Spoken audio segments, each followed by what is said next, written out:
What's up, guys?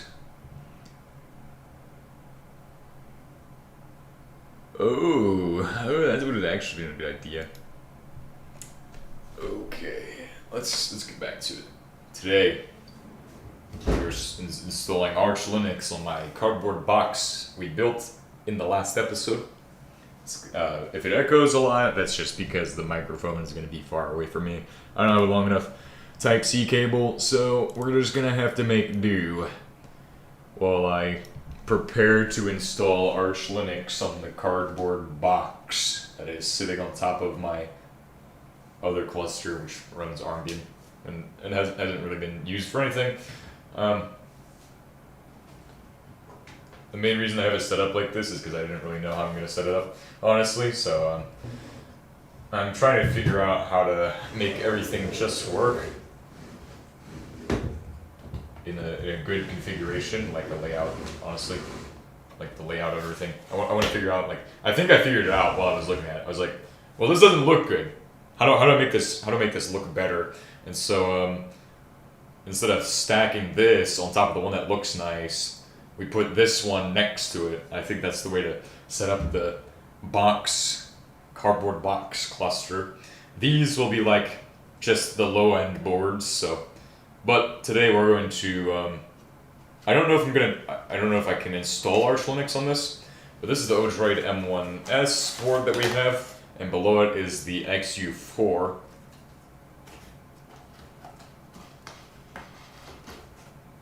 So we'll experiment there. Let's see, that's not good. That's bad. But if you saw yesterday, we built the box and we installed a fan on a box and put a XU4 in there, like a genius. And now it's time for me to reinstall Arch on the XU4, which should be pretty easy.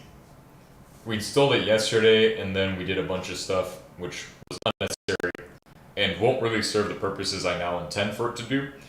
Honestly, it'd probably be a better idea to install Armbian, but this will be fine. And then this thing, we're gonna reinstall the OS on this. I'm probably gonna just run Armbian on this, maybe. I have no idea yet. Because Arch doesn't have a very good image for this one.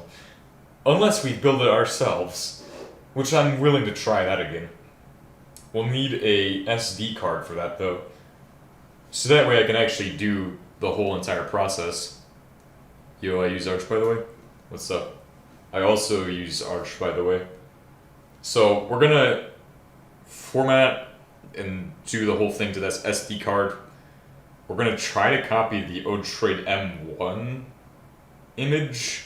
Although I'm pretty sure I need to look at the specifications on the M1 versus the M1S, because they are very different. And so that will be something interesting. Also, another change I forgot to mention is that I covered up this, because when I plug it in now, it sounds really crazy with the fan. But also has way more power, because all of the air is now channeled out of this side, so it just goes over it. I thought VirtualBox is literally a box wall. Oh. Yeah, it literally is a box. There is no need for VirtualBox when we have a cardboard box. Anyway, we're gonna go ahead and get into today's episode. Let me put that up there, so that way we can just have a great view of the box and whatever I decide to show. And also my desktop, right? Is it this one? That's not, I gotta open the selector real quick. Ah, yes. Such gaming. Me setting everything up live. Whoa. Alright, so, what do I need to do? I need to I need to get rid of all of those tabs. This is very unprofessional of me. Queuing up so many tabs, using up so much RAM. Oh, shit, that's still there? Get rid of that. Make this look nice. This happens every time I stream. I gotta make everything look good. I mean, you all aren't supposed to see this end, but it's not like I have a second monitor, so unfortunately, well, the other monitor is queued for the other task, which is the entirety of everything else. Let's open another web browser. Sure, why not? Just to hide what I'm ashamed of, which is having so many tabs. Please stop scrolling down. I need to do this.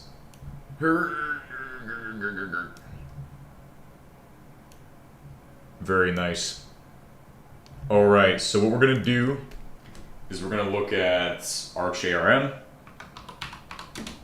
We're going to look at the specs on the Odroid M1S and a whole bunch of other stuff before we even get started with anything.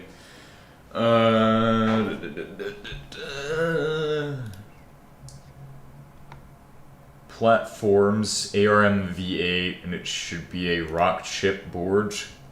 There is an M1 image. This is the RK3568, and I believe, is that Windows OS 2? What, this one? What do you mean, the Arch one? Arch Linux? It's just got KDE. I honestly don't like KDE anymore. I don't know. Next install, I will not use KDE. So that's for the Odroid M1, and obviously the other one has a different image. So we need to build the entire thing from scratch with the RK3566 stuff. And I know it's the 3566 because I've messed around with this board quite a bit. Odroid M1S. So Odroid M1S is what we need to look at. I don't really care, bro. God damn. Odroid M1S has... They should have the specs on here somewhere. RK3566. Now, I guess a good question would be, does the RK3588 image work on the 3566? And I don't think it does, because you need a device tree layout that's the same. So that means you need to compile it all from scratch. So either that, or you need to get somehow like take the stuff you need for this thing and just slap it together from Ubuntu. Which we've tried that 1,000 times now. The starting point is that we're going to need to get an image an Ubuntu image that will just run and then just shove it on there. So let's go ahead and do that first. Or an Armbian image. One of those two, but the Armbian images are kind of unreliable. Wait, that actually looks like a small random box law? It literally is a box. I actually did set it up differently though. I set it up with a glass on the top now. I'll show you all that in a bit. And it also has a fan. Anyway, let's see.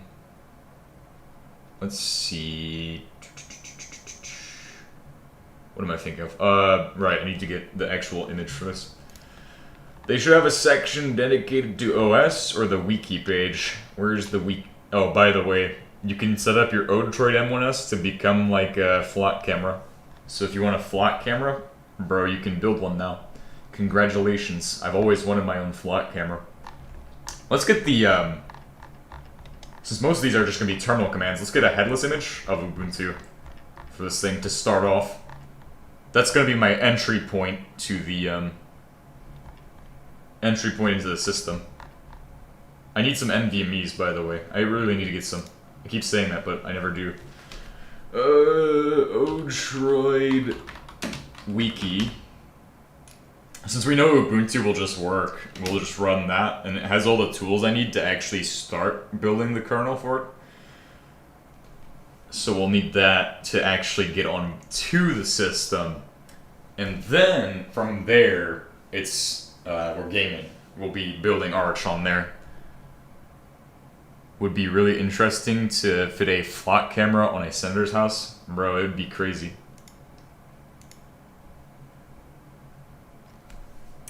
Odroid Wiki. Just take me to Odroid Wiki. Actually, I already have the images. What am I doing? Am I just dumb?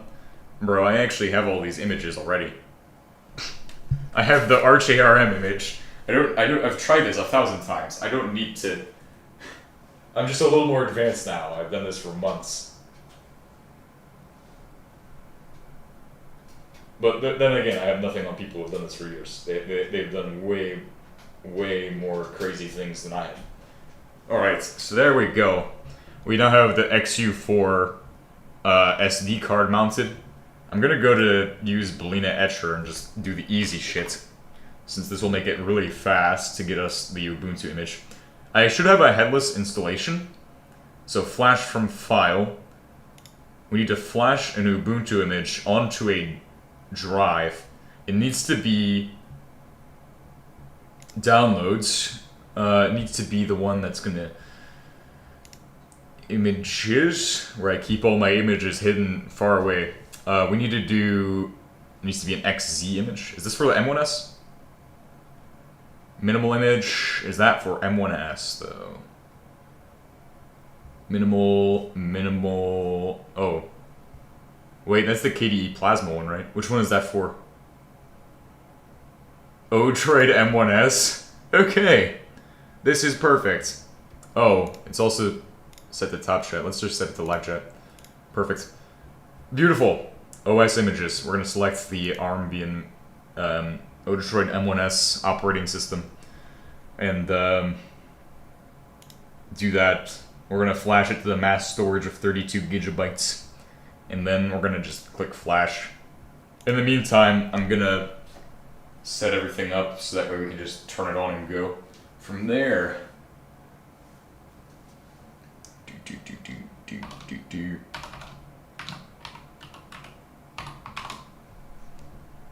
Oh wow. Good job, graphical user interface, for making everything so easy. Nice. Nice. So we just have to wait on this now. This is gonna take quite a bit of time, isn't it? Show us the install so everybody can watch as it painfully takes forever. Thank you, Belina Etcher, for making today's video amazing. But I'm going to show off the new upgrades in the meantime. So let's just switch over to that cam. The new upgrades being, namely that I have, well, also augmented the camera, but the camera augmentation has been very well. Whoa. I've added glass to the top, as you can see. The glass is to make it look like this thing.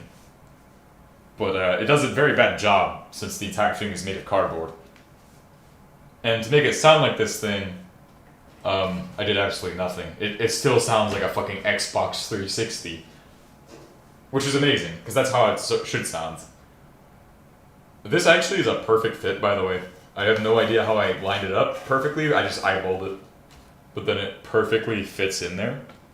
As you can see. Whoa. Oh wait, you can't see because of the fucking glare of the light. But bro, that is a perfect fit. Hopefully the camera does not fall off in today's episode. That could happen. Just to warn you all. Anyway, this is where I'm going to be working at for today's episode. This is going to be our workstation. This. And then, because I moved everything around because I didn't really like how that setup was. And then we're pretty much good to go from here. Let me move this camera so I'm not having the camera in my way later. It's been in my way for the early part of the stream. Oh, yes. Oh, it's already trying to fall off.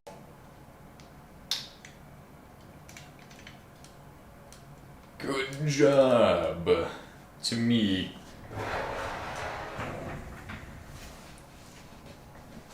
Now I have a chair. I am become chair user now. Oh yeah, chair user right now, bro. Awesome. Awesome sauce. Back to the top. How much time we got? Fuck. Well, in the meantime, I should be setting up the camera and all that stuff, so I need to grab out my cables.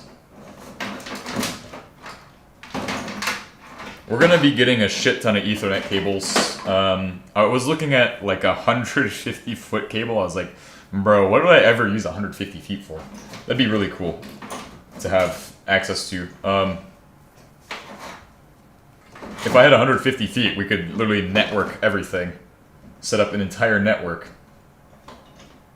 for no even reason, not even a reason for that. Maybe for like masking, because you want to mask your IP6 address or something like that, but there's not even really a point. I wouldn't need to do that. Actually, well, I kind of want to do that at some point. That'd be a cool project to mask all the systems' IP6 addresses for security purposes. It's kind of an important thing. I don't know if my HDMI cable will reach, because the magic of my setup and the requirements of it, very stringent requirements to, oh right, there's not even a space for it right now too. Fuck! Double fuck. Triple fuck. Okay, I guess I can set up everything else though. In the meantime, setting up everything else. So we need to make a splitter. And that splitter needs to take video to the thing from this thing, but then also needs to not have a short cable here. Bro, I'm gonna need like three long cables. 3 long cables, bro. Yes, what a great start with this beautiful cabling. Amazing stuff. Where did I put the block? Oh. The Blockmaster XXL. This cabling is going to be really inconvenient. This is why I should have used a laptop to stream on. But okay, we're gonna do this as is. Use my inconvenient cabling. Oh my god. It might work. It might just work. Oh, it might just work. Oh yeah, it could totally potentially work. I think HDMI cables are the worst thing that we have in this episode. I think we need to compare the lengths and see which of these is actually the longest, because I need to figure that out too.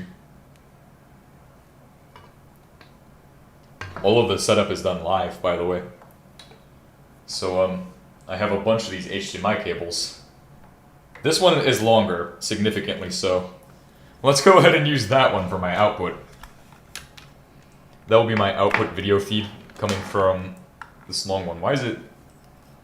Oh shit, please don't break anything. Delicate equipment. Very sensitive equipment. Oh wait, that's the cord that's sticky. Ah, yes, it's long enough. It will reach. But at what cost? At what lengths do I have to go to make it reach the back of my fucking desktop? Alright, that will work. Thankfully that will work. It's magical and tragical all at once, but here's the cabling setup. Wow. Such cabling. Truly a feat of modern engineering. We've really outdone it in this episode. We're gonna need a special power supply today, one that hasn't been used in a significant period of time. That's gonna be this. I'm pretty sure it's just a standard power supply. And then also, we're going to need to bring in our good friend, micro USB today. Oh, I have no idea what I just knocked down, but who cares? That's fine. So get our micro USB going. USB micro. Micron computing. Microtron. Oh yeah, Microtron. That's our gigabit Ethernet connection. Bro, why did I not put that on the end? That does not work very well. Who cares? We just need a power supply and that should pretty much do it. These ones can literally just be done with a block and a fucking... Oh, wow. This is great. What a great start. Me rearranging every single cable. Yep. Yeah, got it. Good. Good stuff today, truly. Oh, I just turned off my TV by doing that. Oops. That's gonna take a minute. Not that I watch TV anyway. I don't even know why I have a TV set up as a monitor. There's no point even to making a monitor out of a TV. Alright, so we have all that good. We need to hook up the power supply for the fans. Because I want to actually cool my Odroid. I'm sorry guys, I cannot read anything right now. Because my TV just turned off, because I'm a jackass. My name is Jackass, and I turn off my TV. We're gonna undo that. We don't need this thing tied down anymore. It's not gonna be convenient to the mission at all. Bro, why the fuck won't the TV turn on? Fucking turn the fuck on! Herk! And you'd think, TV turn on, bro. TV no turn on. TV is rubbish right now. I'm pressing the fucking button. Turn on. Now. I command the turn on. Bro, I cannot see what it's doing. It needs a good, good second or two. Let me give it a second.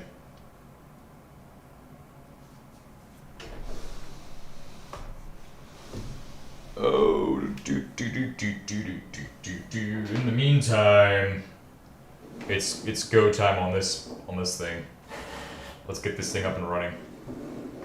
Max out the power voltage on this thing. Maximum power.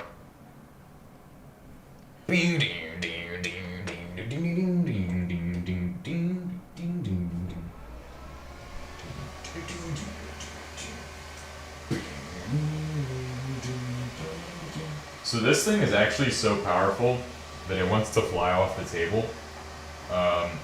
Keep that in mind, that the weight to power ratio is very huge. I've already tested the airflow, it's pretty good I think. It's very far out that it blows, so it's actually cooling this as well, if I turn that on. So let me turn on the TV now, so I can actually oh, finally, it's actually turning on. But yes, this is ridiculous, the amount of air power going through this thing. Like, it literally, this thing right here, actually, let me get a better demonstration. Oh wow, what's my favorite window manager? I like, right now I've been looking at, what's it called, what the fuck is that thing called? Fluxbox? Fluxbox, yeah, Fluxbox.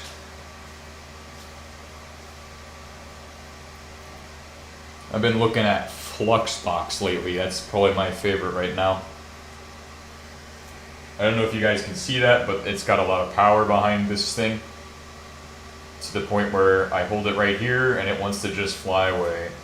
In fact, if I hold it out here, it still wants to fly away. And there it wants to fly away as well. Anytime now, flashing is close. Got it. So soon we'll be setting up Ubuntu on this part of the system. And then we'll be working on this one. And these will be my website hosting devices. I mean, I still really don't have a or like any purpose for these yet. I'm still trying to figure that out. Maybe we do like AI, but I don't have NVMe's. How are we gonna do AI? I was thinking about gaming servers, but then I don't have any. I mean, we really are just limited. The only NVMe we have is dedicated to the times 86 contraption, which is also the hacker board, apparently. I need a purpose, and I really want to make a NAS now. An NAS, Network Assisted Storage, or whatever the fuck that means. But with this thing, from the Xbox, I think we can do it. I just don't have a board that has it set up. So those are things that I'm thinking of right now. How am I going to do that, and how do I want to do that? So, fan power, bro. The fan is insane. We already know that. We talked about that yesterday. It's really loud and also quite amazing.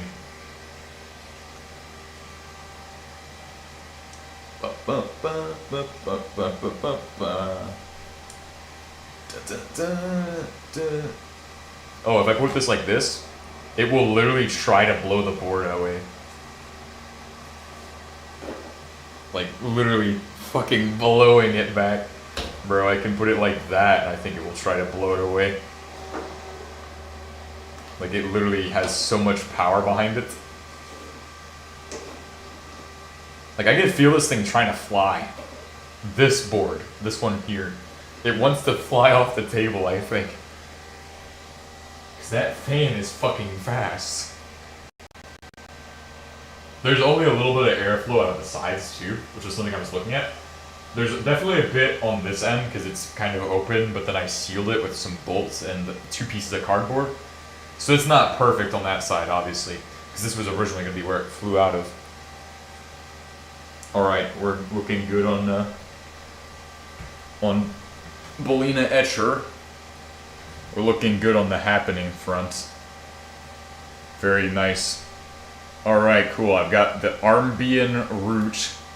So now it's time to go full in and full send the setup. And actually, let me get the camera angle better, since it doesn't want to be super good today. But yeah, that board actually wants to fly away. The Odroid M1S. Oh, pull up that SD card right there. Yep, SD card already. Hold on, this is my favorite part. And then switch to Rooney on that. Perfect day. Beautiful. I'm now piping HDMI all throughout my area. Herg. This is me trying. You know what? It'd be easier if I just used the camping stool. You know, I gotta think harder and work smarter.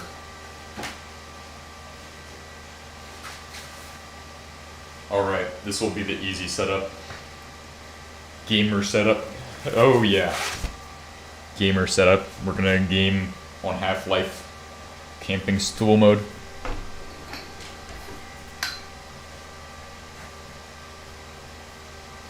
Prepare for oh wait. Prepare for extraction at this time. That's a new one, I haven't done that technique yet. It's all about showmanship. Gotta make sure it looks beautiful. Oh fuck. Oh fuck, it won't fit. I clearly didn't test it with the SD card, or I would have had it set up so it would fit. Try a different. Thank God it's right there. Alright, well this isn't working. We might need to do live surgery on this device. You know, I could just put it in After Effects. I could just unscrew the lid and then put it in there. Or I could find another technique to get in.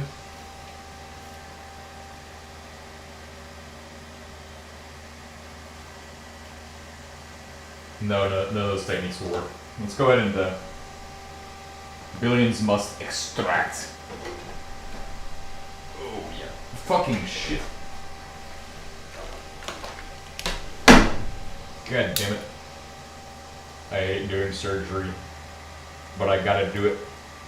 It's just part of the job.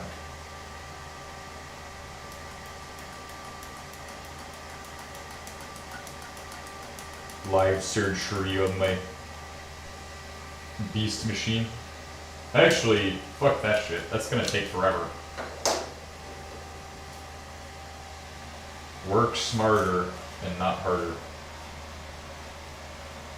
Oh. No, that's gonna be a pain in the ass to get it in there. Unless I open up the side, but that was also a pain in the ass to do. This is an example of why things should not be done in certain ways and should be done in other ways.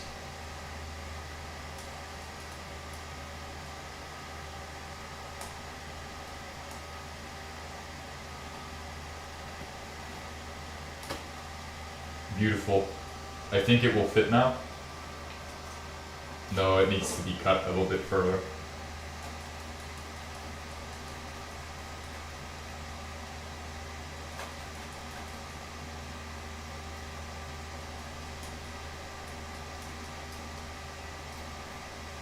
Poor box. It's being defaced today.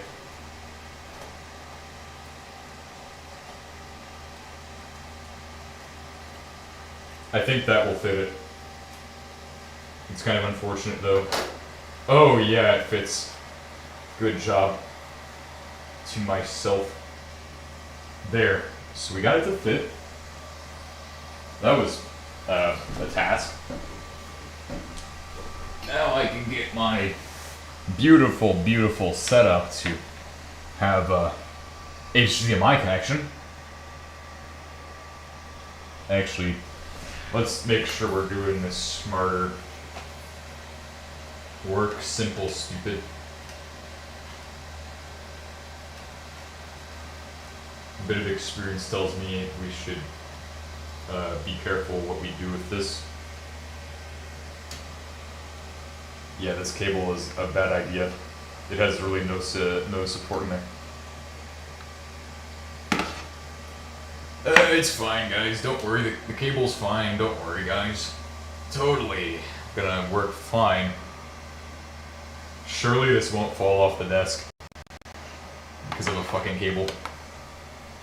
Hell, if it tries to fall off, I'll just grab out the fucking huge-ass bolts. Gigatron, stop trying to fall out of the machine.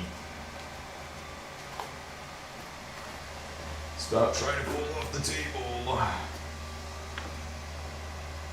Oh god, now it's flying in there. It's flying around in there, bro. I mean, I know it ain't really flying around. It's all just part of the joke. There we go. Please don't look stupid for the camera. This is supposed to look highly professional and well designed.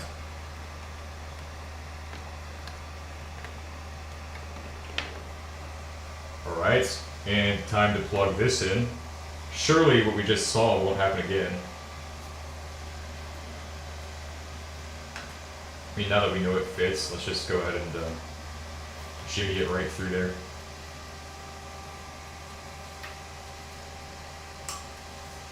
Beautiful. And then, I hate Linux so much I can use Linux SE. Hatred turns into motivation. The perfect scapegoat, Linux and Linux starts into motivation. Where's my motivation? I don't know what you're on about, man.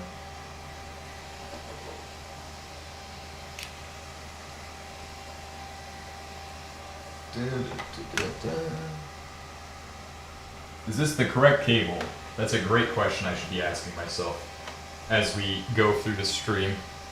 Is this one the right one? Let me trace that cable back. It looks like it's correct. Must be correct. Oh, right. Keyboards, right? You need keyboards too.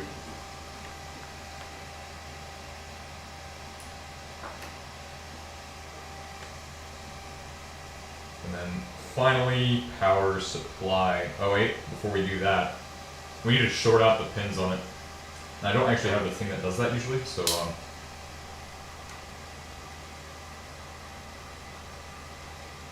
2 small pins there.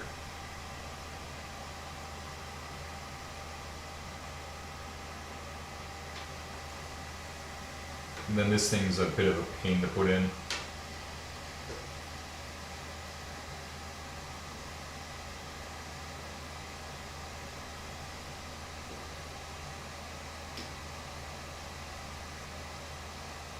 Hopefully, that is an arm being image.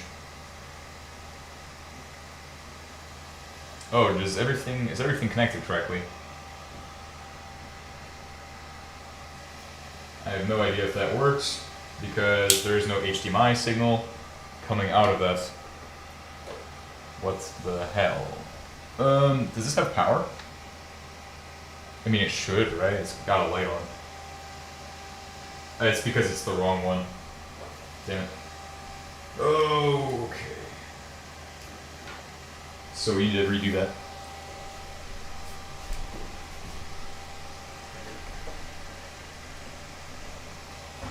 We love you here. Welcome back. Oh, wow. I have what I need. I have the tools, the means, the method. This shit really sucks though. I really hate this part where I have to touch the 2 probes or do this to it. We're going to be doing this a lot today, I'm pretty sure. Oh, but that made it really easy. Now I have HDMI, USB. I saw the USB light up. I don't see any signs of life on the screen. Oh, wait. The screen is still dead. Oh, it's good now. Time to insert it into the box. You will now become a member of the box family.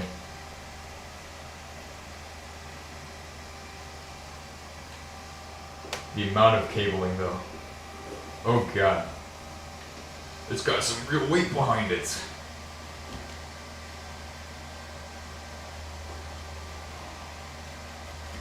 Weighted cabling.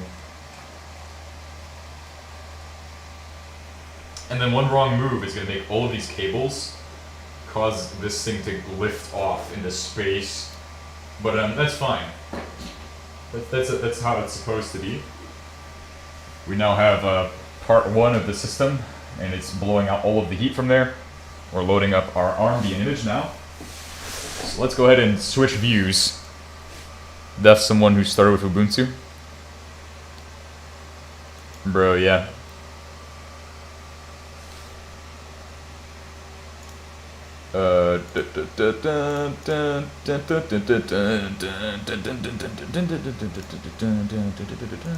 Oh, here we go. And kids, that is how we built our own steam machine. Bro, it literally looks like the steam machine too. If you could see me right now, I'm literally sitting on a camping stool between the 2 monitors and everything. This is fucking so dumb right now. It wants to slide away. Every wrong move is slowly moving it closer to the edge.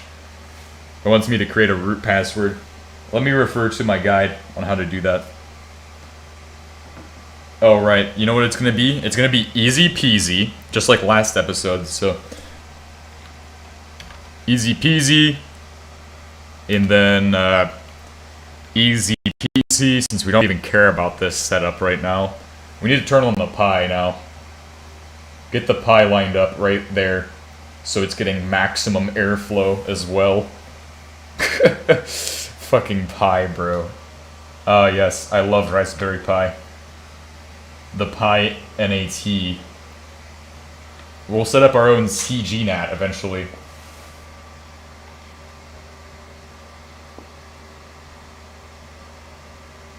What the fuckaroni? Oh, whoa, is that? Okay, it's green. I'm like, goddamn, if it ain't green, it's bad. This is how it normally ends up being in these episodes. Wording that password is too short. Go and fuck yourself. I like that they have A short password warning. Provide your username. Today I am gonna be Joe Vibin. What? Illegal? It's because I put, oh. You know what it is? That will work. Fuck. Damn, I love your case, bro. Who makes it? Oh, I do. I am the engineer behind such amazing contraption as this one. Please provide a username, e.g. your first name. God damn it. How am I supposed to be? Joe Vibin. There we go. Password. Easy peasy. Easy peasy.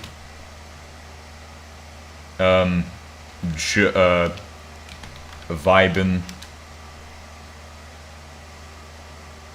Dear Joe Vibin, your account Joe Vibin has been created.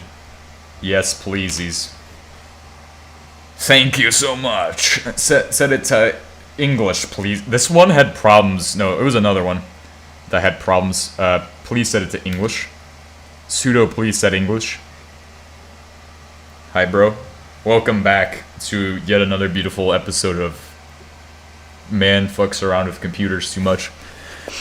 And today we're screwing around a lot. Tell me if the screen is too small, actually. I think it is too small, so... It will get better. We'll get to the desktop environment, and then things will get really, really, worse. Easily best micro ATX case on the market. I gotta get a micro ITX case, actually, and fans and stuff, and a power supply, because we got a micro ITX board coming for a cluster. And, like, it literally is a cluster board, so it'll be very cool when I install Arch Linux on that. But here we are at our desktop with Armbian. Password, easy peasy. I don't care about making a hard password for something I'm not going to be using that long.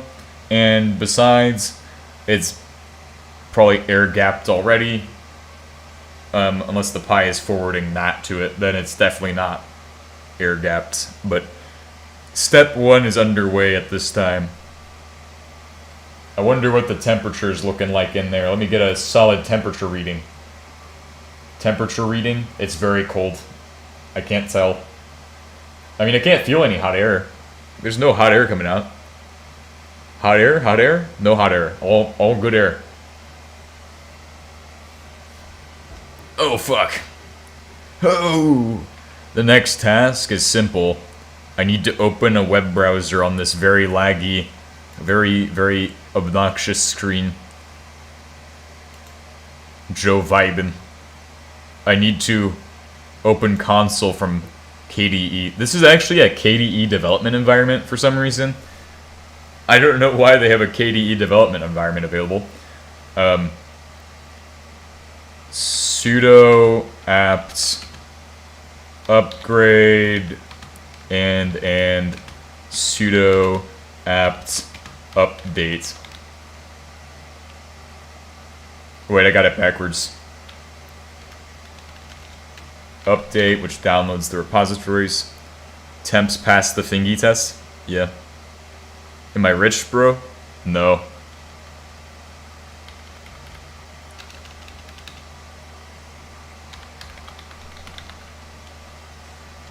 Sudo apt upgrade. -y. I think that's the correct Ubuntu command. Easy peasy. I should have put the password as protect the kids. You guys would have had fun for that. Well, you all see it at 5 FPS, but I actually get like a resounding, at least better than that FPS. Like, my FPS is way better. For my ends, at least. This angle is very terrible, but I can't really give you a better angle unless I lower the camera. Actually, I can lower the camera. Very slowly.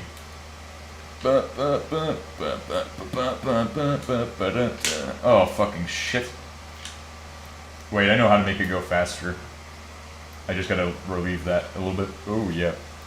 Very smooth camera action right here. This is Hollywood-style camera action. Oh, wow. Am I not the best cameraman? Will you hire me for a film? Like, become best cameraman? So that's what I see. This is what I see. But you guys have to see that bullshit on the other screen. Like, honestly, I might as well do that one meme. Where the guy's taking a progress 2%. Is it out of date to where it's bricked? Oh, never mind. It's just doing some building. Who's sending me messages at this time? I do wonder. Bro, I like Odroid a lot. They have the best boards available. Who dares send me messages at this ungodly hour? Epic industrial spaghetti. This looks so cool.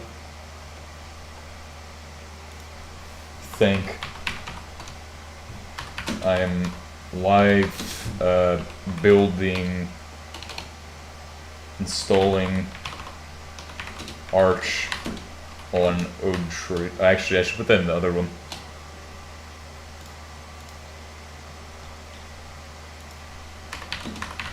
Installing Arch on Odroid M1S.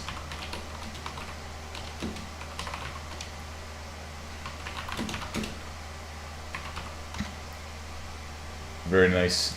That will be the ultimate slop promotion there. But yeah, you can see it's better for me. Honestly, I may as fucking well just switch the camera perspective. Hell, let's go ahead and do that already. Let's just make that the tiny one, so if you really want to see it, you can just squint really good, and then make this one the big one. Oh, not that one. There. So that's the new display setup. So if you want to read it, just squint, and otherwise, just look at the screen and see what's happening. This is a terrible position because now the USB cable, I can feel it. It touched my arm, so now it's going to constantly move. I think the screen is frying the camera. Oh God! Please hurry! For the love of everybody watching, this apt installation needs to go faster. I get that you're building kernel modules. Please stop. What's the cooling situation like in that cardboard case? I'm glad you asked because I can show you. Oh fucking shit. Maybe. Oh shit. Oh fuck. My good engineering is failing me at this time.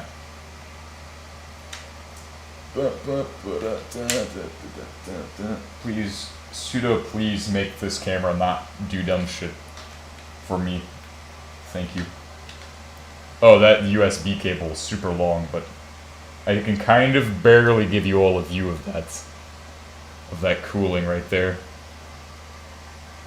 That amazing cooling fan. Actually, if I go like this and then extend the camera out, then attempt to rotate the camera, I think I can get you all better angle. But then it's all based on if the USB cable wants it to rotate. Oh. No, I can't rotate that direction, unfortunately. I didn't think that far ahead. Oh god. Well, you can kind of see it if we look in through the top. I mean, kind of see that there's a fan going in there. Whoa, what's going on? My desktop is black. What the hell? I get evicted from my Linux installation, bro. Joe Violin, easy peasy. Neri more like bloat. Cardboard isn't a metal, so it doesn't get hot, I guess. Neri's way less bloated than KDE. Yeah. This desktop environment is fucking shitty. I don't like KDE anymore. I used to like because it was kind of cool, but now I'm more of a Fluxbox enjoyer. Genius, the single side fan. Yeah, it just blows air. Set to intake or outtake. It intakes. Bro, it is very powerful though. I'm telling you. I'll show you all later, but it goes and does an angle in there. Some corpse are worth beating for the mankind. Pause. Oh, I mean comparing anything to GNOME KDE is like beating a dead corpse. The desktop arguments are insane. Alright, well we need to now get Firefox, because I need that. I mean, sudo apt install Brave. Let's do Brave browser. I think we definitely have the processing power. Fuck. htop, tmux, and fast fetch are my go-tos. I like all of those for my ricing it out, and then in the meantime, we should have that one stupid package manager. Oh yeah, discover. The why not apt, or why apt? Well, we're starting off with Ubuntu. This is the process we're gonna go. See, step 1, we get Ubuntu, so that way I have a backup image. That way I can get on the device if I fuck shit up. Step 2 is that I install Arch from this SD card. So if I do lsblk and make the screen great again. Oh, hold on. Oh, what the fuck? Did I blow it up again? It's blowing up at this time. What the fucking desktop environment bullshit is this? Why the fuck did I choose KDE for a video? Bro, the desktop exploded. Oh, what the hell? The camera output also exploded. Anyway, I'm gonna give you all the beautiful view of this. Oh wait, shit. Fuck. Shit. Oh my god. Does apps have Ranger or SPF? Probably not. But yes, I've been banned by the Ubuntu gods. Alt F4. Odroid M1S login. Joe Vibin. And then easy peasy today. And then we're going. All right, let's just go from here. All of the stuff is going to be done via. Let me give you all the camera view as well, just in case you all want to see me prove that it's happening in real time. Oh, what the helly? Oh, what did I just shrink?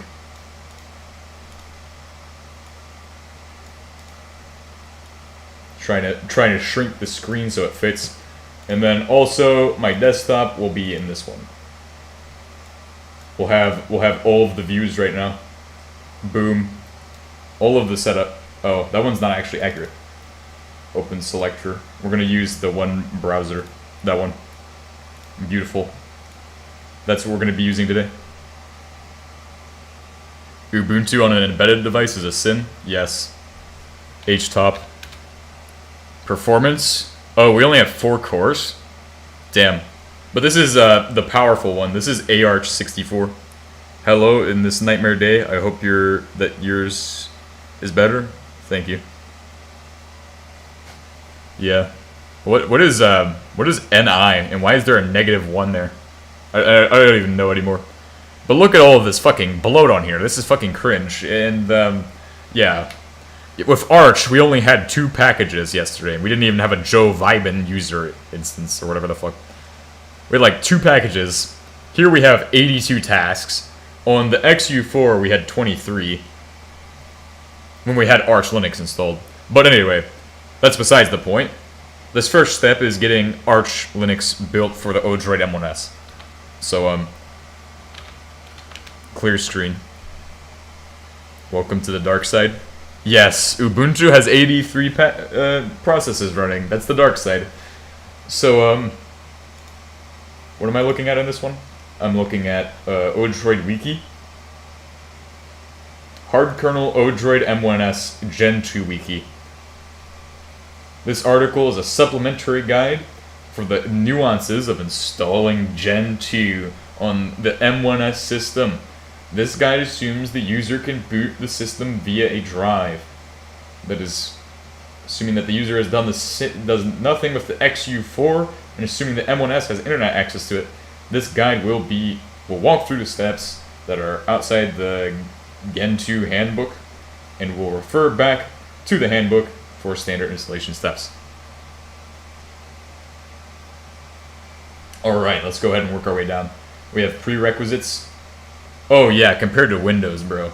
Windows, you have 1,000 processes running, and they all want all of your RAM. Literally 5 gigabytes. No, not even 5 gigabytes. What was it? I was like idling at like 16 gigabytes. I was idling at all of my RAM usage. Even when I deep-loaded Windows. I was like, fucking shit. We were once in Arch, in the Arch Jedi Council, but ascend to Gen 2. But look at us. We keep crawling back to Ubuntu. But this is the first steps, I think. Pretty much. We're gonna go and follow their guide and apply it to Arch Linux instead. So you want to wget that, which is gonna get you Ubuntu for the Odroid M1S. Then SD card. So let's go ahead and run that wget command. It's gonna take me 5 minutes to put it on here. Unless I SSH, but I don't want to. Actually, I could figure out the IP address just doing nmap. I could figure that out so I can get into it, but no, we're not doing that today. PPA, and then .linux factory. And it says to get the 22.04. I think that's the correct version. Hi, I use Arch, by the way. What's up? I don't know if we have wget installed. Oh, also, that's not how you spell factory. Good going, genius. Oh. .or .kr. And then we have to get a /images. And then /raw. /arm. Bro, this is too much. 64. We should probably just SSH into it at this point. My Windows 11 Pro deep loaded system still uses 5 to 7 gigabytes on idle. It's ridiculous. Damn. And then switch to the Arch. Go lockout. Jammy. Who's Jammy and why do they have an Ubuntu image? Ubuntu -22.04. I hope I have everything correct or we're going to be like sitting here going why. And then I'll just SSH at that point. At that point I'm going to SSH. I should just SSH. Maybe I should definitely have, I should already be doing that right now. 22.04-server -odroid M1S. Why did I do that? Okay, Odroid M1S. And then it says... And it wants a 2023 image. What the hell? Hold on that one.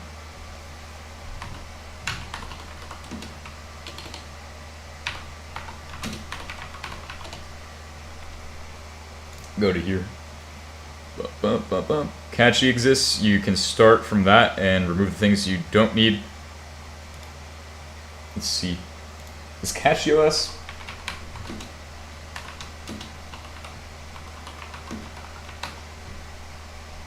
You got a Cache OS for... Oh. Fuck. How to install Cache OS on Odroid M1S.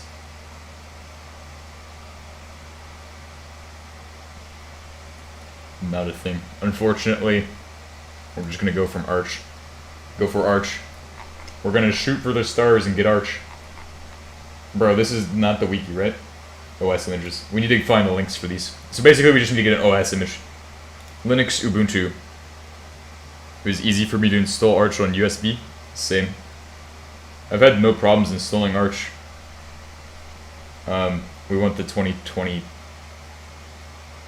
download links for Debian 13. Debian's not bad. I don't mind Debian. Oh wow. Anyway, actually, you know what? Just do SSH keygen. Do I really want to do all this? Yeah, we'll just do SSH keygen. SSH-keygen. Passwords. Oh yeah, the password on this should be secure though. I need to make sure I use a good password on this one. Alright, there will be no way that anybody could guess what my password will use.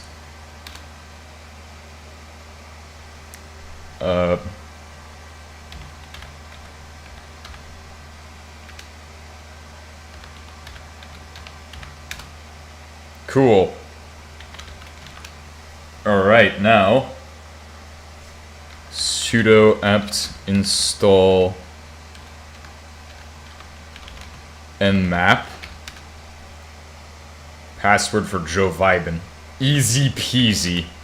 Fuck that shit, bro. Waiting for cache lock. It is held by process apt. Control C. Sudo p. Actually, no. Sudo pkill apt. Building dependency tree, solving dependencies. It now been an hour. God damn, an hour goes by really fast. Please continue.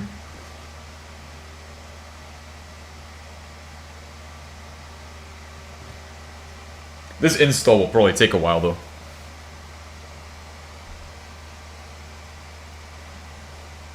And then setting up everything afterwards to do what I want it to do. If we do that.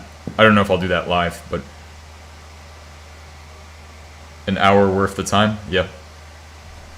Clear. Temperature check. I'm checking the temperature at this time. It's very cold.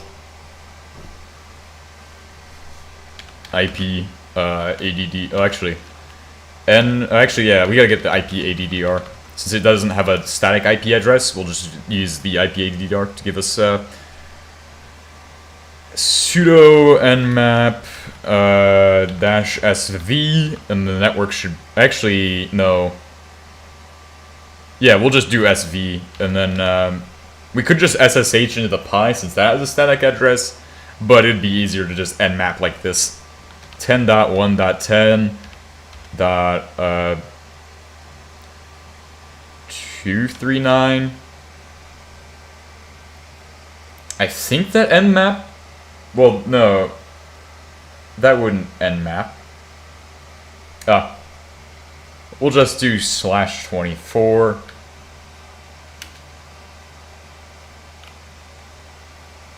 I don't know if this is actually what I wanted to do, but okay.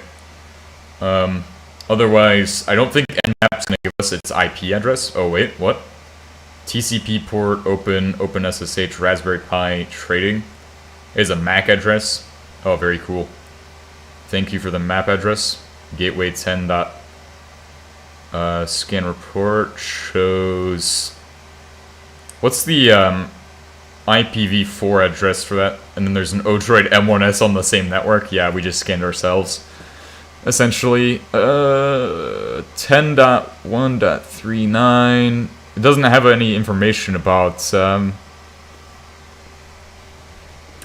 its actual. I forgot what the command was that we can get the IP for the Pi. Let's go ahead and nmap just that one. That address should just be Raspberry Pi trading. What the fucking shit? Okay, clear that. Sudo nmap. I guess we just gotta SSH into it, honestly. SSH Heisenberg at 10.1.10.139. Or no, 239. Which will get us in there. Yes, I want a fingerprint. Password is password.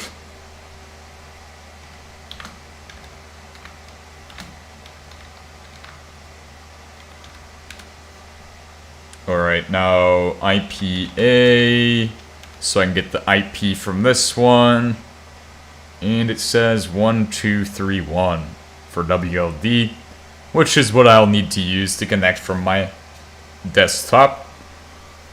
So let me go ahead and switch over to there. Desktop, where's the... Oh, make the desktop big again. Big desktop mode. Oh, whoa, save that. Yes. We're going to desktop mode today. Alright, now we'll be SSHing into that one from the stuff going on over there. So, having fun with this shit today. Oh, yeah. Oh, but this is gonna be awesome to do. Oh, yeah. It's gonna be awesome to have this camera here. Alright, I'm ready to SSH into this. Bro, you can see me on the video. Bro, that's crazy. Oh yeah, just give them a view of that. Alright, let's go ahead and put in my SSH Heisenberg at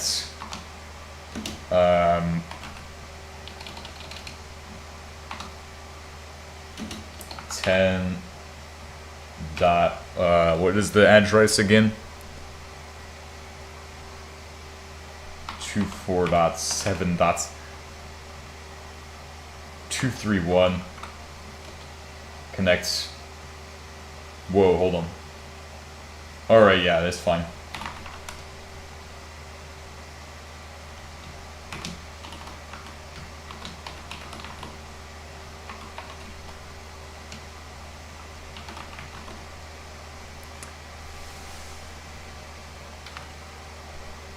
Clear, detach from that. Now it's time to get into the fun part. So now we're at that. I need to do an IP ADDR here, which will give me my IP address for this device.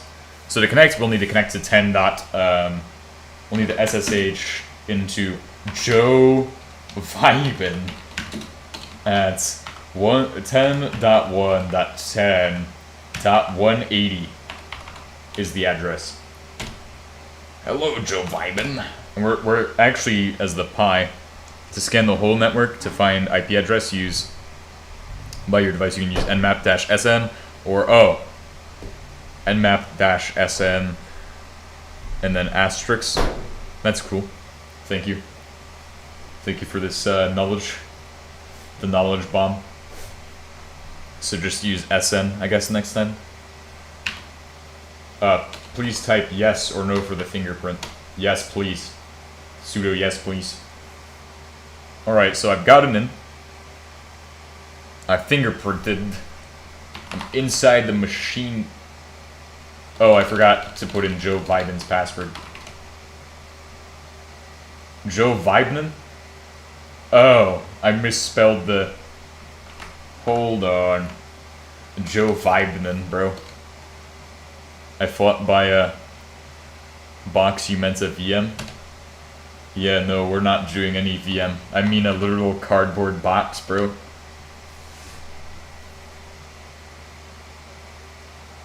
Joe Vibe. Oh shit, my bad, I forgot. This is the password step. Easy peasy. Haha, it is easy peasy. Clear. I'm inside the machine.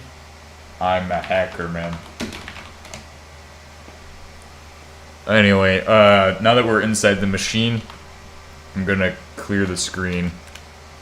I guess I could just do everything on here now, but why would I want to do that? The reason we're doing it on here is so we can do it easy. But remember to use broadcast IP address, ends with 0. Ah. Oh, okay.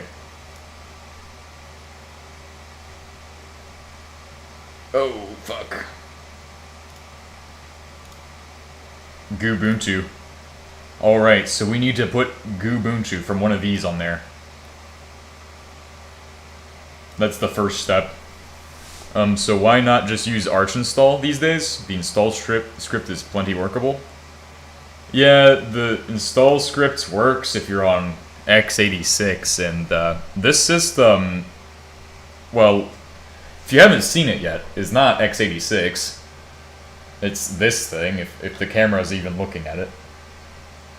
Give it a better camera angle now. It's that box right there. That's the box of all time, so let me see. Is that a good view of the box? That's our beautiful box we're installing on today. Some people think VirtualBox, but me personally, let's do cardboard box instead. This is the fucking greatest shit of all time. Is that alarm? What, on the other screen? No, this is... So this is a failed Ubuntu desktop image. It failed. It gave up on us, so instead of letting it fail and give up on me, I'm going to go ahead and kick it out with some Arch Linux now.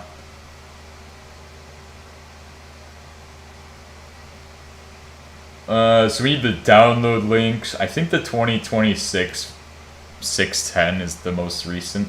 Oh god, it's 7? It's 7.3.26, bro? I didn't even know. Anyway, we want Ubuntu server. According to the GNOME guide to compiling fucking GNOME onto this shit, I'm pretty sure you just gotta compile it on there. Yes, Arch Linux ARM. Yeah, it's gonna be a fucking miracle if I can get this to work. No, I don't want that. I want to get the link for this. So we're gonna copy this link. Copy link address. Then we run wget. See if it's installed. Alright, wget. Control-Shift-V. And then that's the link I want to get. So this image. Now here they have a guide on the Gentoo wiki on how to set up Gentoo. Alarm XD.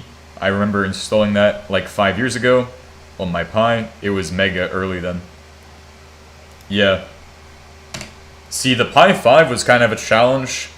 The XU4 was like easy peasy, like walk in the park, just copy and paste the commands. And then Forbidden. HTTP 4 of 3 forbidden. So you're not allowed to wget that. What did I put in there? So, okay. The actual 2026 variants of this. But anyway, what do they use from that? OTG MMC warning. This has not been tested yet. Yeah, we already know this is a... Do not try this on the M1S. This is a bad idea. This is how you end up being like, my shit is very bricks. How do I fix it? I don't know. And then you spend 4 days trying to fix it. Place an image on the SD card, which we already placed our image straight on the SD. You're allowed to do whatever you want. Probably just nice, once a nicer user image or user agent. Yeah. Placing on an SD card. So it says we can do this, but we're going to be doing this straight to the MMC. So here's the technique, and let me explain it. What we're going to do is we're going to start off from our SD card to install to our MMC, because if you do anything with the OTG, you don't get anywhere. You just get a bricked board. But the problem is, we cannot get this image. So maybe I need to... Oh, no, please don't take me there. Okay. So it won't let me wget it, but will it let me curl?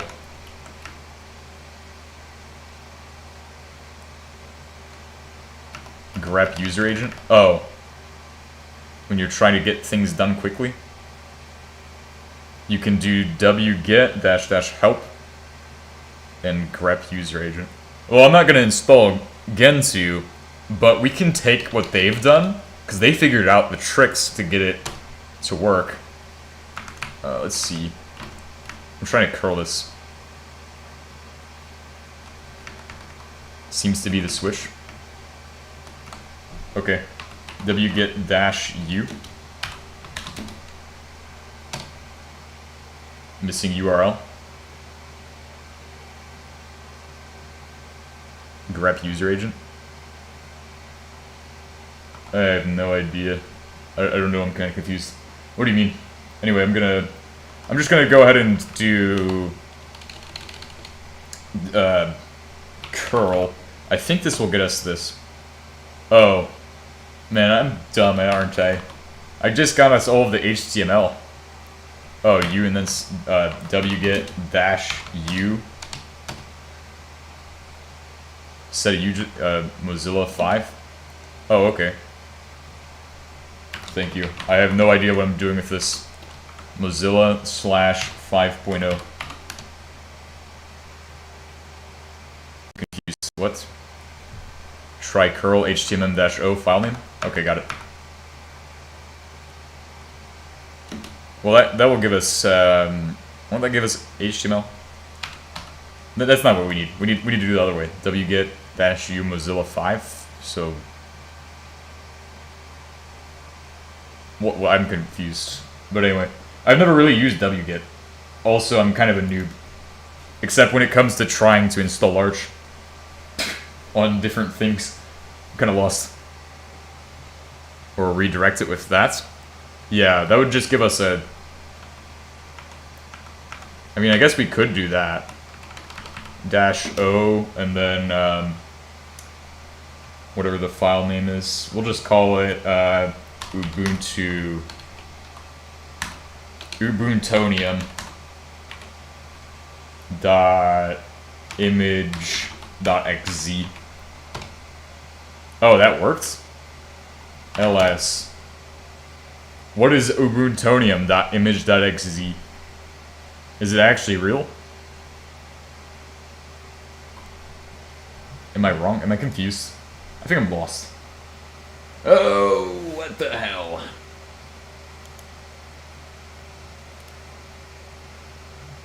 Jammy Jellyfish. D-Bean Trixie. There should be a server, though. This... no. You'll see what it is. Alright. File Ubuntonium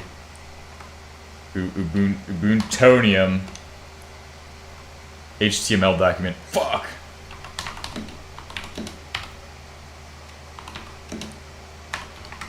Okay, that did not work.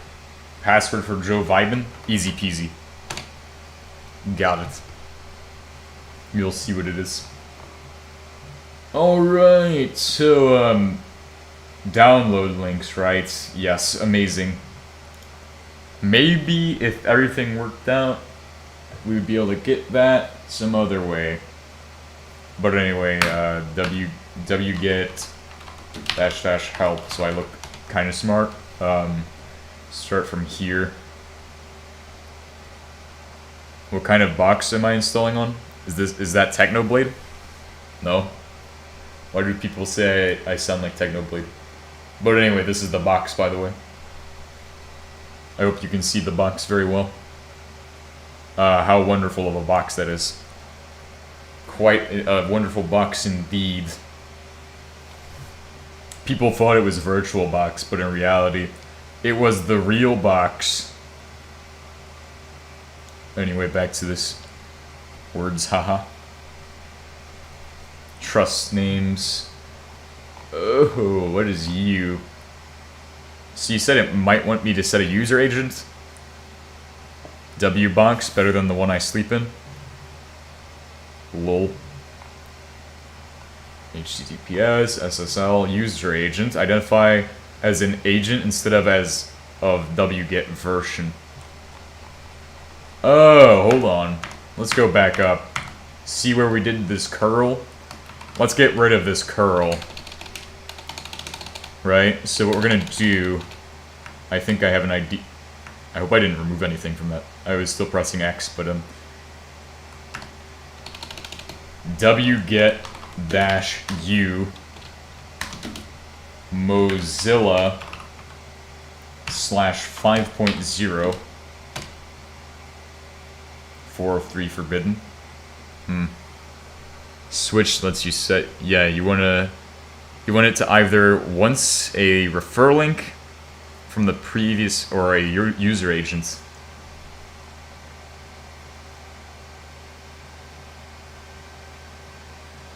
What the hell? Maybe it's because I'm trying to connect to them? Am I being fingerprinted too? As I tried it, I guess I would be. Well, no, I'm behind a CGNet anyway. It's like double layer CGNet. Can't paste the full user agent in YT? Oh, okay. Let's see, wget user agent.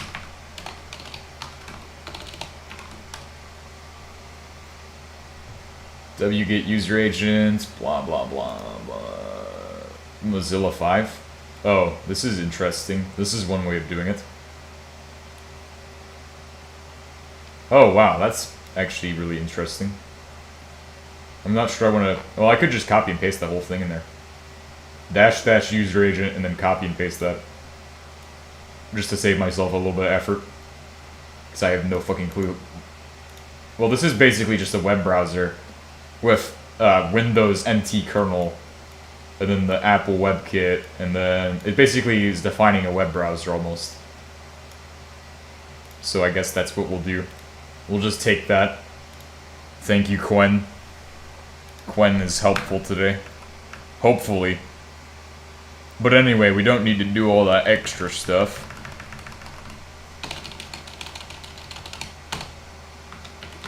Very nice. Please work. That should work if it's a user agent issue. I don't think it is.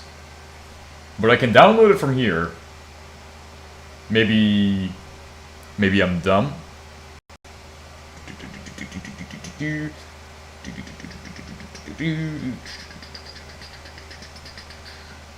Oh wait. No, they did the 610. Maybe they saw my video about how the display wasn't working. Anyway. Maybe we want that one. If it requires you to refer, then you need to set the URL of the page you were on when you found the download link. Alright, let's do that. wget-help.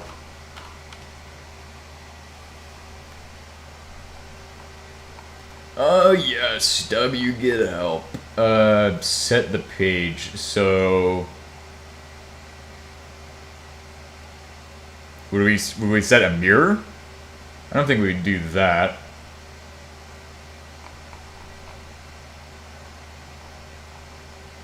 HTTPS only. If I sit inside a box, have I installed life in a box? I guess you have at that point. That is the most insane thing of all time to think about. Local IRL in real life. Internet relay location. Download. Tries. Output. No clobber. Continue. I like no clobber, that's funny. There should be an option. Okay. Refer to link. So we need to set it to refer to link. Hey, maybe we should just speed this up by looking at how to refer wget to link. Easy. Oh, GNU manual. Oh, you just do -- refer. Anyway, let's go ahead and have the this so I look smart. Or well, I look like a beginner, but then I have the GNU manual. Also, I'm going to save that since GNU is super important to us. So we need to put in -- refer. I think we'll put that right here.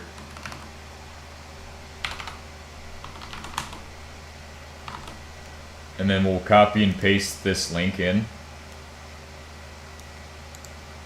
Bro, how do they have to be so super secure with all these links? Is it because I'm going to make a web bot that's going to take all their downloads or something? Oh, fuck. Oh, there we go. Enter. Error 403 forbidden. Connected and then failed. Seems to be refer equals URL. Include refer URL. Oh my gosh. Hell, at this point, we may as well try to get on the desktop again. Control Alt F1. Will the desktop actually work this time? That's the real question. No signal from your device. Oh, that's even better. Control Alt F2. Oh? Hey, desktop's back. Last thing that it could be are session cookies. Yeah, then we're cooked. Let's see. If the desktop works, maybe I don't have to SSH. I might end my SSH set. I'm not going to end it yet, but we'll just go ahead and see what happens from here. Oh yeah, Joe Vibin. Easy peasy. Yep. Easy peasy to log into my computer. Oh, fuck. So, for some reason, desktop no work it did. This is stupid. Can I click? The KDE desktop doesn't work. Alright, here's what I'm gonna do. Sudo reboot -h now. Easy peasy. It needs to be rebooted. We just did apt update and apt upgrade, so, or whatever the fuck the order is. Well, you are not, but you have to bother with it because you have to dump cookies, then use them in your wget command. That sounds like a fucking pain in the ass. I don't want to do all that work. Just for a new Ubuntu installation, that's too much. Me waiting right now is taking forever, bro. Is it actually rebooting? This is the real question right now. Is that rebooting? I think the answer is no. Armbian, never seen that one? Yeah, this is a bad, this is a failure, actually. This is bad. How the fuck does Armbian not work? Armbian always works. Here, power cycle it. Pull out the rack and power cycle. Bro, it's too cold in there. Pull out the fucking thingy. Oh yeah. That barely fits through my cartoon hole I put in there.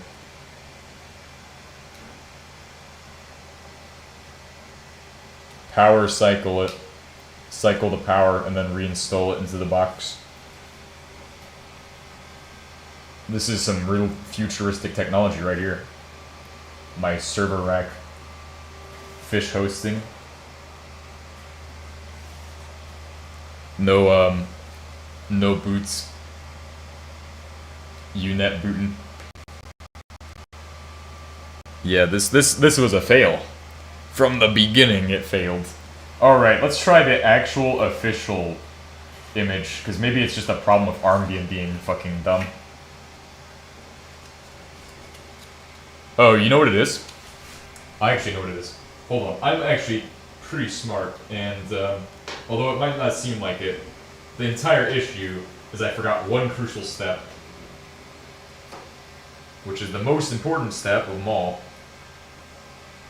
Grab me this power cord. Don't worry, guys. We just have to short out 2 pins, and everything works. Look, it's even got Ethernet now, if it didn't before. It's now flashing. That's an Armbian instance.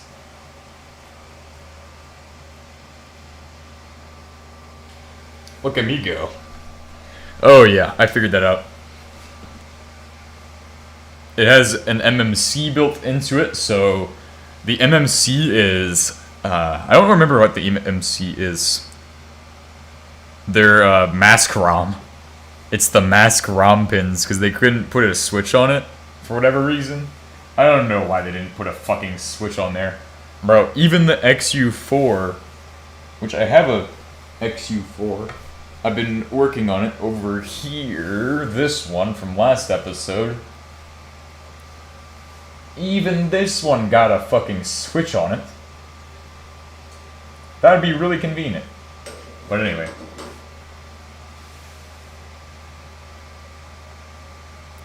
Ah, yes, KDE. I love you, KDE. How much Windows CM can I put into my K desktop environment? Mass memory card or something? Alright, now that we've done this shit, we're inside the machine, inside the Matrix Aroni. Let's go ahead and, oh, finally, it's actually working now? It just logged me straight into Joe Vibin.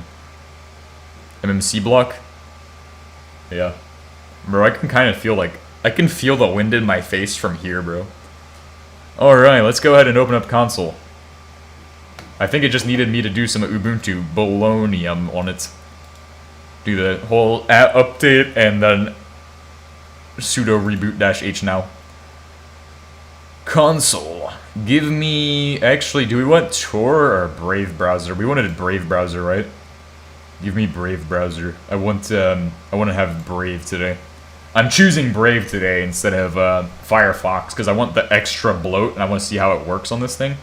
So we're gonna go ahead and run Brave. This also is like a benchmark, honestly. Oh wait, does this crash it? Oh no. Enter. We're gonna be benchmarking my KDE development environment. FAFA runner. Bro. That's crazy. Free for everyone, probably. Password. Oh, right. It's literally EZPZ. Can't forget it. Bro, that's my password for everything, by the way. So now we're downloading our browser. In the meantime, I'm going to hit HTOP. And that's going to give us our performance for just downloading the browser alone. You can see 4 cores. 78 tasks. Holy bloatware. How many fucking pkill everything, bro? Sudo pkill all of the fucking KDE slop. KIA Aura from New Zealand. Yes. If you need btop/htop for first and fast fetch. That's how you look like Hackerman. Well, if I want to look like a Hackerman, then we'll pull out the fucking hacker board, and we'll just start fucking literally this thing. We have Black Arch Linux on here if you haven't seen that episode yet. But yes, Black Arch Linux. What a beautiful OS. It's actually my favorite OS, honestly. How amazing is this? Wow. Oh, so great. Just waiting for Brave to install. It's got 211 threads, some fucking huge number of tasks, some RAM. Oh, we have like 7 gigabytes on an ARM board? Bro, what the fuck am I doing? 7 gigabytes on this thing? The crapperoni box? I have not. I remember messing around with Black Arch like 4 or 5 years ago too, yeah. Yeah, that's how I found out about Fluxbox. Fluxbox is pretty cool. I think Black Arch is just so you can play around and learn how to rice out your distro better. It's an example of how to rice my distro 101.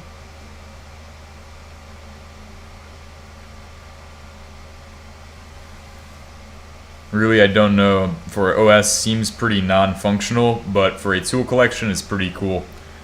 Yeah. I mean... yeah, there's a lot of tools there. But also, I mean, it is kind of functional. You just have to use the net install. But, yeah, I would say definitely barely functioning at that. What's our temperatures looking like? Gotta get the temperature check going. Temperature check at this time. I can't even. Gotta stick a finger in there. Like that one guy. From what is it? Texas Armaments or something? I don't know. No, Tennessee guy. What is his name? The fucking Tennessee guy who was like stick a thumb in it or whatever. I don't know. Nobody knows what I'm talking about. It's something about guns. Or, Kentucky Windage or something? I don't know.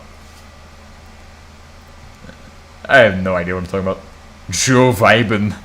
Yes, my user is Joe Vibin today. Usually I'm Heisenberg, but today I'm Joe Vibin. Gotta be vibin' today. At least with this installation. Vibe OS. Oh yeah, we're gonna be vibing today. Whoa, get these passwords out of there, because those are gonna end up in the shop, and I don't want that. Okay, there we go. So, Brave browser probably is very performance heavy. We can run web browsers really well on the hacker box, believe it or not.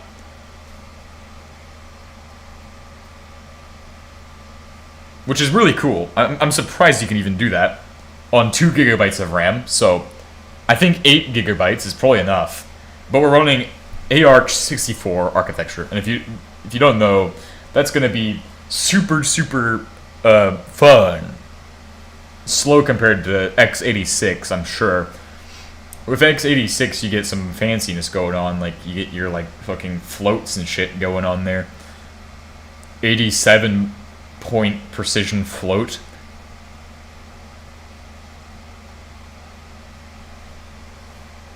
And then your fucking other shit too. I think that some ARch has that nowadays, but I have no idea. I think ARch is trying to get to where x86 is, and we're seeing that a lot with how it's been going. So now we have 64-bit versus what we had last episode, which was not even able to run Firefox. Let me tell you that. Well, actually, it did run Firefox. It ran it barely, but it couldn't run Steam games, for sure. I know that because I mean, it has 2 gigabytes of RAM, and it has a 32-bit ARM v7 CPU. So that can only do so well. Oh, shit. Oops.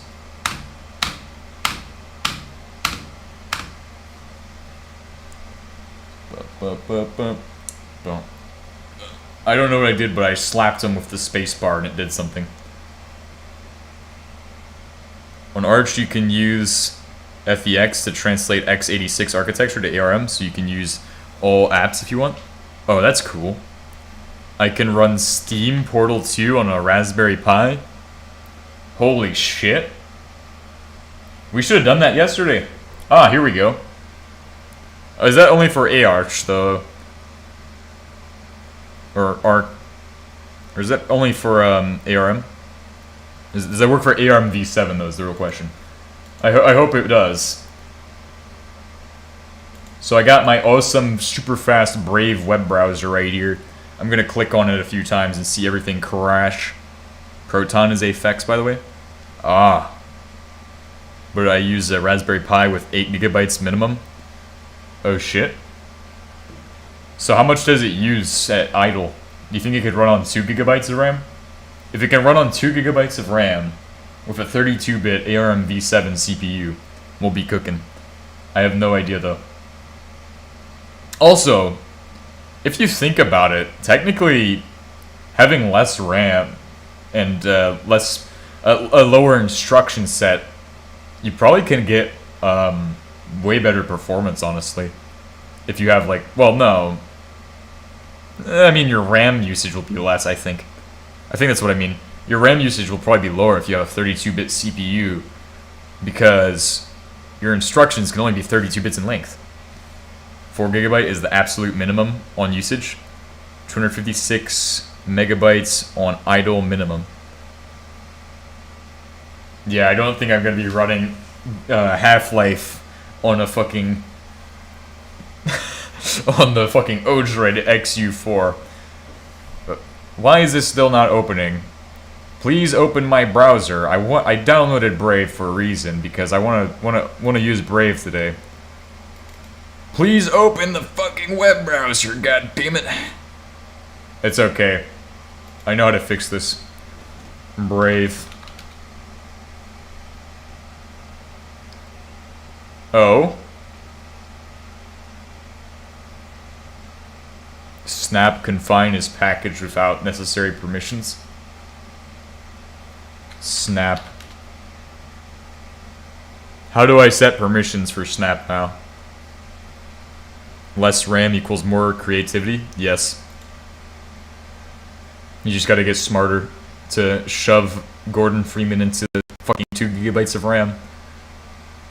What is this thing? Who's opened this console, and how is it open? That doesn't look like my console. Oh wait, it's colored there? Actually, Fax is like Proton, but for AArch. If you want to run Portal 2 on Raspberry Pi, you will need to run Proton and Fex. Okay.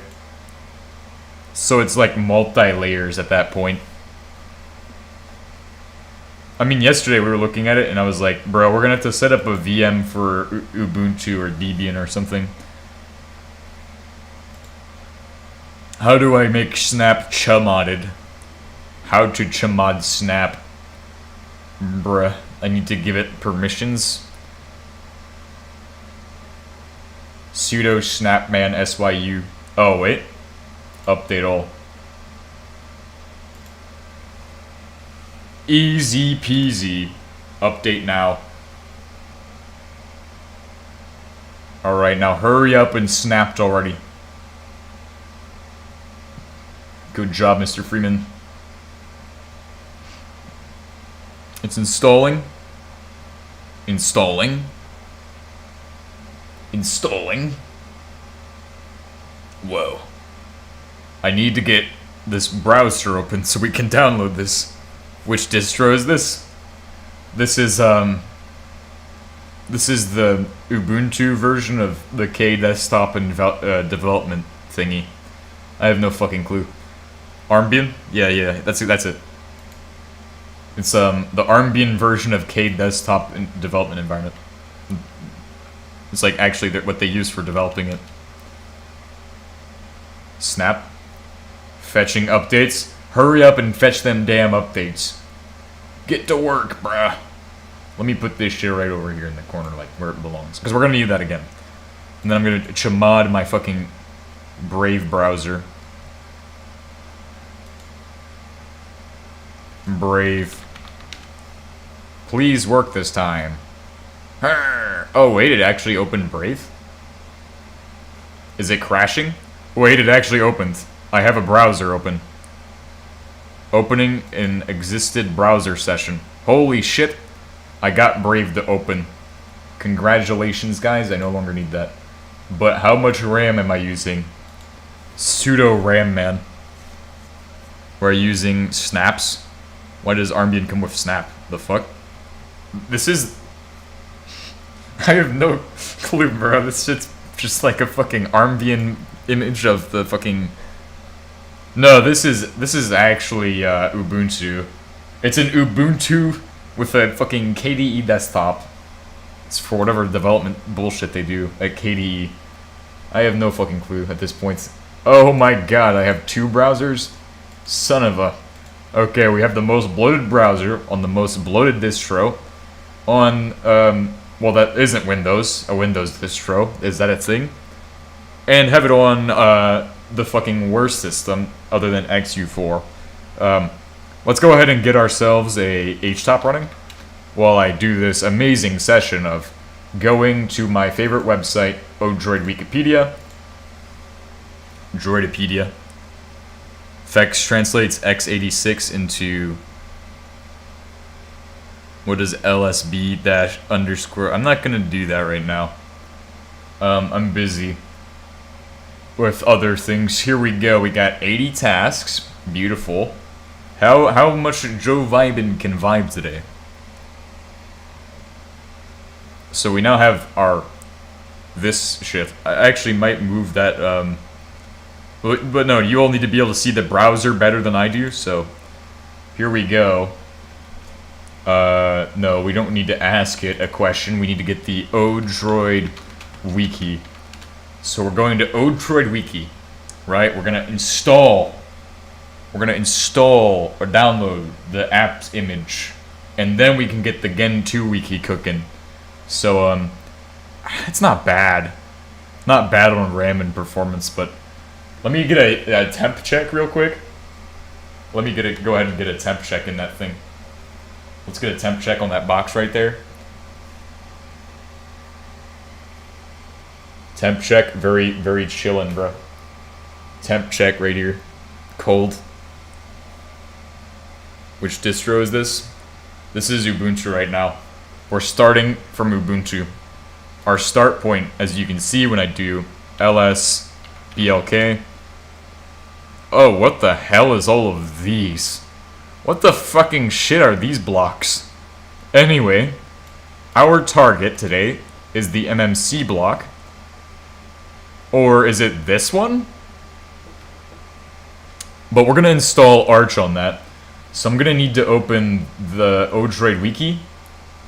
Here's the Odroid wiki.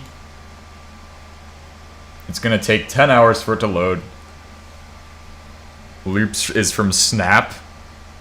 What the fucking shit? I hate Snap. Yeah, Snap must be terrible then. I have no idea why there's fucking 6 loops. I don't use Snap ever. That's really dumb that they have to have a fucking loop for everything. Anyway, I like this website. Shields blocked 1 tracker. Are you sure? Just do lsb release -a? Yeah, I don't think that's a great idea, man. lsb underscore release or cat/etc/release. Oh. Actually, yeah, that might be fine. cat/etc/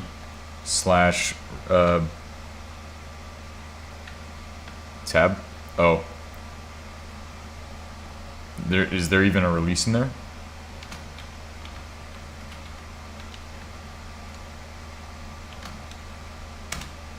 Here we go.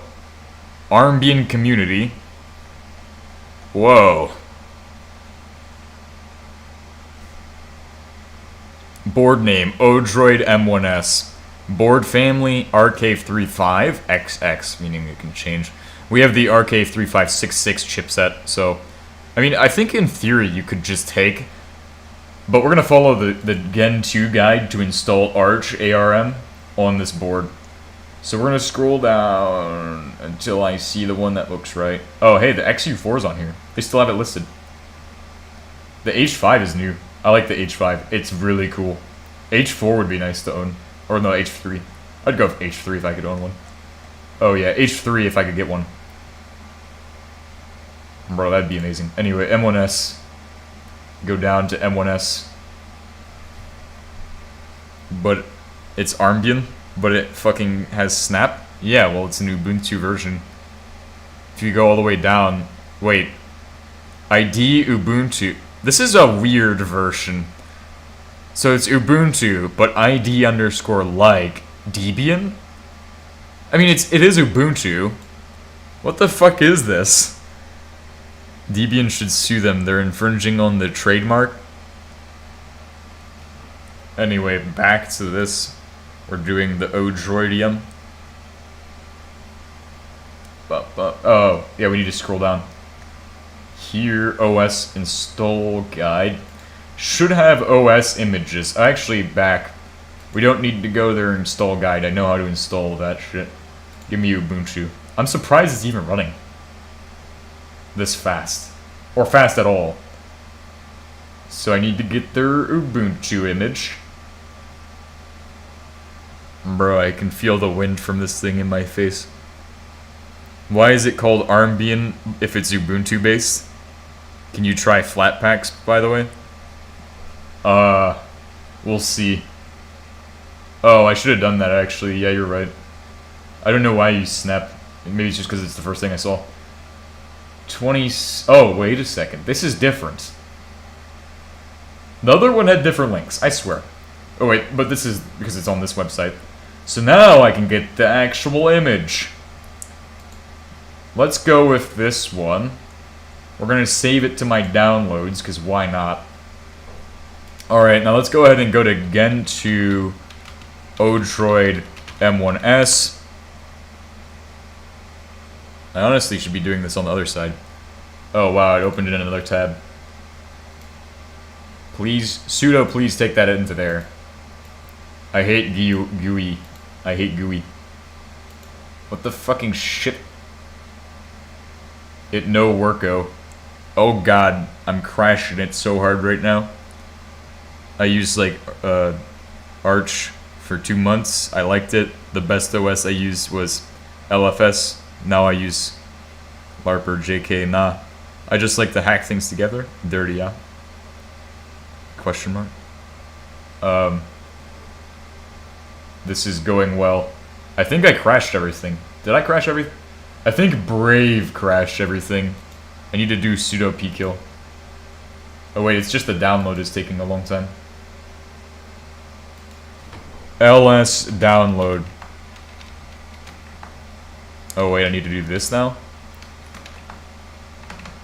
Downloads. Unconfirmed CR download. I guess we just have to wait for it to download and then do sudo pkill all. Oh fuck. Oh god. H-top. What's my H-top looking at? Oh god. Holy shit. That's what my H-top is looking at. My H-top be looking pretty not so bueno right now, bro. My H-top-aroni, bro. Oh. Takes me a second to get everything ready. Oh yes, what a great angle. You get to see all of the cables too. Also, how do you fix weird drivers? Oh wait, what? That's wrong. It builds the packages. Yeah, I don't know. Nix is like, I want to build the whole operating system every time when I want to. That's what Gen 2 is like, from what I heard. But we're just gonna, we're not gonna install Gen 2, even though it would be probably easier, because they have a... It wants to scroll, but it won't let me click on the top. Bro. Holy shit. This is the worst desktop environment I think I've ever used right now. I am not gonna lie. Okay, that works. Let's go ahead and ls downloads again. Okay, it's downloading. It still won't let me X out of this. I think I broke the whatever fucking shit they're using for this. Good, we have our image. Alright, so I think maybe it was the Gen 2 wiki that did it. Alright, so now I should have a Gen 2 wiki. Here we have hard kernel Odroid M1S on Gen 2. I wonder if it's graphics accelerated that's causing this issue. Yes, and grab new packages is so good, it's better than Arch. Like, I like Arch. Arch is awesome. Let's just go ahead and close the whole thing. Close all. Close them all. Oh, okay. All right, let's launch Brave browser again because apparently it doesn't want to launch any other way. GTK warning. Theme parsing error. Fuck. Holy shit. The box. Get a temp check on that thing. Not hot. Very cold. Very good. The box is working very well. If you can't hear the box, then I don't know. I don't know, man. I don't know what to tell you all. Anyway, we got our Odroid wiki page open. Let's go ahead and get our Gen 2 wiki Odroid M1S. Ah, yes, Gen 2. Me, I'm a LARPer, bro. I'll be honest with you all. I think that's important. Oh, look, they got guides for all that shit, so that means they'll probably have a good guide for this one. And then we'll follow the Arch ARM guide as well. Arch ARM. Odroid M1. So we want the M1 image, although we want an RK3566, unlike the 68. There also will be information on here we need. So we're going to be getting our information from 3 targets, although, you know, I need to fix something real quick, because it'd be easier to see what I'm doing if I just had this one big again. Hold on 5 seconds as I make the screen good and viewable and actually pleasant. That's what we needed. This is, you gotta admit that this is more pleasant to watch than whatever's going on in the top fucking right corner now. Oh yeah. So we got our Ubuntu server image. Let's not download it again, because that was doing some fun shit. Known major issues, how to update system. They should have information on the install, and they have manual install process listed, but we don't really care about that. Let's go over to here. So we got our micro SD card preparation. They say not to do OTG, and I agree with this. Is it worth using Linux for 4th semester data science student, or should I stick with Windows? I don't know, man. Our alarm should be pretty easy to put together these days. I like Arctics. Anyway, let's go ahead and scroll down. Boot and installation. So we're going to be doing a different technique because you can access the MMC. Let me get another one of those now. Apparently I need a, oh wait, split view, new tab. Alright, let's go ahead and roll with this, whatever this is. So we got my new tab, LSBLK. You won't be able to read any of that. But, you can see that it has pretty much everything listed in there. And you should see that there's two things. There is two blocks up here. We have, the MMC. And then we have a 32 section. 32 gigabyte section. This is what I'm on right now. I'm on this 32 gigabyte section. So our target should be MMC block 0. However, there's also a boot section already. Now that boot section, I'm going to want to preserve that, I think. So we should definitely probably keep that boot partition there. Anyway, let me go ahead and make the screen pleasant again. There. So I'm back to it. Strolling through everything. Again to installation. So they have kernel building. So we probably will need to build a kernel image. Or build a kernel, not an image. I mean, anyway, so boot and installation. Place the SD card in the system and power the system on. Wait a second, so we're just gonna... Oh, I think I understand how this works. I think what you do is not what I'm trying to do. But what you do is you boot into the main system and then you install... Well, this will be fine. We'll have our headquarters on this shitty OS. And then we'll just go ahead and fucking install Ubuntu to it. Anyway, so place the image on the on the card. So then it pipes that to DB. Whoa, this is a really cool command. But anyway, so we need to CD downloads. I'm gonna just do it in downloads. LS, and we have that. We're gonna go ahead and do the commands as follows. I'm gonna do my, make sure you all can see that as well. Do my, root, sudo xz-dc ubuntu, and then pipe it to my dd-of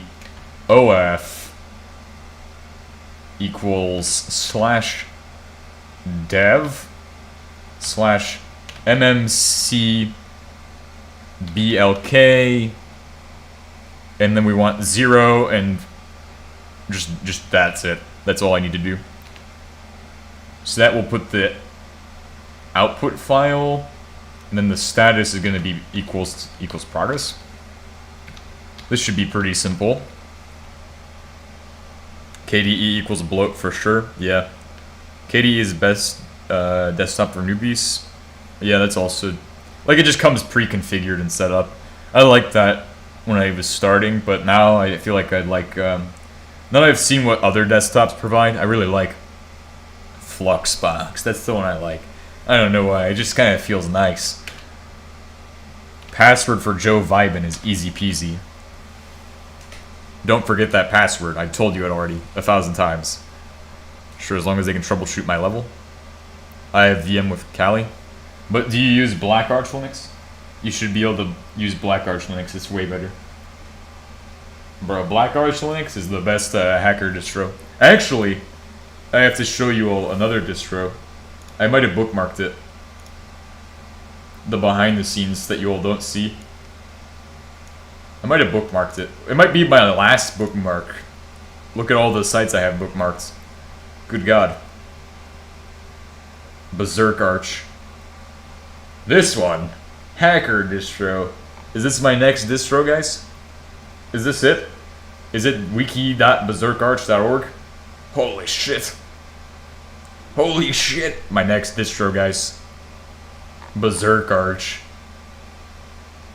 But if you can install Black Arch Linux, you must be a god. You gotta be a god if you can install that. It's like impossible to do. Anyway.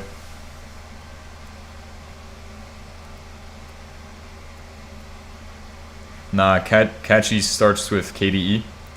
No, bro. All those are whack. Yeah, honestly.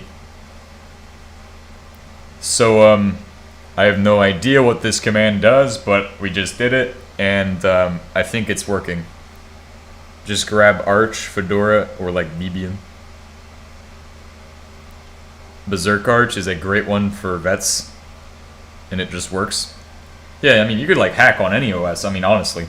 Any Linux distro has like the stuff you need.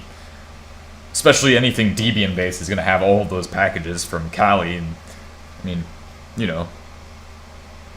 KDE just works, and if you don't like it, just uninstall it. Replace your OF. Did I, no, we're good. Oh wait, that's translated. Replace your desktop. Bro, installing Ubuntu? Yeah, that's step 1 apparently. In this guide they say install Ubuntu. Installation from this point can follow the standard handbook, come back to where the kernel's ready configured. So we just did our DD. So now that has that. So place it on SD card. Then, once you get in there, installation of Gen2. Following the Gen2 guide, the user can build the kernel manually or with the Gen kernel. Below is a list of options that need to be enabled.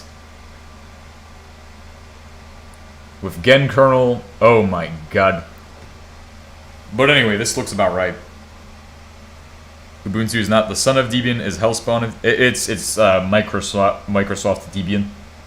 It's like Red Hat Linux gets their hands on it and decides to shovel slopware in there.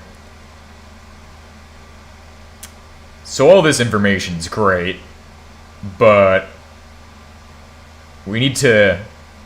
This is a great baseline, I think. But the problem is, I'm gonna need to do different stuff. I can't use their tool. We're not putting Gen2 on there. We're not putting Gen2. No Gen2. Bad Gen2. We are putting Arch ARM. See, in the past I've tried to switch out Arch ARM and switch out the stuff for the original original Ubuntu image just with Arch stuff, but it doesn't really work. So we'll see how this goes. RHEL got bought by IBM. IBM doesn't care about privacy, yeah. GNU Linux. Bro, you should use GNU Herd. This gonna tell you what to be, better knowledge, what you want. I have no idea. Oh, okay, so make Dracut configuration, kernel install. So that will be useful, the kernel install and initramfs. But we need to get the, I need to actually have commands for the fucking install. I wonder if they have that. Creating boot.src. So you need probably this. So boot.src for the original M1S or the M1 image is not the same. Actually, I don't think we've tried swapping the actual Odroid M1 image completely. We'll try that out. It won't boot. Then we'll just use the recovery that we've set up. So this will make it kind of easy to prototype and kind of figure out what we're doing. Even though we probably should just... Please take me to fucking Odroid M1. Not whatever this is. Forum. I need the actual page. This is hella out of date. We are in 2026. 4 years ago is like the fucking ancient Egyptians were around. It's all built above that one kernel. The kernel is Linux. The tools above is GNU. It creates main OS / GNU / Linux. Okay. So let's go back up. Let's go back up real quick. So kernel building. Edit kernel options. How do you do this? Below is a list of options at the time of writing. This is the only 6.1. Only the 6.1 kernel was able to boot and operate properly. 6.6 and 5.1 were attempted but did not work. Okay. So 6.1 is the one we need. So then these are build options basically. So what do I do? How do I get to that step? Boot and installation. I'm kind of confused. Like, I'm kind of lost. What exactly... How do you edit kernel options? What does this mean? Quen, please give me the answers at this time. I'm gonna ask... I figured out that Brave browser uses Quen, by the way. So, Leo AI is actually just Quen. Thank you. I don't want to build a model, but I need how do I do this? Please do it for me. I understand. Thank you. Spy on me. Can't post in chat. This is our distro, guys. This is our distro. Gen 2 installation standard steps. Follow the Gen 2. This is very useful information. Ah, yes. Get a bootable information image. The guide used Ubuntu 22.04 for M1S. Write to the SD card, blah, blah, blah. This is a summary of what it is. You must, bro, literally copy and paste everything or use gen kernel. Okay. Thank you for giving me the advice I need. Alright, let's go ahead and get out of this. I think we're gonna just use my desktop for all the information now. Cancel. Sudo shut that or reboot -h now. So we should be able to reboot. I have to put in my password. Easy peasy. We're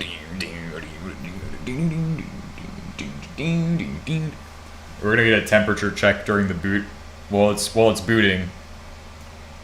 Temperature check. Oh, big screen temperature check. Temperature good. Temperature super chill. All right, how'd that image go? How'd that image install go? Oh god. Maybe I should have used the GUI interface to flash it on there, instead of doing all this fancy Gen 2 shit. Fish, what's your goal? Just installing Alarm, right? Yeah, basic stuff. Just getting Arch on there. There is no Odroid M1S image on the Arch ARM wiki, so I am pioneering the future of Arch installation at this time. Oh, fuck, that was dead. Oh, back up the camera.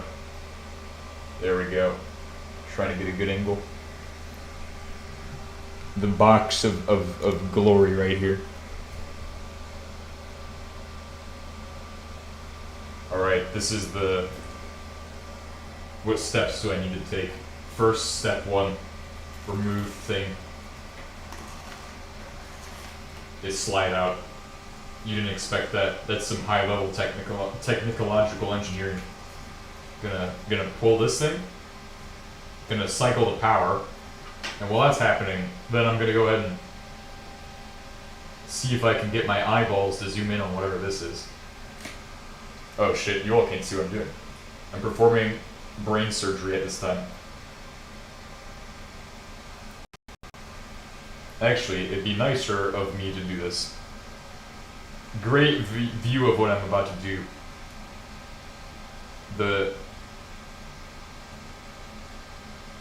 This plug. This fucking plug, bro. Plug. Hold it for a few minutes. You have to do that while it's booting. And eventually we'll get a shit to where it works. I don't think I shorted it. Because otherwise the screen would have just loaded. Unless I fucked it up really bad. Which I don't think I did.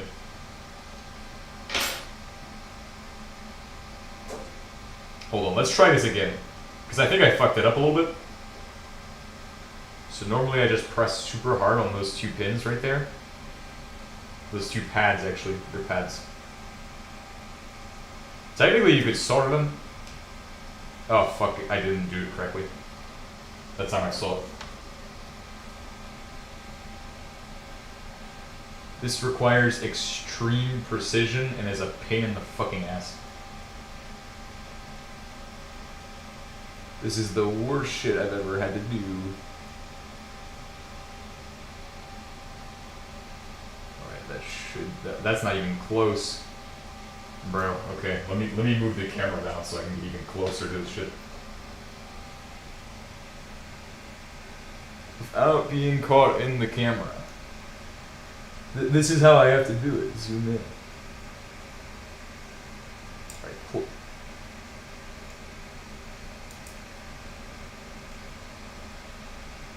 It's gotta be precisely done. Alright, now, please don't slide too much. Easy slide test right here. Hold until it starts to flash. Oh, I'm not even on 2 pins. Fuck. Restart that whole thing.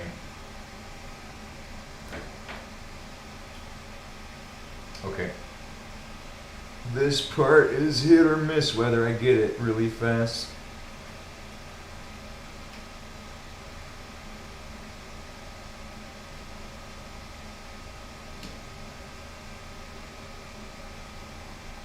Oh, okay, good. I got it. Good job! That took forever. Reinsert the fucking shit in there. We're pioneering technology with Arch Gaming. Awesome sauce. Very good job. That could have been a lot easier, honestly. I have a Steam Deck too.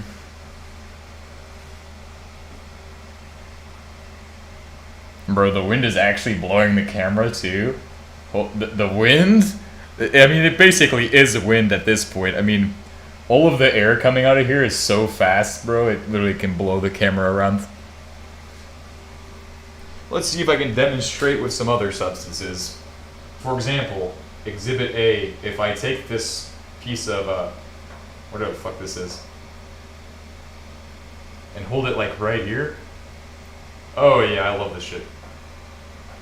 That's how powerful that fan is right there. That's an Xbox 360 fan. It just fucking gets accelerated. Not GameCube, it's GabeCube. Bro, for real. Alright, we're getting into the KDE environment. The fucking KDE ecosystem, right? I bet Elon Musk daily drives this one. I wonder if he does use Linux. No, he probably uses Windows. Fishbowl. Cube. What's up? Welcome. Welcome to me installing Linux again. Let's use Bully Natcher. Let's do the easy answer. Easy anti-cheat right now, bro. Discover store. We're gonna do it the noob way. Noob. Noob. But this is what Brody would probably say to do. He'd probably say to not be afraid to use the GUI. Because the GUI isn't bad. The GUI exists for a reason. The fact that we have SteamOS now, anything with AMD GPU and AMD Intel CPU will work. Oh, well, then my other system is perfect. I can make it into a Steam Cube.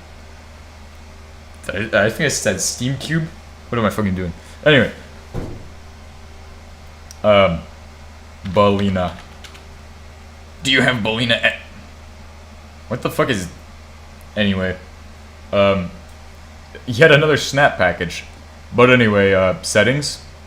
Please use Flatpak. Where's Flatpak at? You got Flatpak?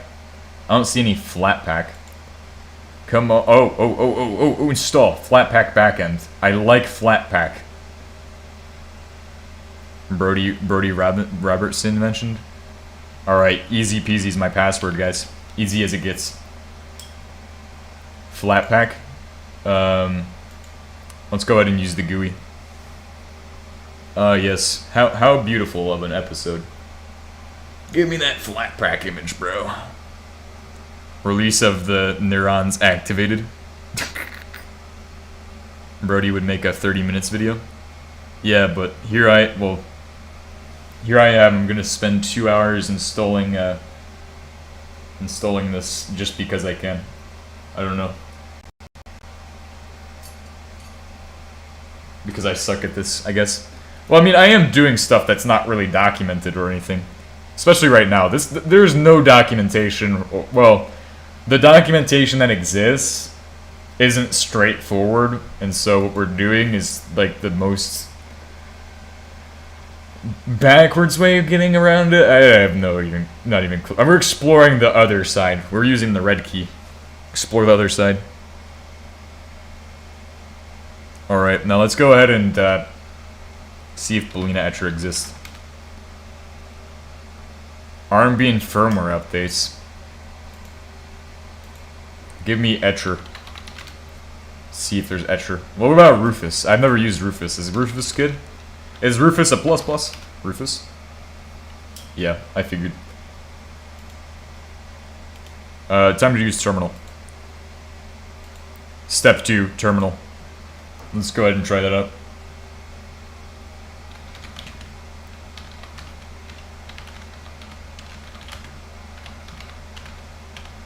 Pretty sure this is the package name.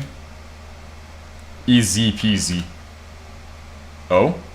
Wait, it actually is the package name? I don't... Oh, yeah, I figured. Figure it's just called Etcher. Or Etcher Balina. One of those three. I like guessing. I like guessing a lot. Okay. Rufus is Windows tool. Search for ISO image writer.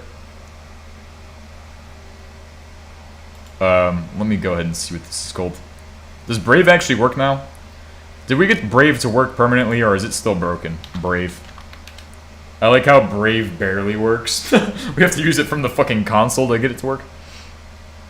New tab. Thank you, Snap, for giving me Brave today. Ah, yes, do I love my Brave web browser. What? Failed to create home / Joe Vibin. Ah, here we go. I got it to work, guys. Technically, as long as it's Arch and immutable, it is SteamOS. All that we need is Steam Big Picture. I've heard immutable is hard to work with. Oh, look, it opened all my tabs from last time. I'm sure that won't cause issues later. Cancel that. Let's leave that open. Actually, let's just use that one. Balina Etcher. Apps. Can I get it through apps? I know on AUR they exist.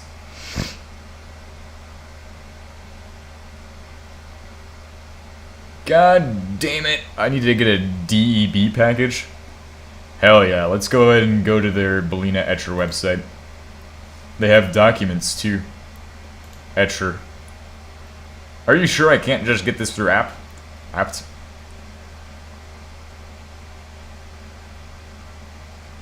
Yum. Bro, they get it through Yum? Yay.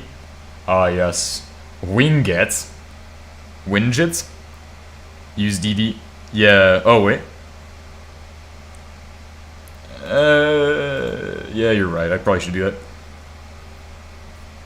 LS, downloads. Oh, LS. I feel dumb.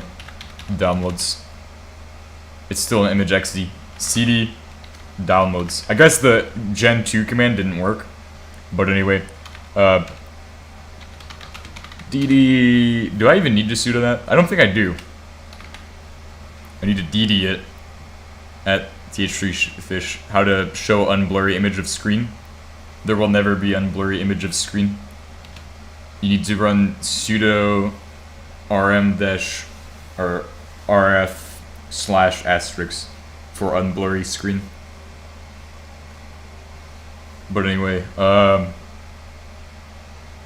actually, they probably have a guide here. They probably have the entire command I need. So we go to here, right? I can go to OS images, and they probably have the entire command for the specific Linux Ubuntu. Where's the commands? Getting started. I think it's here. I just want to easy copy and paste that shit. User installer. But we need to know how to get it on there. Oh, they don't even have the command. They just use Boolean etcher like I'm gonna do. Because I really don't want to DD today. Actually, no, I'll just DD anyway. Oh my god. IF. French. Uninstall French language pack. Look at stream, we can't read shit. Well, yeah, that's because it's tiny.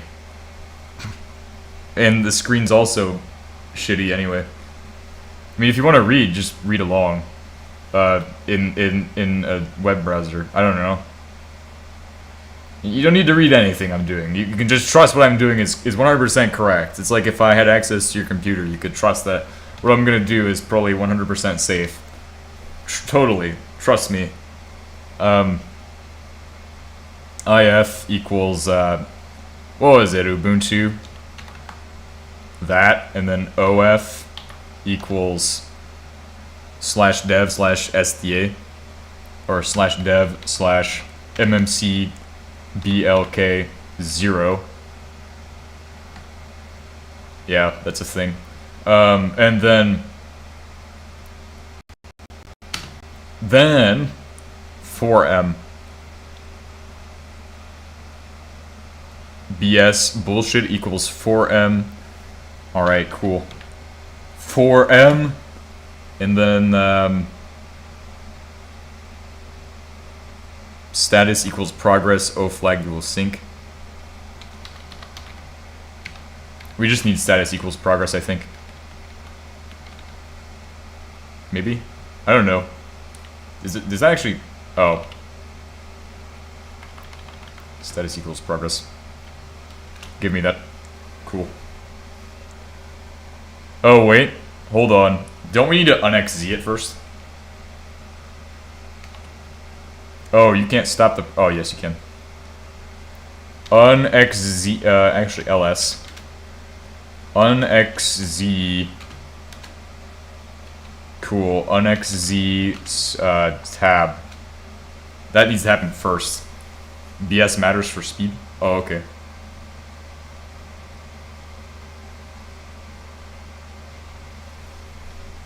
Let's make this, let me make this bigger. Since, it's still gonna be unreadable, but would you prefer smooth, or would you prefer the fucking absolute latency of all time? Which quality is better? This screen?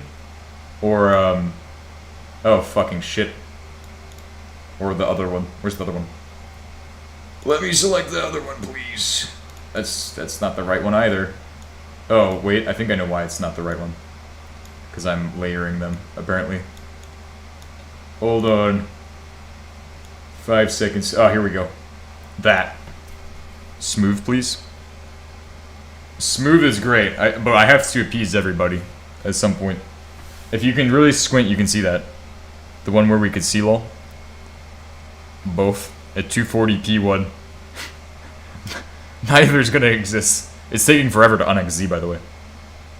Honestly, we got better performance with the one we did yesterday.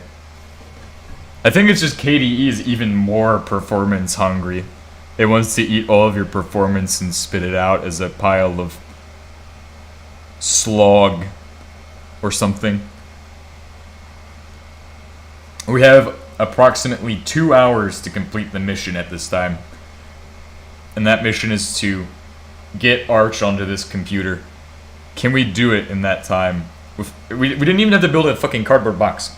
There was no cardboard boxes built in today's episode. That was all done yesterday. That took the most time yesterday. Progress tells you XZ and other stuff, like that progress. Maybe I'll try it again and just test it with progress. Let's get an H-top running. H-top. Oh god. Split view. Yes, please. Left and right. Whoa. No way. Oh my god. This was a bad idea, guys. A really bad idea. Give me split view. Joe vibin'. Get rid of that. Close the program. H-top it. Pseudo Pac-Man SYU. Alright, so here we go. We got double the viewage. Double the pleasure.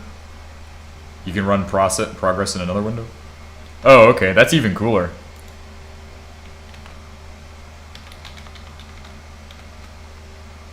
Status equals progress. What am I doing? Oh, it checks /proc and stuff like that. So like an emulator. What's the processor thing? Full form of wine. Oh my gosh. Bro, who would have thought Arch Linux on this platform would be so popular? Anyway,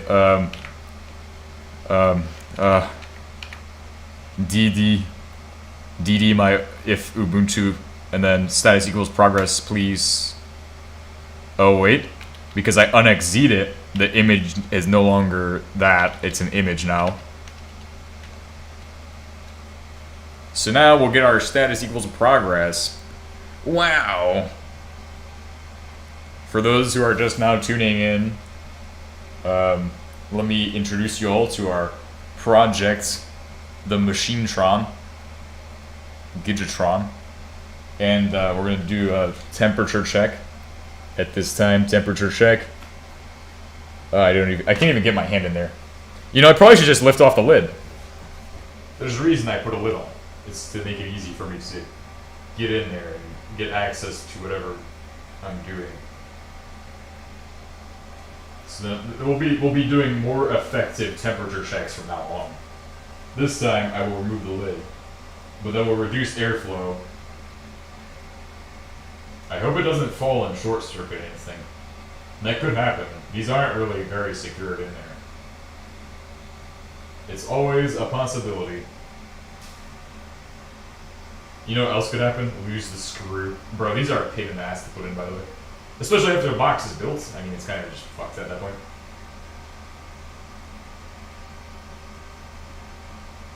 I think I can just lift it off like this. Slide it around. And now I got my temperature check.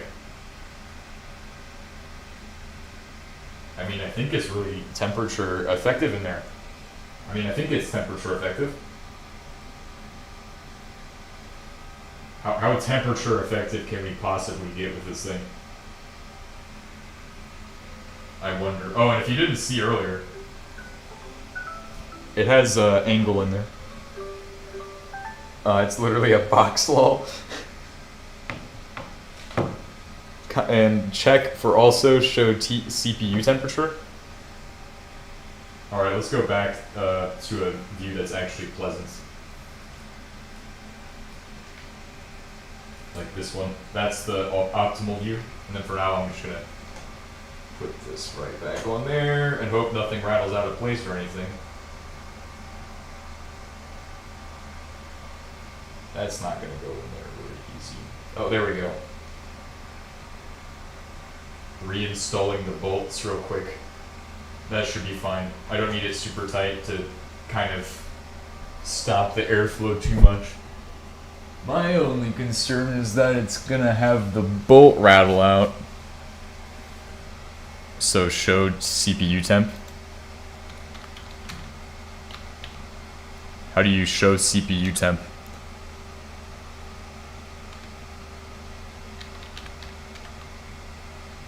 How do I, is this what the command is? What are the specs in the box? Fast fetch. Sudo apt install. Actually, they don't have fast fetch, they have neofetch. Watch me do neofetch. Joe Biden, easy peasy password. 4 letters, easy and peasy. Time to do the neofetch, baby. Sensors for CPU temp. Sensors.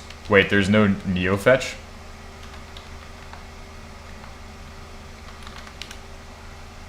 Wait, oh, so it is actually fast fetch. Fast fetch? Is it truly the fast fetch? Jeezy Doom. I like Jeezy Doom. That word just popped in my brain. HTOP F2 also showed, requires lib sensors. I mean, yeah, I've configured HTOP before we could set up HTOP on this. I mean, we could technically just game on this. Fast fetch, neofetch is old and archived. Yeah, but it's still on some of these Ubuntu and Armbian images that are for these ARM platform systems. While it's installing, we just DD'd all that over there. I don't think I need to do anything else. I mean, I can ls blk. Me being big dumb. We have all of that stuff. Apparently, Snap is still existing, unless our target is MMC block 1. But that's only 30 gigabytes. That can't be our stuff. I don't know what all this Snap shit is. Bro, this fucking Snap shit. What the fuck is all that? I'll just uninstall Snap at this point. I'll just, like, delete those. Microsoft Windows has no fetches at all. I've seen images of fast fetch on Windows. I've seen Windows fast fetch. Unless that's a weird thing that some people do. WinSwap. Anyway, fast fetch. Prepare for Ubuntu. It's Armbian, but it's Debian, but it's Armbian. The fucking shit is this? Anyway, the specs are really great. If you didn't know, what the fuck is this? Oh, I just copied and pasted? Fast fetch. Do it again. Pip installs won't count. QT. Breeze. Wayland. Kwin. Wayland. Ah, yes. Nor Wingets. Winget install fast fetch.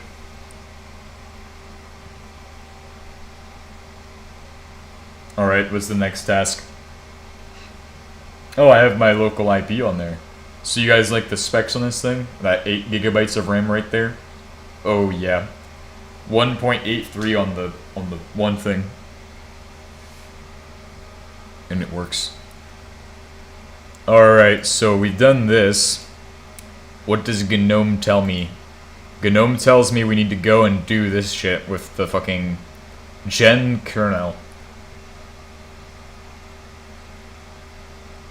Let's go ahead and use gen kernel.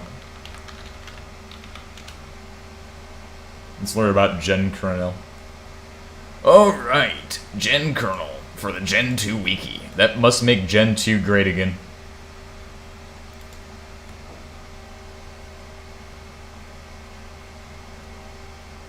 Is a tool by Gen 2 used to automate the build process of the kernel and init RAM FS.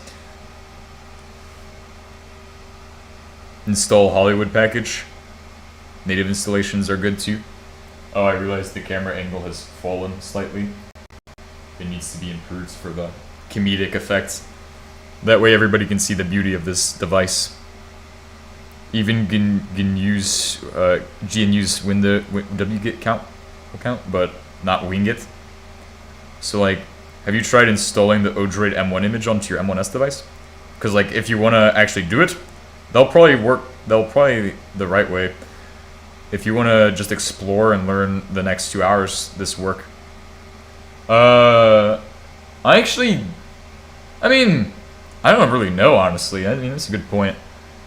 I've experimented, and I've done a lot of different things, but I don't think I've actually done that, where I swap out with... Because I've swapped with the actual Armbian, or no, the Arch Linux ARM x64 generic image. I've swapped with that before. But you might be right with the way you're recommending to do it. I'm not sure if the device tree layout is the same. There's some aspects of stuff like that, but I think it's worth a shot. Arch ARM Odroid M1. I think this is probably going to be the easiest way to do it, if this works. So now, what we need to do is look at the guide. So, installing Arch ARM, we're gonna need... whoa, why the fucking forum? Give me this one. I need the wiki. Alright, so the installation procedures are as follows. You need a DD with a block size of 1, I guess. And then start at this partitioning to card. That's for our card, though.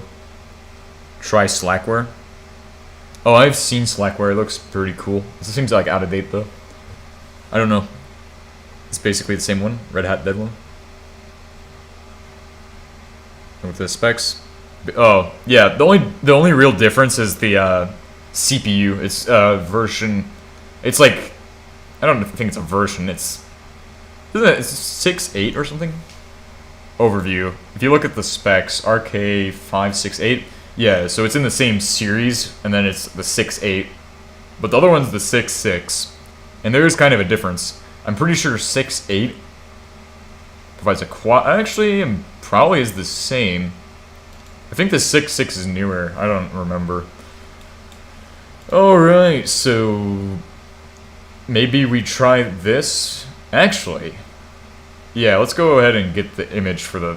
I think we've tried flashing this image directly, though. Anyway, let's go ahead and give that a shot. If this works, then that's insane.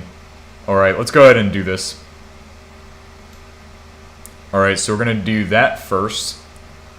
I'm going to put this on the other side of the screen now. But you can follow along on the Arc Wiki if you are so inclined. Please close that screen. We don't need that anymore. We need to... Why do I have 10,000 browsers open? This is Bonzi Buddy at this point. You should do that on a separate PC, I guess. No, we'll be fine. There's two drives, basically. Think of the SD card as a drive, and then think of the internal storage as a drive. We're just gonna flash to that. So we need to... I think we need to zero it out. I don't think it really matters. I've been told it doesn't matter. But I'm gonna do it anyway, just because... Just to be safe. Maybe to get that Ubuntu slop off there. OF... dev slash... Not sad. Dev slash sad. Yes. MMC. Oh wait, I forgot to put the equals. That's a good catch of me. Good catch on my end. MMC BLK 0. Cool. Now let's go ahead and say that's what we need to do.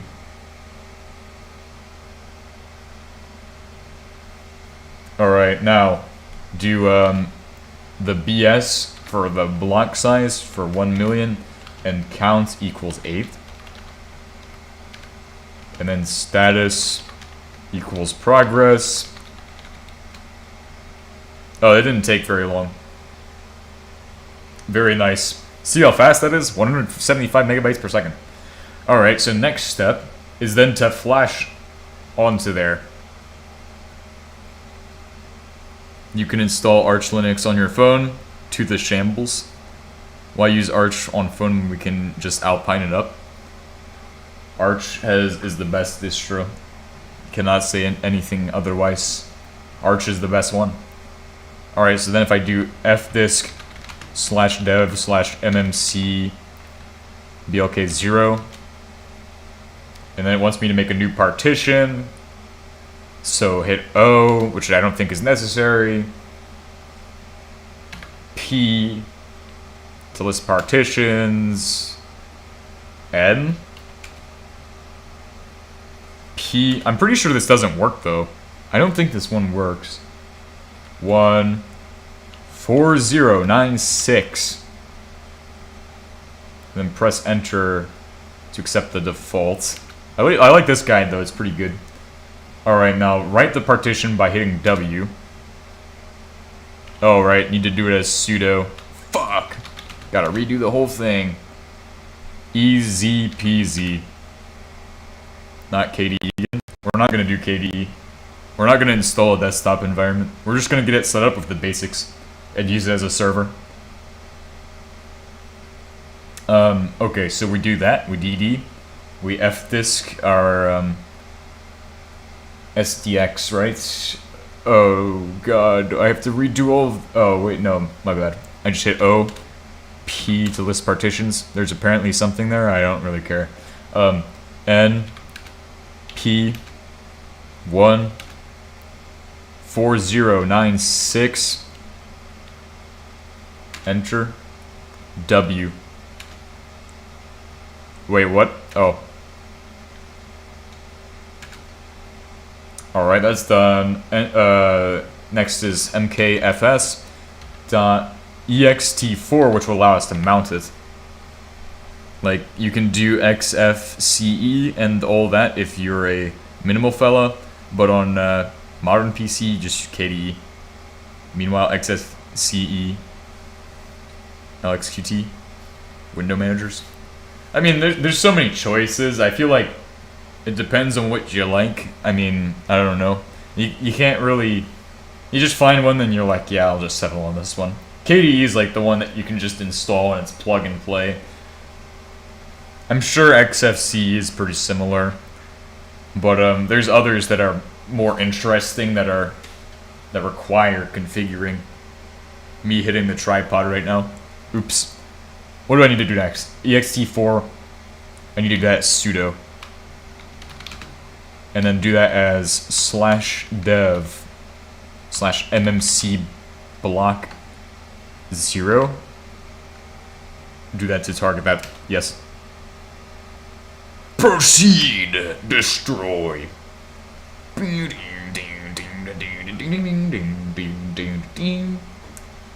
Alright, never fear. Ubuntu is here. No UEFI here. So after fdisk, that your layout looks like a, what LSBLK say? Because I do not know how it works with U-boot, how partition layout looks like.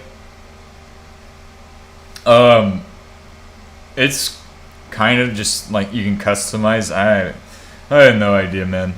I've read some U-boot stuff. I've tried building the U-boot kernel from scratch to build stuff on, to build my own OS and run it. It doesn't matter too much, but LSBLK, just to, looks like MMC block 0 is just nothing right now. I don't think it even, it's there. MMC block 0 exists. Who cares? It exists. 60 gigabyte of MMC block 0. Alright, so now that we've made that, we need to make a directory called root.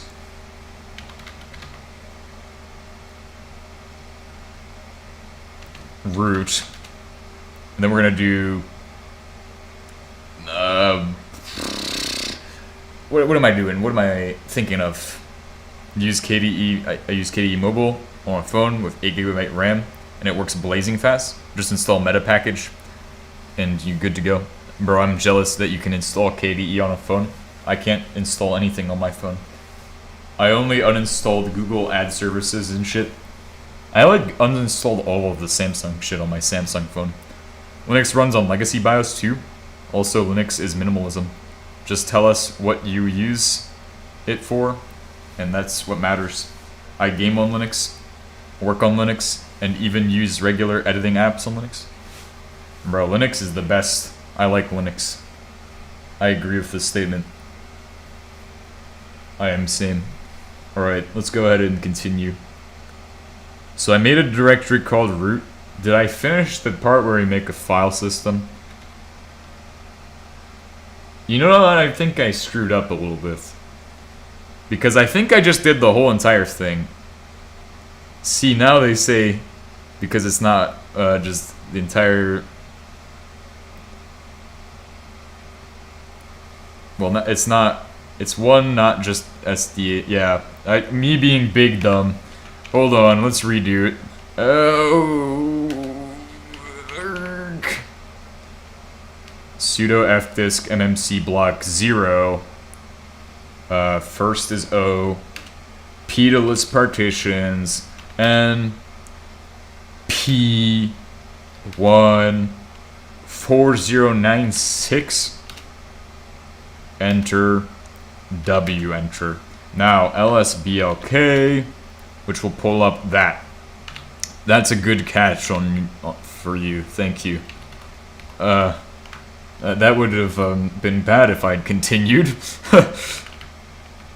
My brain is super tired. I didn't have the right energy drinks this morning. Def used proprietary garbage. Distrobunks. And bro, you're all just talking about Linux, bro. It's so much Linux, it makes me happy. It's rare. So much Linux in the chat. This is good. Fdisk. Did I just Fdisk again? Hold on, it's not written yet. There's a Q button. Congratulations, I quit the thing. So, I don't know why I was gonna do that. Where the fuck is the MKFS? Okay, here we go. P1. There we go. Discarding device block. Nice.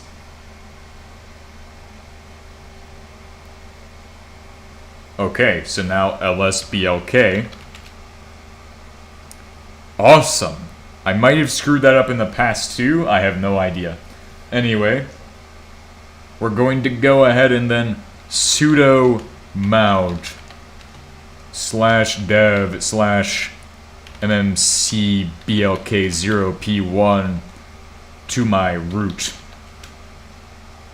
Technically, you can... you can't use MNT. Just use root. I'm not even going to say something I don't know the answer to. wget. And then, hopefully this one works this time. Let me use my mouse to just copy and paste this slop right in there. Slopperoni.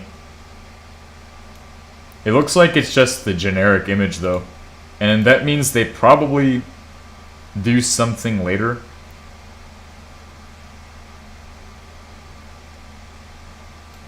Because this, we need to build the U-boot for it. Oh. Okay. So we're going to need to build our own U-boot. However, this is why I downloaded Brave Browser. So, see, I downloaded Brave Browser because it has the greatest Quen. So we can use Quen to figure out how to build the fucking U-boot. And that's how I will magically conceive this thing into... It's way easier on Ubuntu, though. That's why I also went with Ubuntu. I did this decision because it has the ARM tools that we need. So that's how we're going to get to the U-boot. Anyway, let me shut up and slap this code in here.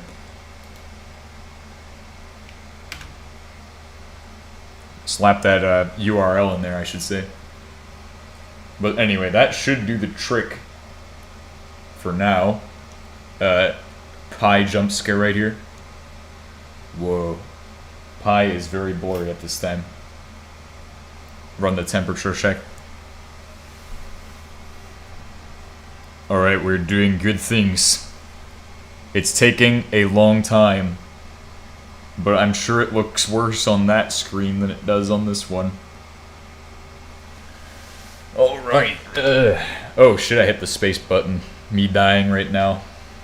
Pi. The pie jump scare, bro.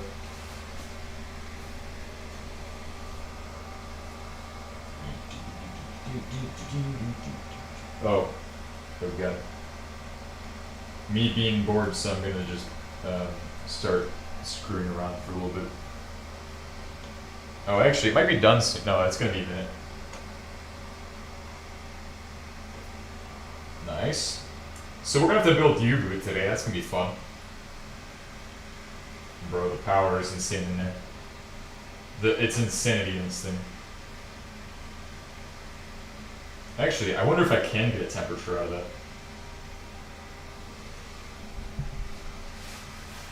Oh, you guys can't even see what's in there.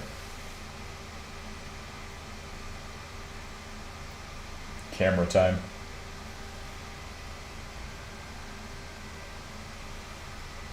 Good.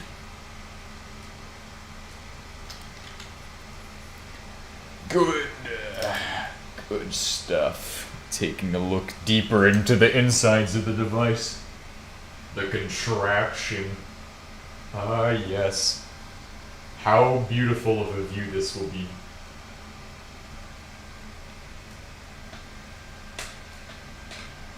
Set up the greatest perspective camera. Okay, let me pull up my camping stool. Oh, that's a terrible view, actually. What am I doing? Just turn that a little bit more downwards. There we go. Oh, wait. We can get it even more angled in. Yeah, we can do that one. That's the image everybody wants to see. Scoot this forward.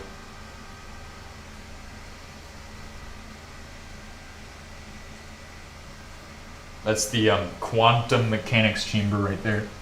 Whoa! Shit. The view. The blurry board in there. Oh yeah. Anyway, enough of that. That was a great camera angle, but we're gonna just go back to normal mode angles. This one's better, I think, because it really shows how many fucking cables go out the side. I mean, this is a great case for this thing. This is what I call fish ATX right here. This is my own patented ADX. If you want to get with me to make fish ATX a reality, it can exist. I just need some corporate superpowers to make that happen. We will make fish ATX happen for the gamers out there. Got to keep all the temperature inside on the board. That's how you give it power. Yes. Next up is improvised water cooling. That'll be our next evolution of fish ATX. The fish ATX rack. It's highly modular, highly compactable, highly quantum mechanicized. It's great. We don't even have the other board running yet. Foss, by the way. Or Foss for the win. Nah, who needs money for things? That should be 3. Let's change codecs instead. Yeah. Codecs are where it's at. Change codecs. So it's free. Oh, and they also, on this guide, they include the other thing. For me, it's easier to just dual boot. Bro. That's fair. I was gonna say, yeah, I mean. But no, that's fair. Insert the SD card. You know, when I was getting into, like, SBCs, I really didn't care much about, like, specs. But, you know, now that I'm advanced, I'm a somewhat advanced SBC user, one thing I kind of care about is specs. And when it comes to these boards, if this board used 5 volts and that board used 12 volt, well, now I have to care because I have one power supply for one board and the other board uses a different supply. Then if I think about amperage too, now I have to figure in amperage, which really doesn't matter too much as long as you're not below what it needs. If you're below what it needs, bad. Oh my god, it was lagging for me. Oh. We can use Creamu and Windboat it. Yeah, VM it. Oh, VM is cool.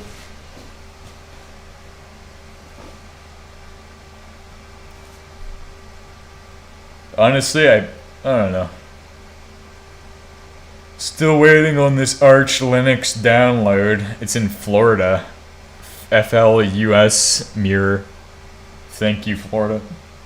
Thank you, Florida, for bringing us this great Arch Linux.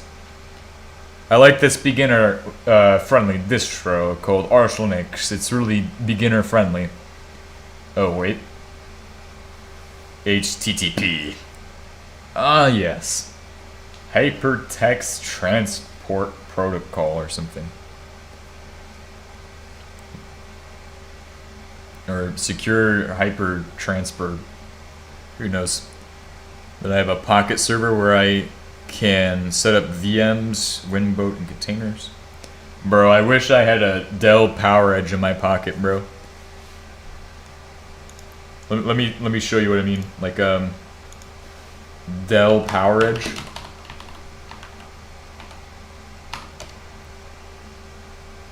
Dell PowerEdge.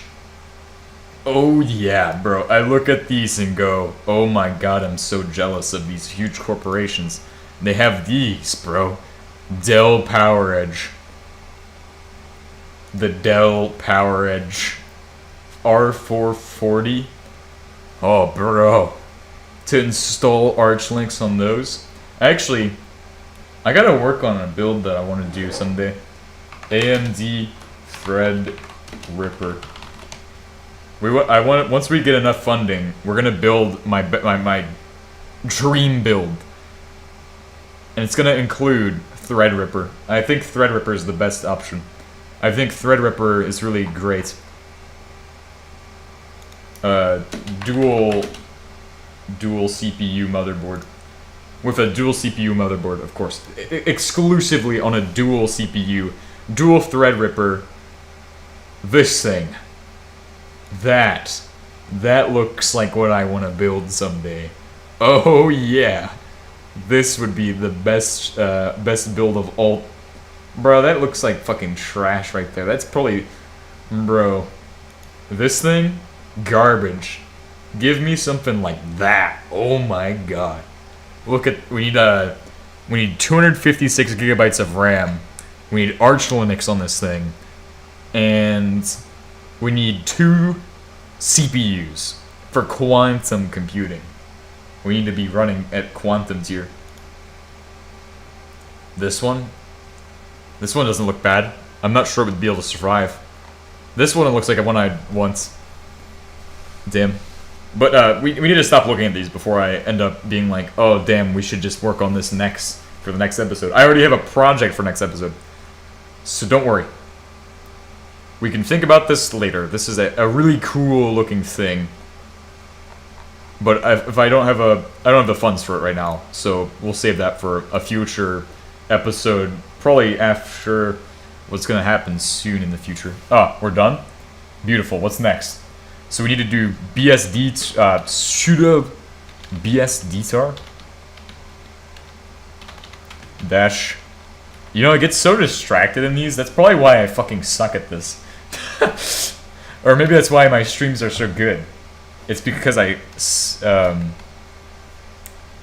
not because I don't suck at this. It's just I suck at staying focused, which is kind of a problem.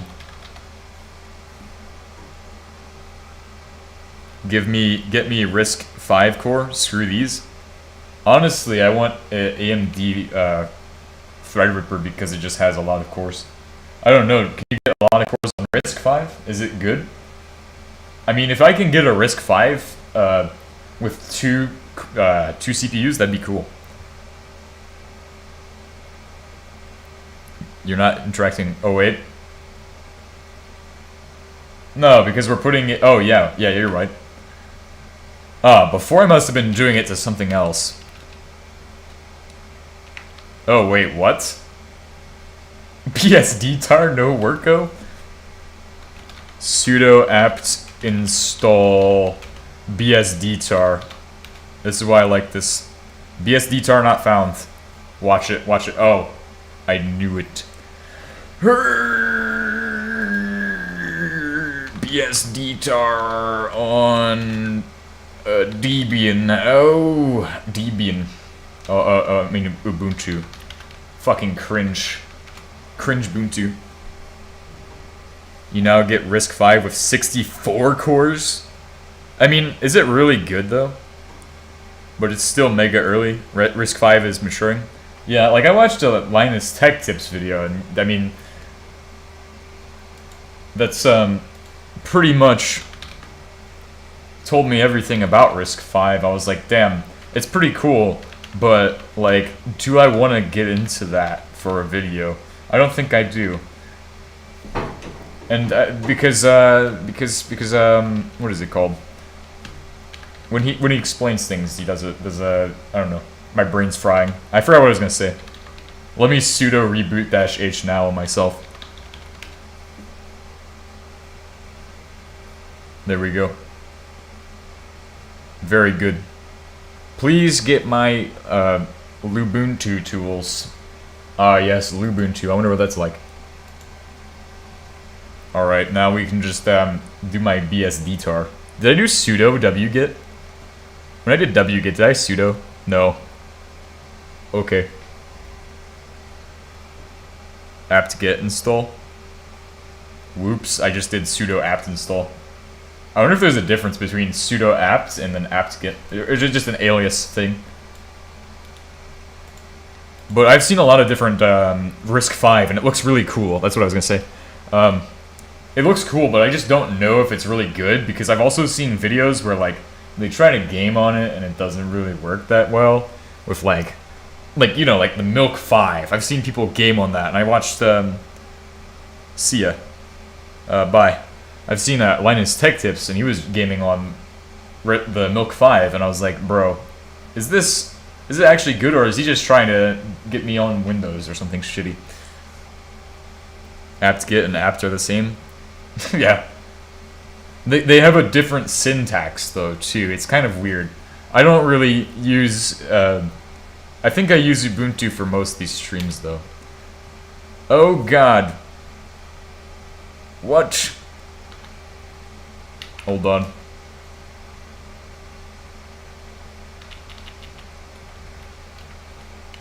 I think I do need to sudo this.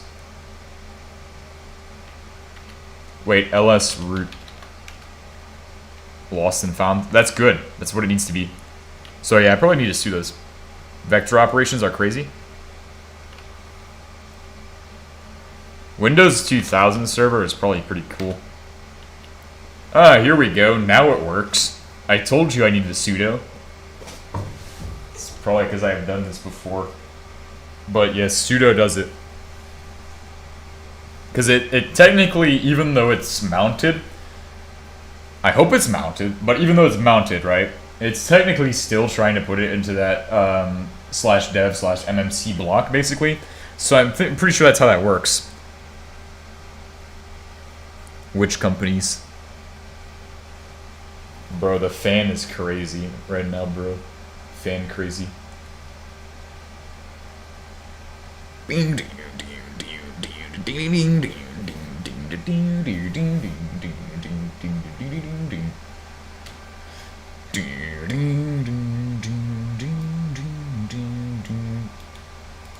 Alright, so we need to do this.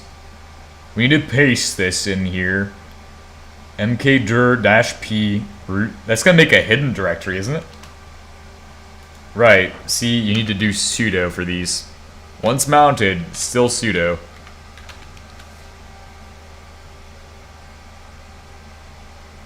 Where Doom was based on the first DOS software. Bro, Doom is amazing. I like Doom. I got that song stuck in my head. Permanently trapped in Doom. Alright, now, what exactly is this? For ext linux conf. And then it wants to put it into here. But is this correct? Like, ext Linux script for that. Is there, where's the U-boot for this thing?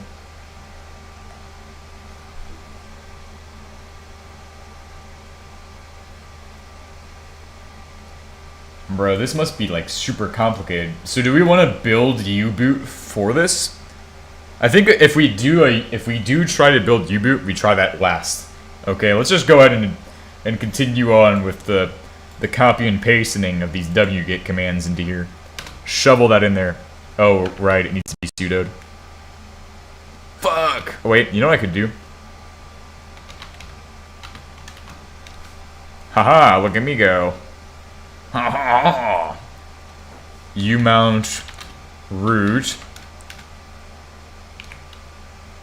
C must be super user. Alright, next up. Oh. Okay, now download the U-boot bootloader.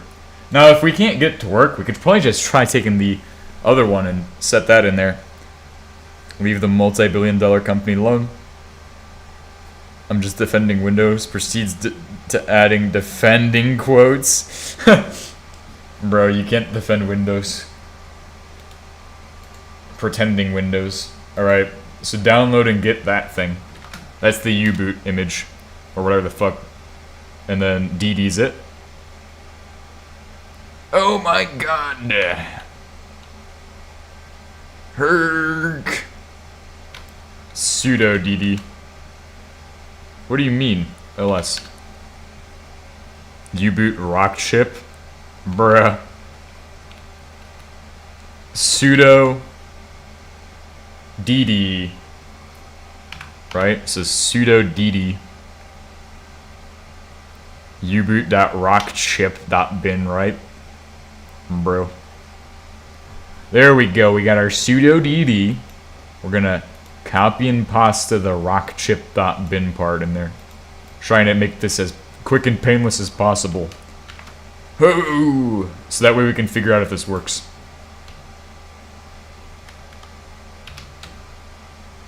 Bro, this fan is really warm. Just switch to Linux easy. Just make sure to pick the MMC yes. Oh, okay. Dev slash, oh yeah, right, and it's trying to do it to dev SDX.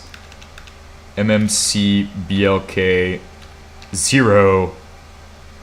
However, before I do this, I need to not do that. I need to do LSBLK right now. LSBLK. Let's see. It's still P1. Wait, MMK0 P1. Do we need to leave? We could just do those, right? We could just... There's already boot partitions, though. We didn't make any boot partitions. Because...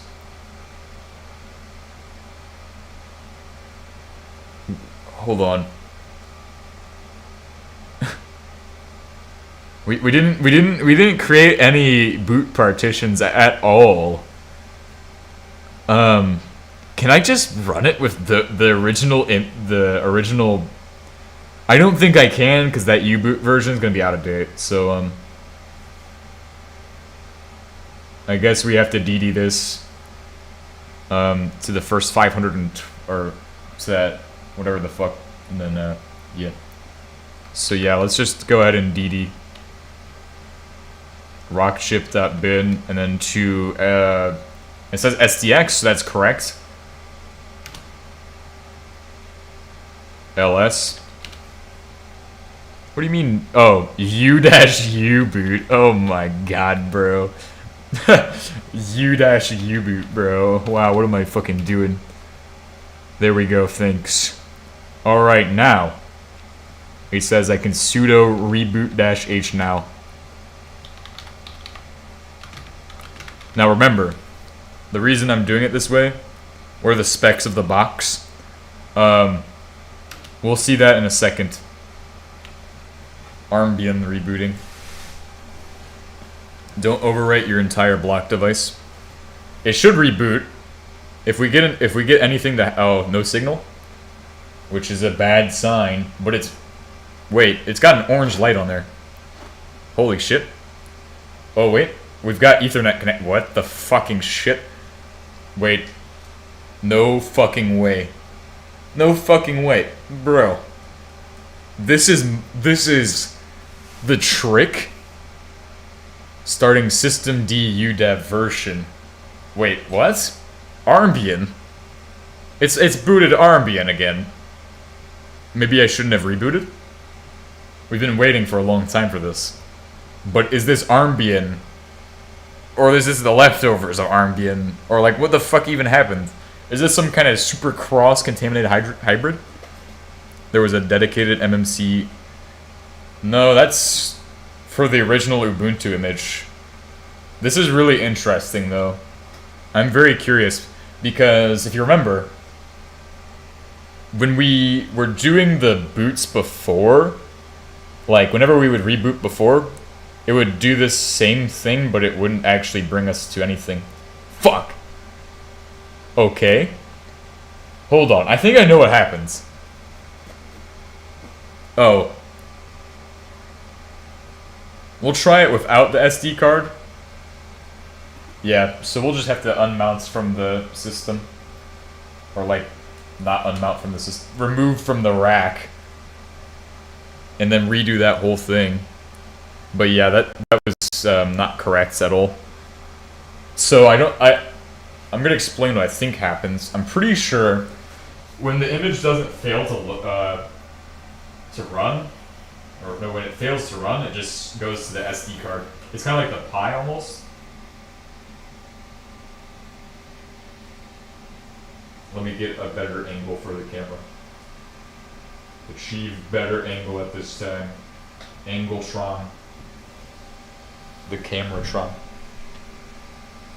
Give him that nice big screen image right here. Big screen image. As I go ahead and perform surgery on the device. Zoom that shit in there. Alright, ready, set. Oh.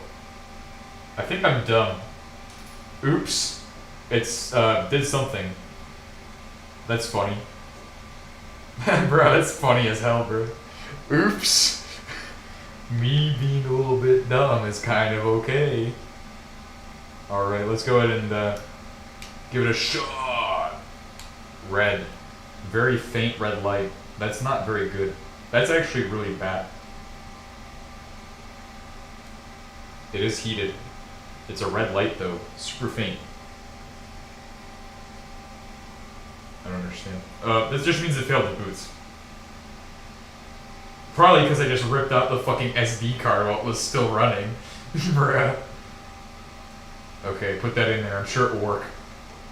This is what we all come here to watch anyway. Or what the audience comes here for. Ah, look, it works again. I wonder why that works. As I rapidly insert the device back into the machine. I hope I didn't break anything. I mean, surely I didn't. This is hard to break, isn't it? The world's greatest technology. But yes, that method won't work because it needs a different bootloader, or didn't work, or something like that. Yeah. But MMC block 1 is the SD card. So when we pulled out the SD card, yeah. So I basically flashed to the internal eMMC. So that's MMC BLK0 or BLC, yeah, BLK0, and then damage the partition table. So by writing directly to MMC BLK0, I think you were supposed to write to MMC BLK0 boot. Okay, so let's redo the first steps, and then let's try putting it in boot 0. I think you might be right with that. Let's give it a shot. I think, actually, the U-boot partitions correct me if I'm wrong, which I don't know if you know, but I think the reason there's two is because one of the U-boot partitions is for the actual, what's it called? I have the idea in my head, I just can't put anything into words right now. One of them is to boot the SD card, and one of them is to boot the MMC block, because there is, I think it's a software level thing. So it starts off, and if it can't, it's kind of like the Pi, you know, the Pi doesn't have a switch on it. So it's a software level thing, and if it can't boot from eMMC, then it will try to boot from SD card. And if the SD card isn't present, like we just got the red light there. So, yeah, so one of those is the correct one we need to flash to. It's just a matter of which one is the SD card and which one's the MMC block. So I'm going to go ahead and say it's the MMC BLK0, like you're saying. I just want to kind of dive into why it would be that, kind of. Is the internal EEPROM and the MMC. Yeah, pretty much. Yeah, that's actually right. Yeah. My commands should still be in here, so let's just go ahead and scroll up. See what we need to do. Alright, so we need to do all the way up to the BSD tars. We need to DD this and zero it out, and then we need to do the F disk. Bro, this is gonna be easy though. Easy installation this time. Whoa, MMC BLK 0 though. Joe vibin'. Easy peasy.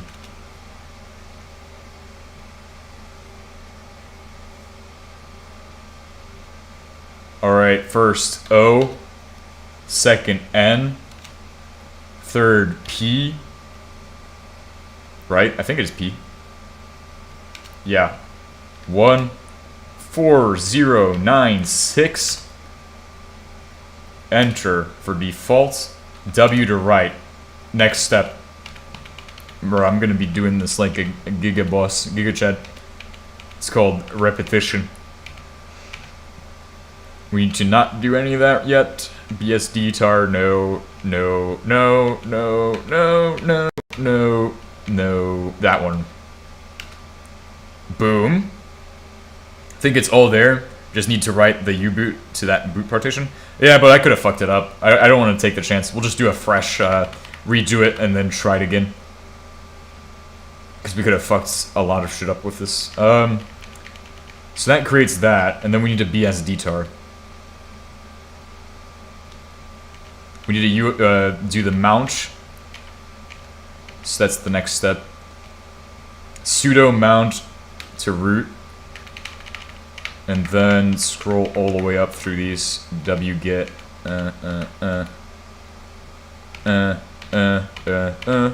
BSD tar. CD downloads.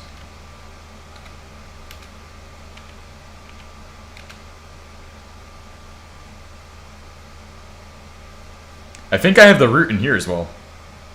No, you're right. To be cautious, yeah, because I probably fucked it up.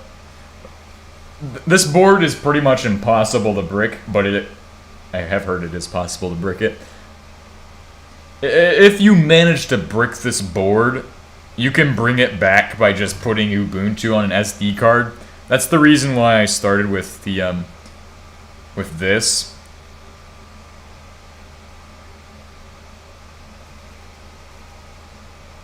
Yeah. Fuck! Oh, that's fun. This will be fine. It will only make a mess in my downloads folder at least. What the fucking shit? Well. Actually, this is an easy mess to clean up. This one is easy, thankfully. Because this time, all I have to do All I have to do is remove it. Yeah, this channel is sponsored by Ubuntu. Bruh, that's the first step to any installation, is to install Ubuntu and then install Arch on top of it. Inside a VM or something. I could just hit Control-C and then sudo rm-rf root. Yes, that's gonna be wonderful. I don't know why it's taking so long. I'm a bit concerned. Guys? Guys? 5 head.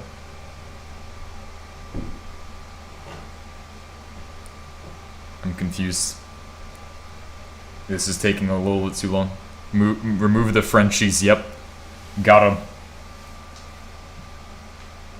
Yes, we will remove the Frenchies. mkdir root. Alright, redo the mount commands. Mount.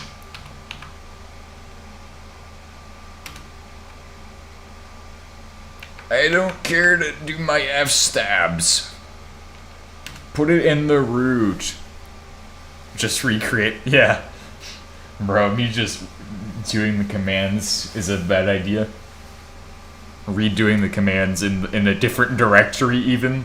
That's why we didn't have it, is because I did it in a different directory. Bro, I'm surprised I'm even able to install Arch on x86. I mean, that's actually easy. I just went to the wiki and just followed that one. But, like, I'm surprised I'm even able to get Arch on the Pi 5 to work. I did that one, and it was just me looking at what AI told me the entire fucking time. And eventually it worked, which is crazy. But it took me a lot of telling it that it was wrong for like 7 hours straight for 4 days in a row. That was the Pi 5. And then I've learned a lot by that, because it taught me a lot about how device trees and shit work, how to get Wi-Fi and stuff like that. You need device trees. So I just stole one of the Ubuntu ones, like a fucking object from it, a DTB from that, and then just shoved it in my Pi 5, and now it has Wi-Fi. And now I use it as a NAT, so that's interesting. I haven't even Pac-Man SYU'd on it in a while, so I need to probably update it, if it's not bricked already. Fun. That means I have to update every day. Arch is supposed to work on anything. The only thing making everything work is that they break once things change. Yeah.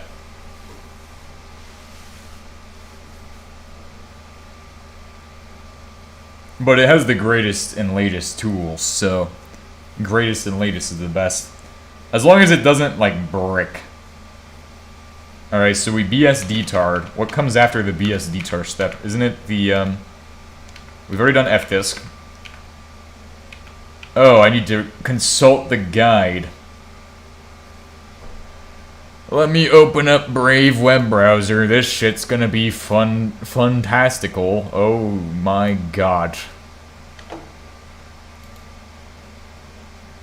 Brave, please. Please open Brave. Sudo please open Brave. Ah, thank God. Opening browser in existing session.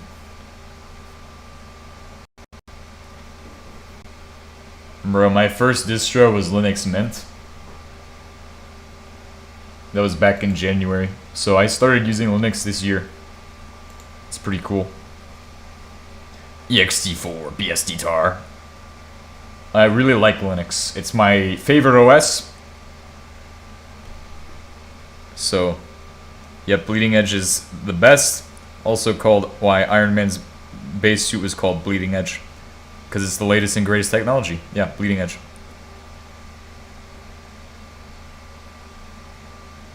Download the U-boot. So then we just need to mkdir root boot / ext linux. And then do that. Oh, let's just go ahead and copy this whole thing. Sudo copy and paste it. DeepSeek AI. Oh yeah, gotta love DeepSeek, bro. China. Oh, whoa. Hold on. It needs to be done as sudo. Fucking shit! Shorg. I switched to Linux around 20 years ago. That's good. I'm still noob at this stuff, but I'm gonna learn it. Linux is the best distro, I think. Or best OS, I think. My bad. I said Linux is the best distro. It's my 3 a.m. brain cell. 3 a.m. It's the ghost of a brain cell that's left. Bro, I'm so dumb I have ghost brain cells. Bro, that's how long I've been going on this stream for. So it says to umount root. Did I do everything in the correct steps? I think so. So we're gonna do a sudo umount root because I can type it and I'm not that lazy, but I should be.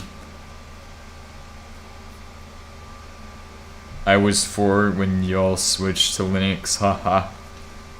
Me, I wasn't alive yet, probably. I don't even know. We got the veteran Linux enjoyers here. Alright, so half of this command has to be done as sudo. And it's this one. I love Linux. I love Arch Linux because you have to install sudo. DIY sudo, bro. Linux as a distro is way better of a thought than Linux as an OS. Linux as a kernel. I like Linux kernel as my favorite distro. What the fucking... Oh, this one. This one. Uh-huh. uboot dot tab. Tab. Please give me my uboot. Candidates are tab ls. Oh wow, I just downloaded the rock chip bin again. Oops. Oops. Seems good so far. That is, careful now. Yeah, we downloaded the rock chip bin a second time, so now there's a second one. Who cares? Honestly, it's not like it's gonna mess anything up that we have a second one. Alright, oh, I just put it on SDX too. I mean, LSBLK, what did it do even? SDX? There is no SDX partition, where did it go? It just went null. Alright, cast null. Yes, amazing. Oh, fucking shit. Stop right-clicking. Kidney stones. I'm dual-wielding my mouse right now. MMC BLK 0. Bruh, I can't believe I did that shit. And then, P1. I'm sure this will go well. No. Boot 1. Boot 0. Oh, man. I need to drink more energy drinks so my brain works. Oh, right. Sudo. Whoa, what do you mean permission denied? Hold on. I have sudo. I have the MMC BLK with boot 0. Am I confused? Or what? Aren't we supposed to be flashing it to boot? Isn't that what you thought we should do? Permission denied. So if boot is, yeah, this is... Well, actually, that makes sense, though. In OS design, you don't want your boot partition to be writable, because then people can execute unwanted code.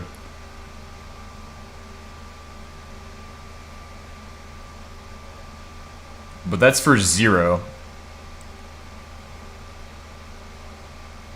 So, Ask AI. Bro, Ask AI translates to, do you have a question? Bro, wait, what?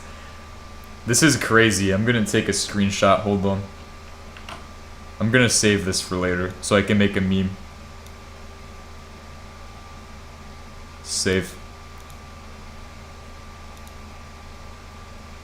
I know why it's read-only, but I don't know how it's read-only? I mean, I guess it must have Armbian or... No, Ubuntu would have installed it. Because it was an Ubuntu 5 image that I had originally installed when we did the LCD panel video.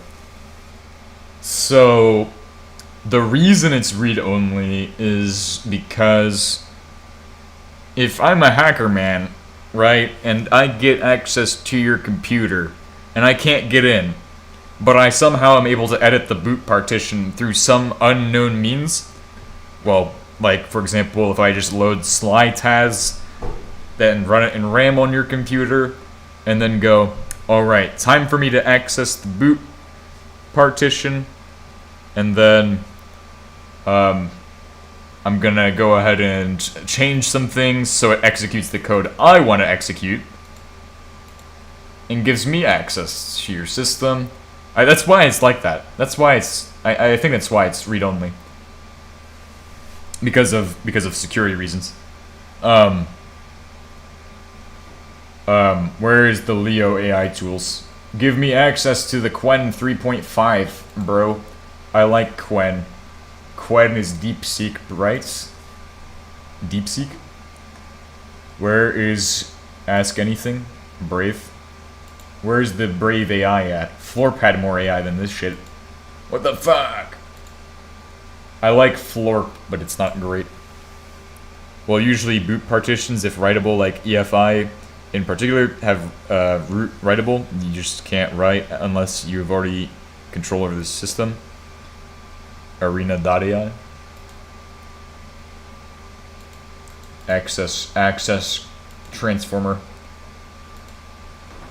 Help. Hurl. Bro. Ask. Hurl P. I wonder what it'll say. It'll be like, are you speaking German today? Guten Tag. That website has like actually modern models that don't hallucinate. This one's okay. Ask follow-up question.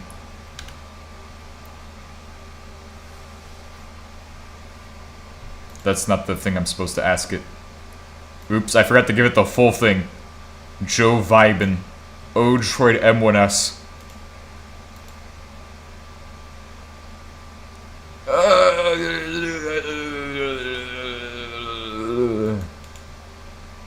Joe Vibin. Here we go. Permission denied. Give it that one.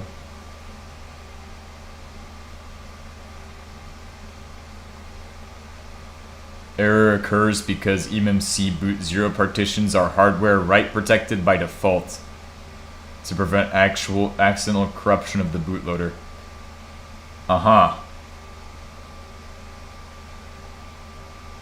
Run the following command to disable the read-only.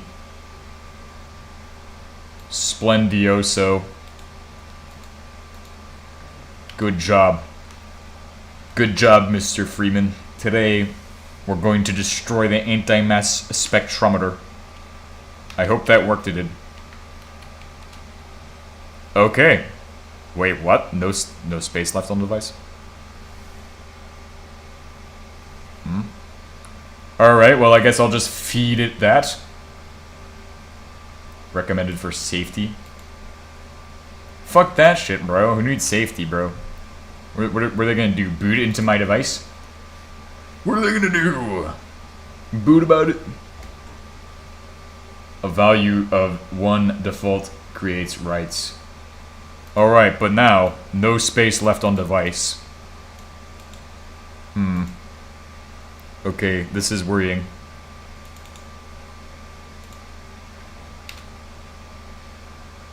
How the hell is there no space left on device?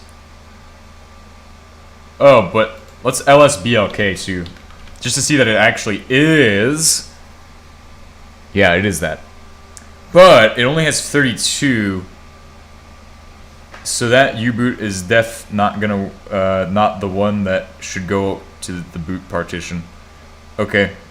Maybe it needs to be compressed to boot image or something?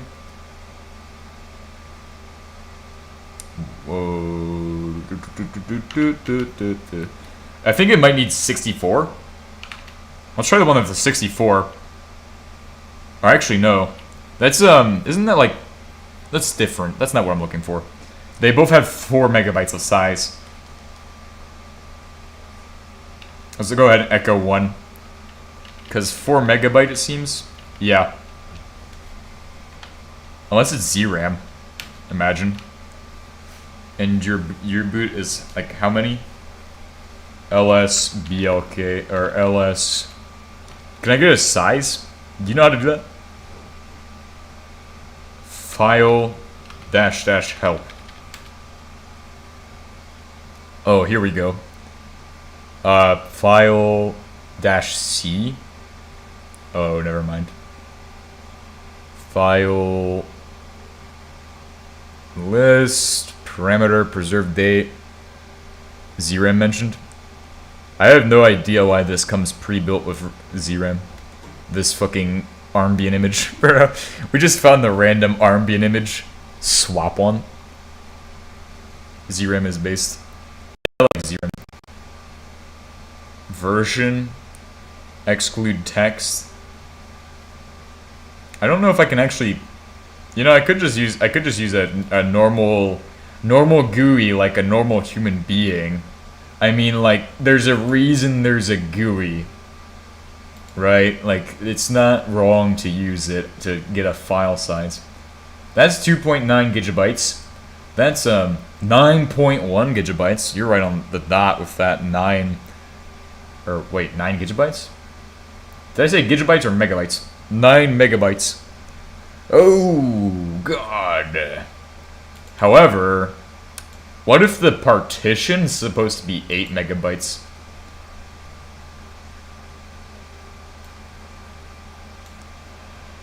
So we're trying to flash that in there, right? We're trying to flash this into it. Trying to do block size 512 megabytes. Or something, or 512 kilobytes? I have 8 gigabyte DDR3 and 16 gigabyte of ZRAM. It's crazy how well it works with ZSTD and 100% swap priority. Damn.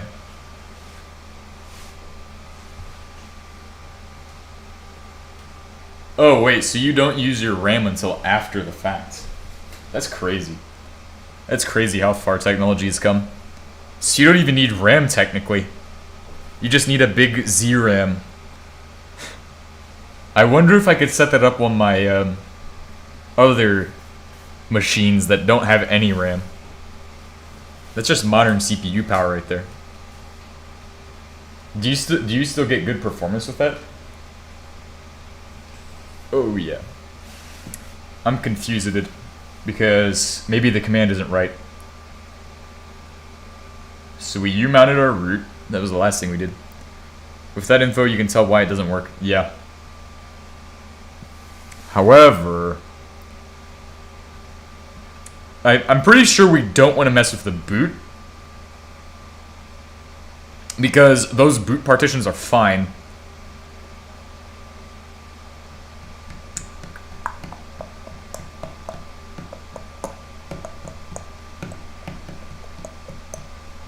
Unless...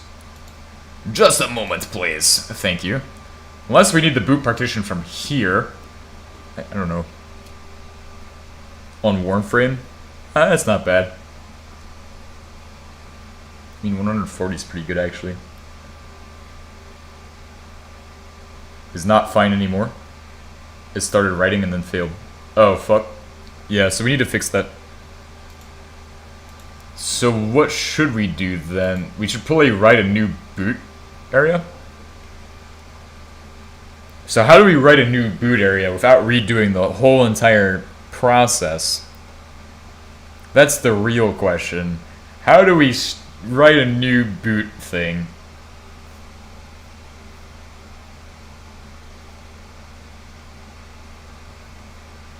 Good God, this is the pain of it.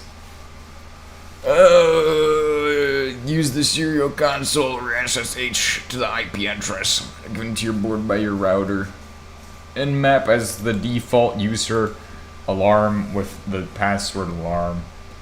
Blah, blah, blah. I don't know what the boot image looks like for that device. Okay. I can get us a boot image of the original stuff. We could just shove this on here. But that's a whole different struggle. Okay. Install methods. No, we don't need this page. We need the OS images. Because thankfully they provide you with an actual option to just download the fucking boot. So if we go to download links for this one, the original boot image should work. Alright, let's see. So we have a boot and a root FS. We're going to take the boot from the server. We're going to have to unxz that. Now, the flashing step, I don't know what the command we're going to want to put in is. And I don't really want to screw it up on the first one either. Regular expression. Regex. 40 whatever.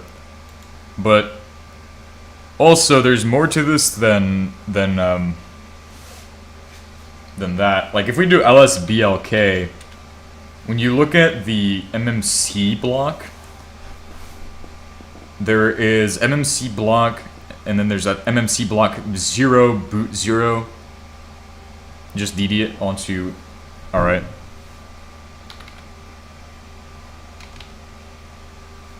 Just dd it onto. What are we doing? DD it onto boot 0. If it's the 4 megabyte image that we're looking for. It's not. It's, I believe it says 45.6 megabytes for MB. I mean, this is not correct. So that's not going to work. However, there's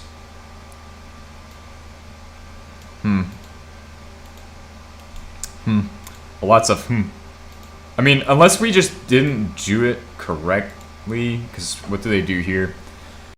They just say to do it to /dev/sd whatever. It's not no. So no, we'll be fine. I don't know what I think just say fuck it and just kind of go with another option. I think if we just dd the other U-boot that we just downloaded, or no, we can't dd that boot, because that's a boot directory. If you see the, oh wait, it is a boot image. Ah, what if we just dd that boot image? You skipped 4,096 kilobytes? Yes. Is that why it's 4 megabytes? Yeah, that would probably be correct. Yeah, 3C, yeah.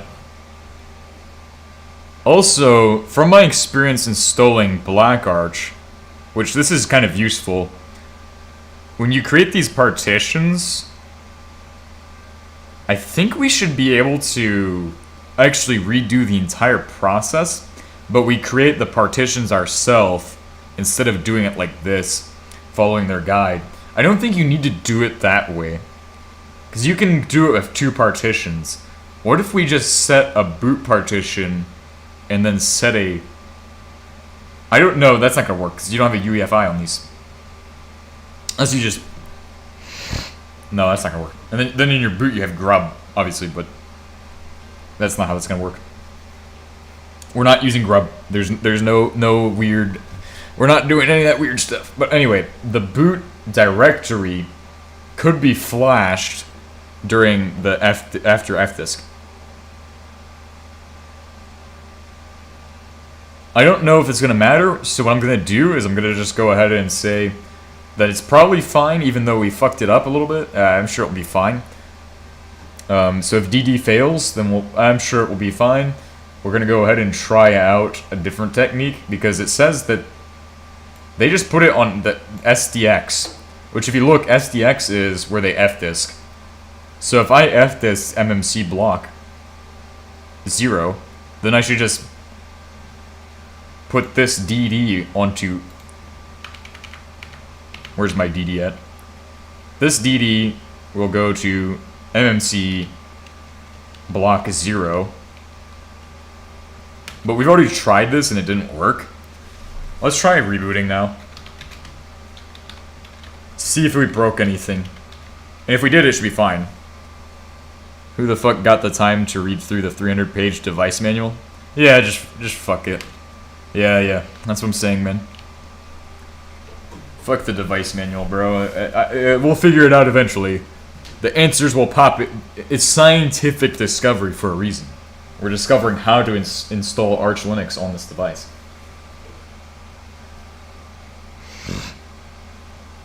Bro, like the air coming out of there kind of feels hot, but not really. Alright, I mean, it still works. I'm sure it's not broken. And it says Ubuntu.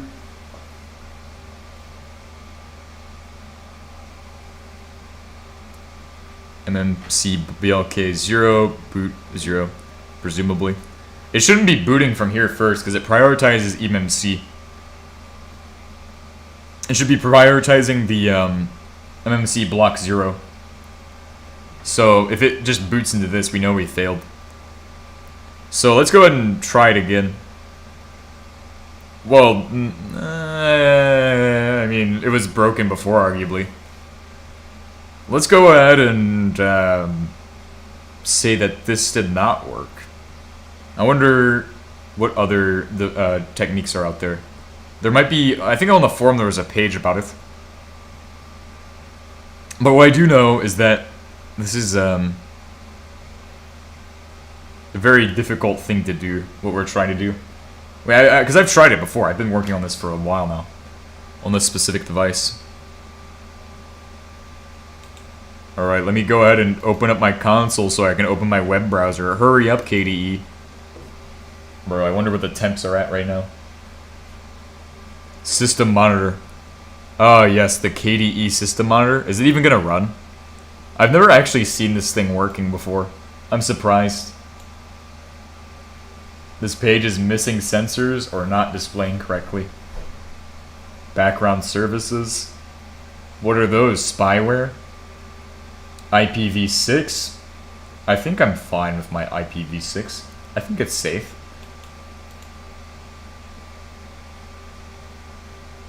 Oh. Oh, yeah. Yeah, I'm fine. Nobody saw my IPv6. Whoa, look at that. I love these.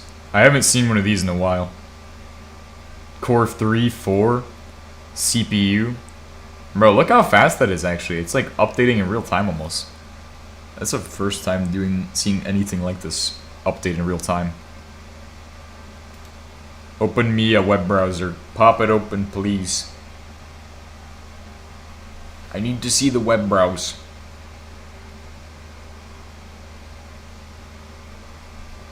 It wasn't booting before though, so the OS on it is also not something we did it wrong. Please boot. Please bring me to the fucking internet. I need my web browser. Because the U-boot is too big. AI says, yeah, exactly for the Odroid M1S and most rock chipboards, you must start at the first partition at 32768 and not the default 4096 or 2048 because the U-boot is too big. Whoa, that's interesting. Okay. So yeah, let's redo the F-disk. Let's redo it. Rock chip SoCs like RK3566 in your M1S expect the following layout: Sector 64, IDB loader image, the initial DDR initialization, Sector 16384, the main U-boot image. Whoa. So what was that website you said about? This is a very powerful tool that I'm realizing you have access to. I need access to this tool as well, so we can make this thing happen today, using the Jobito code. Jobito code. Oh. My brain cells are popping.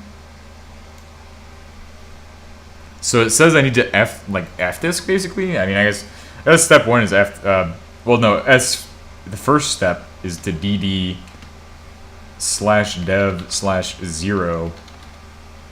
or whatever. It's research AIs. Oh, hold on. IF equals that, and then OF equals /dev /mmcblk0. Yeah, that should do.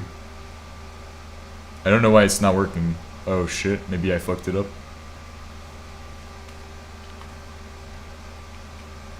LSBLK.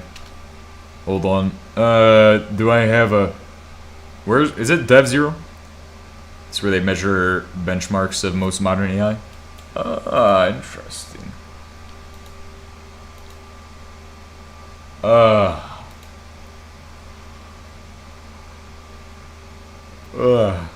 Let's see.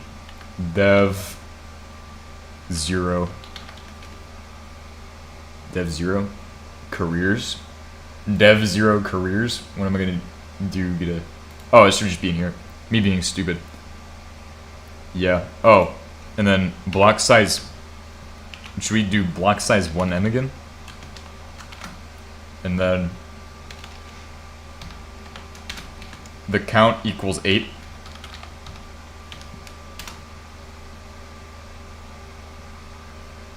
Yeah, I know.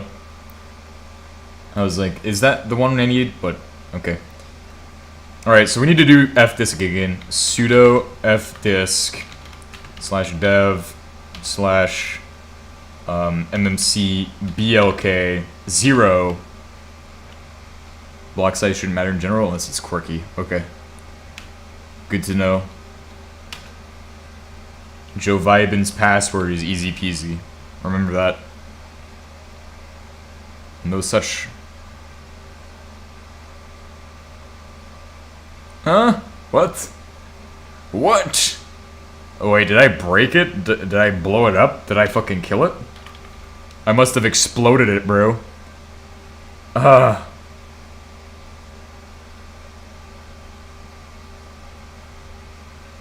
Wait a second. Am I dumb? Did I do this dumb? I think I might have done this dumb. Nope. I wrote it wrong? Oh wait, MMBLK0. Bro, this must be like having some guy with like some old guy with Alzheimer's try to use a computer. I swear, that's what it's like right now. My bad. My apologies. My apologies. M. Don't need M. I need N. I need actually I need to not do that. Hold on. Q. Anyway, we'll just go ahead and start from the beginning instead of following along with the guide. Me thinking I know what I'm doing. Anyway, NP1. I think it made a new device does not contain the recognized partition table. So it made a new partition table. Look, it already did it for me. I don't have to worry. So you said it needs to be 32... Oh. Like 32,000? At 32... 32768? No, I hope you managed to set this up, but this Arch Linux ARM guide seems a little generic and outdated. Yeah, they just copy and pasted the XU4 guide with the Odroid other shit. Bro, Arch ARM has no support, honestly. It's the most underrated thing. It's amazing if it works. Default, alright, is 32 megabytes. But the size of the boot partition for the latest one is 4 megabytes. I wonder if that's going to be a factor in this. Alright, so the next step is to write it. Alright, so if we can write that, then our next step is to do mk... Let's copy this command, replace that with... And I know what I'm doing now, mkfs.ext4, and then we do /dev/ that, but also put a p1 at the end. I hope I didn't get the wrong one. If it's there, it will work. Let's keep our hopes up. Yes. I need a CD and a downloads before we fuck it up again. LS, which we should have all the stuff we need anyway, so we don't need to worry about any of this anymore. I like how there's a BSP image in here. I guess that's something important.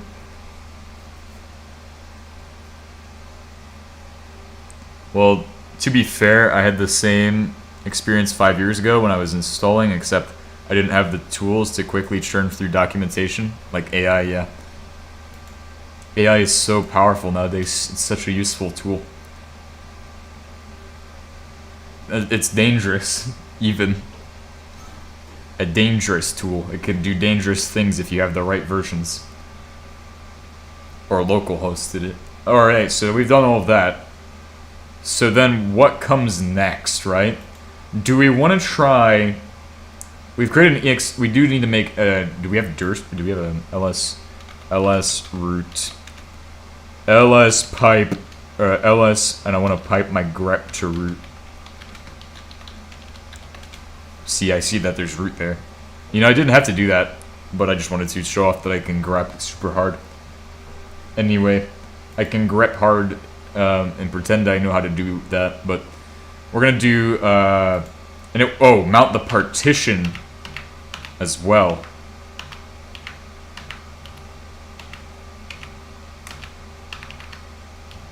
What am I doing? Sudo, yeah, we need a sudo mount /dev/mmc blk 0p1 to root. You need to copy the dir tree back inside the first partition. Yes. Sudo bsdtar -xpf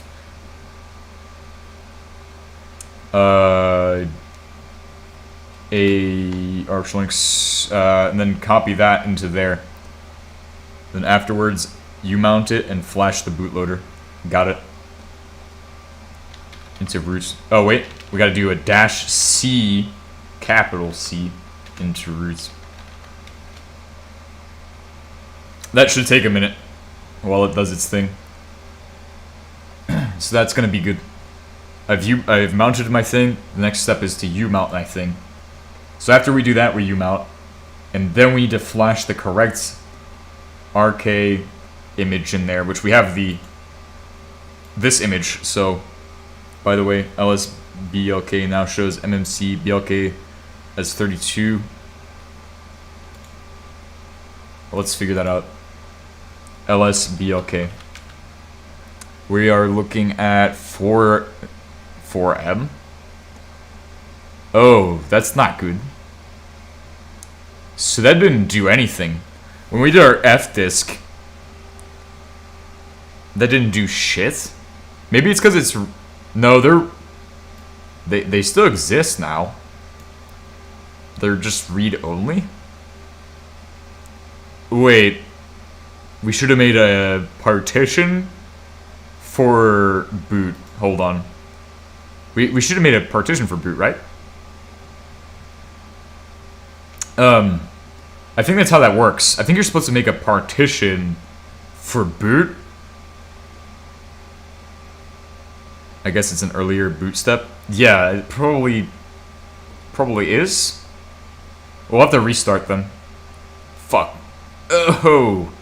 I mean, it's worth knowing now that that's how that works. And I kind of got the steps down, so we're gonna sudo fdisk or that.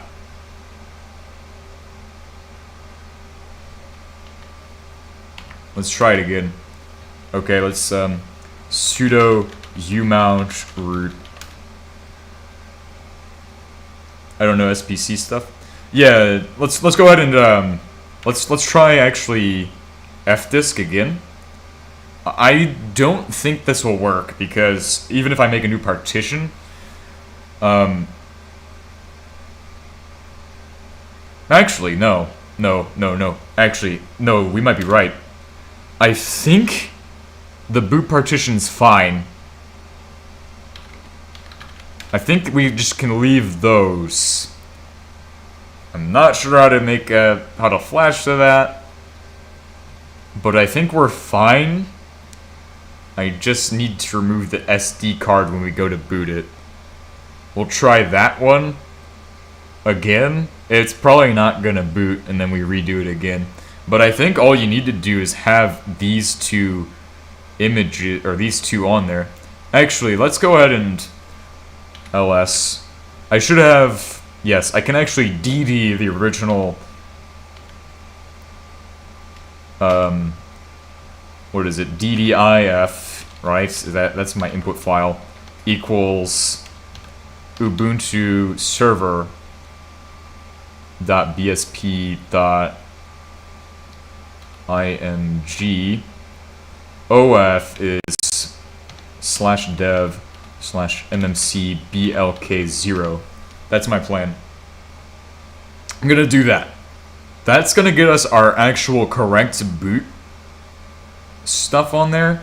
Let's go ahead and do block size equals 4m, and then get a status, or what is it? How do you do the status thing?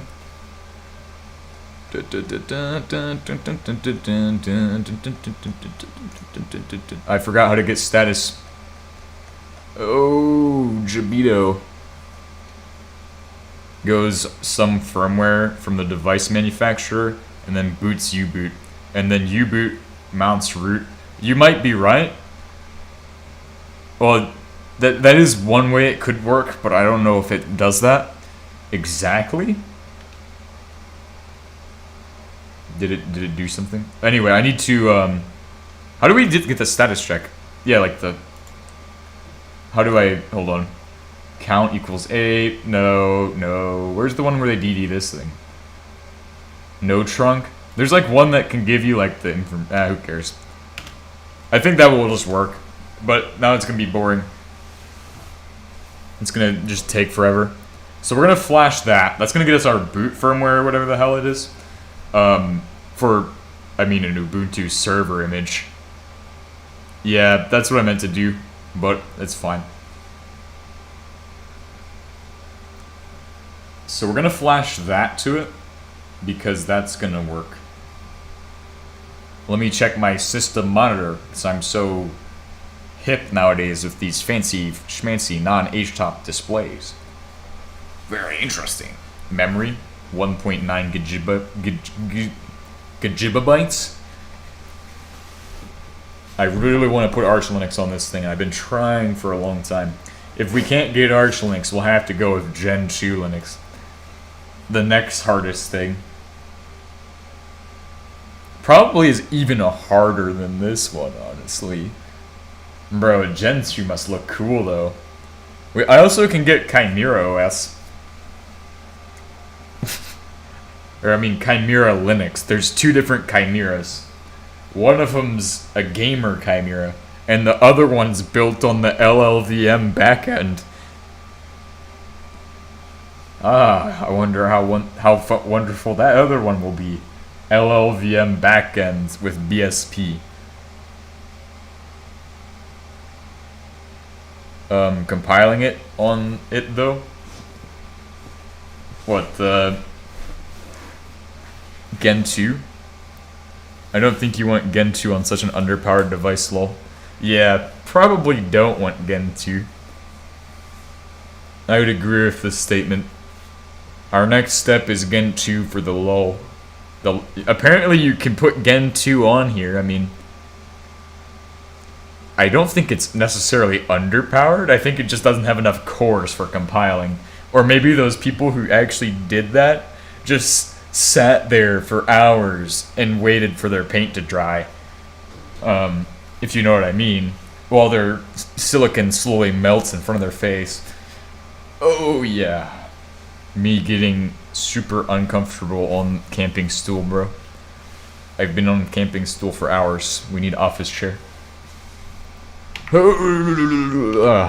Time to redo the whole process. Let's start by lsblk to check everything is correct. And I think DD makes those. So it made, oh, there's 2 partitions. And I'm guessing, what I'm guessing is really simple. You might be right about that double chaining thing. So we need to get rid of mmcblk0. We need to sudo mount that and then wipe it somehow. Although, yeah, it's not important. That's the native bootloading stuff. So that's like the initial bootloader. So like, you know how you can have a bootloader that loads a bigger bootloader? I guess they have to do that with this device.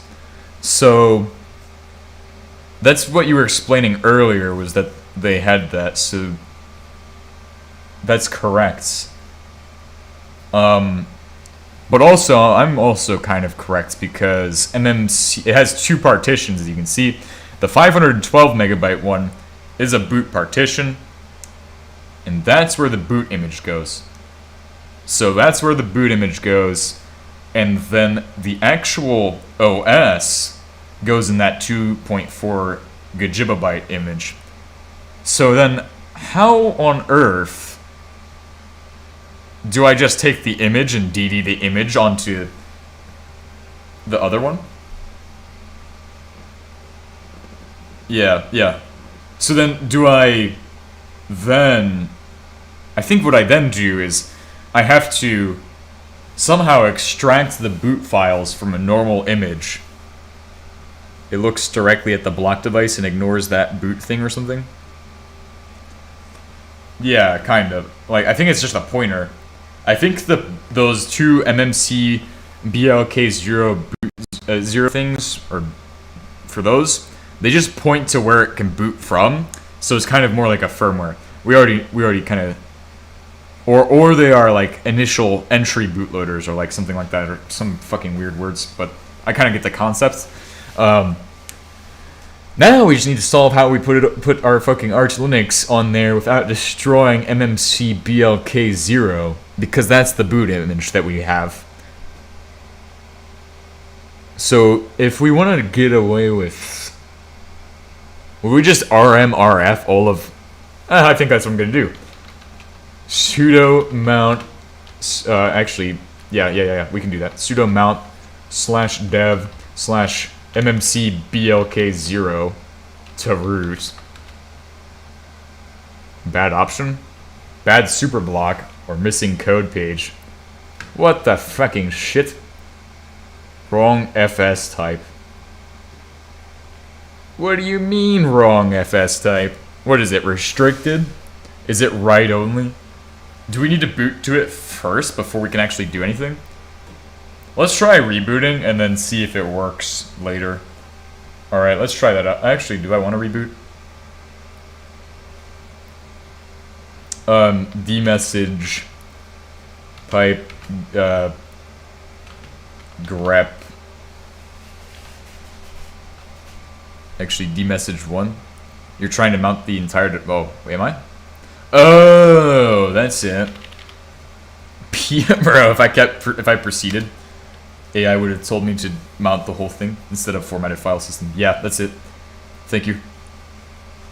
Let's see what's in cd root rm-rf,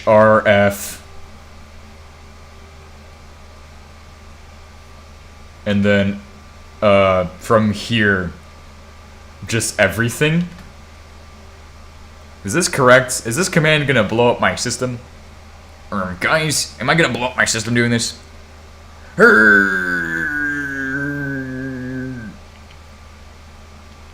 Cannot remove I2C permission denied. It's okay. Oh wait. We need actually, instead of a formatted, you can do, it deletes everything. Asterisk is wildcard, it will delete everything inside of partition 1. Hold on, I just realized these DTBS things for the M1S are important. Oh, it does have the M1S in there. Oh, this is an M... Yeah, well, that makes sense. But these device tree objects are actually important because that's literally the device tree image that we just tried to delete. Let's see what's in here anyway. LS. I think that's all we need anyway. I think it just protected everything I needed. I don't see anything that looks like binary. Like I don't see a dot bin, a dot, or a etc. No. We don't need a sudo. We shouldn't sudo. We just need this. And then we need to be very careful with how we install Arch Linux, because the way we're gonna, if we install it, it has its own DTB and everything. cd dot dot. Alright, so let's create another one called Arch mkdir Arch sampler Arch sample mkdir Arch sample, and then we're gonna sudo bs. Actually, you don't need to sudo that one. I can just do bsd tar -xpf. I might need to sudo it though. Oh yeah, that is boot. But then what about the .bin file though? I'm so confused. Let me see. I don't know. If it's protected, it's either a symlink or something else that we need. But I think it's fine. Let's go ahead and Arch Linux ARM. This is a generic image, by the way, so it comes pre-packaged with a lot of shit that we don't need for building it. I'm not sure why they're having us install it like that. So with the other one, they had us install an XU3 image on the XU4. If I could get my hands on an XU3, I'd make a video on it and install it on that. But I don't have. I'm not gonna find one of those. They're like super archaic. So then the next step is simple.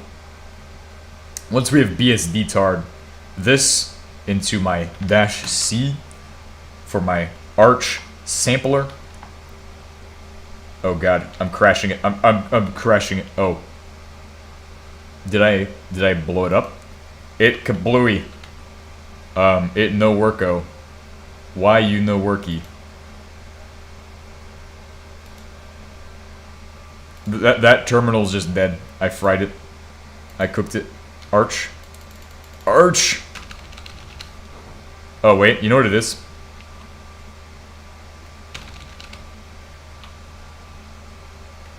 Oh, did it just try to do that BSD tar? Lol.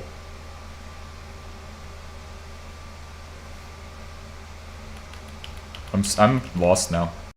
Bro, it won't even let me copy that command, bro. Here, give me that shit. Joe Vibin.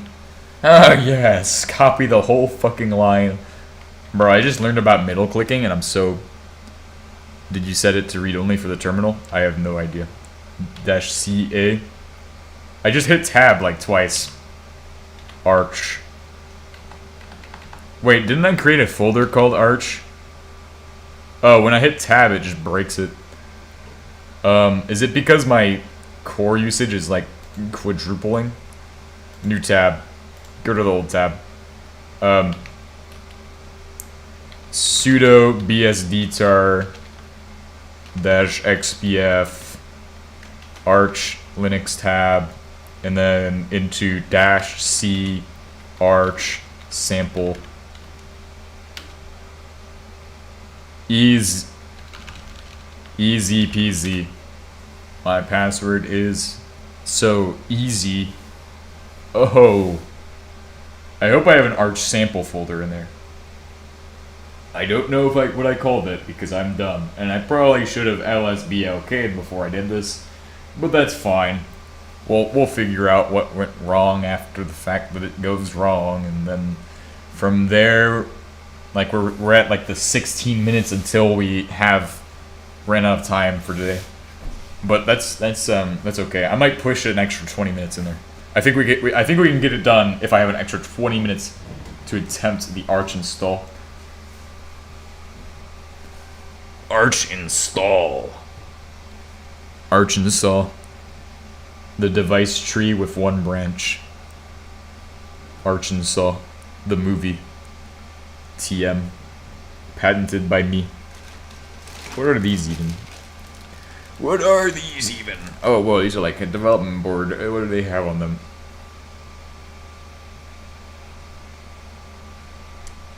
What are these?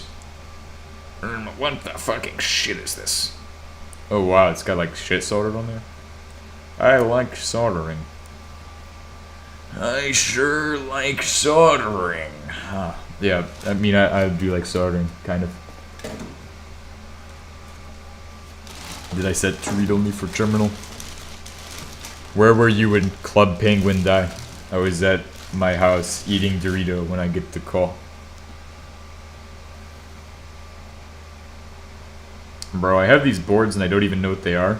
They look like they have a bunch of 8-bit CPU chips on them. Oh, that would be cool to have, is like one of those super fucking old ancient computers, bro.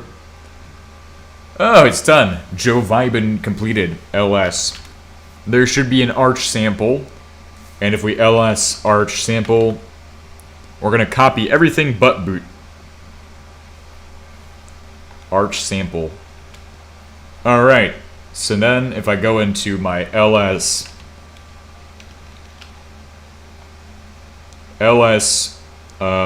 root, where were you when Toontown died? I don't know. I was at the club eating Dorito.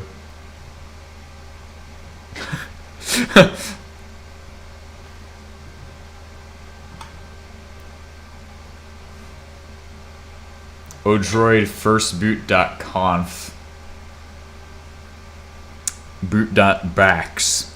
What is a .back even? I have no fucking clue what that is. I need to become like Linus Torvalds to do any of this. I want to DD the original image. So I kind of want to give us the best shot. So I want to, because obviously I have a boot, dev, etc, home, lib, mount, proc, all of that shit. Do I just, I mean, I guess I could just sudo cp, what are the things? Back is a backup file? Oh, okay. Hopefully it doesn't load that thing. Oops. Anyway, sudo cp and then just a suffix you set for backing up files. Oh, okay, got it. Sudo cp dash, I don't even know. Root slash asterisk. And then we're going to copy root asterisk, everything in root, and we're going to paste it onto,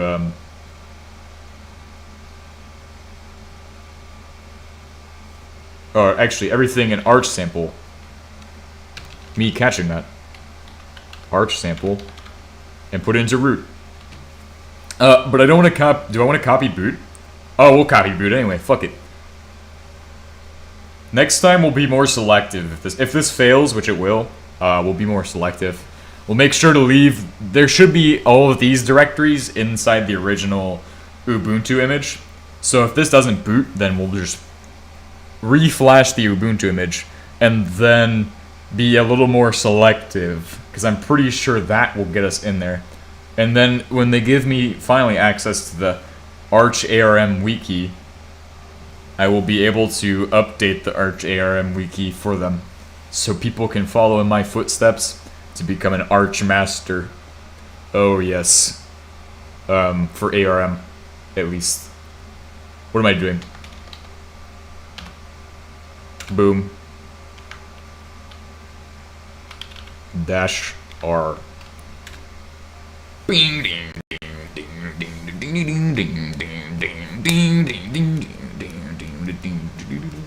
Oh yeah. Doom Eternal, bro. The Doomining. We're gonna play Skyrim on there, like Todd Howard wanted. Whoa, what the hell? Cannot copy them in there because there is no space left? LSBLK.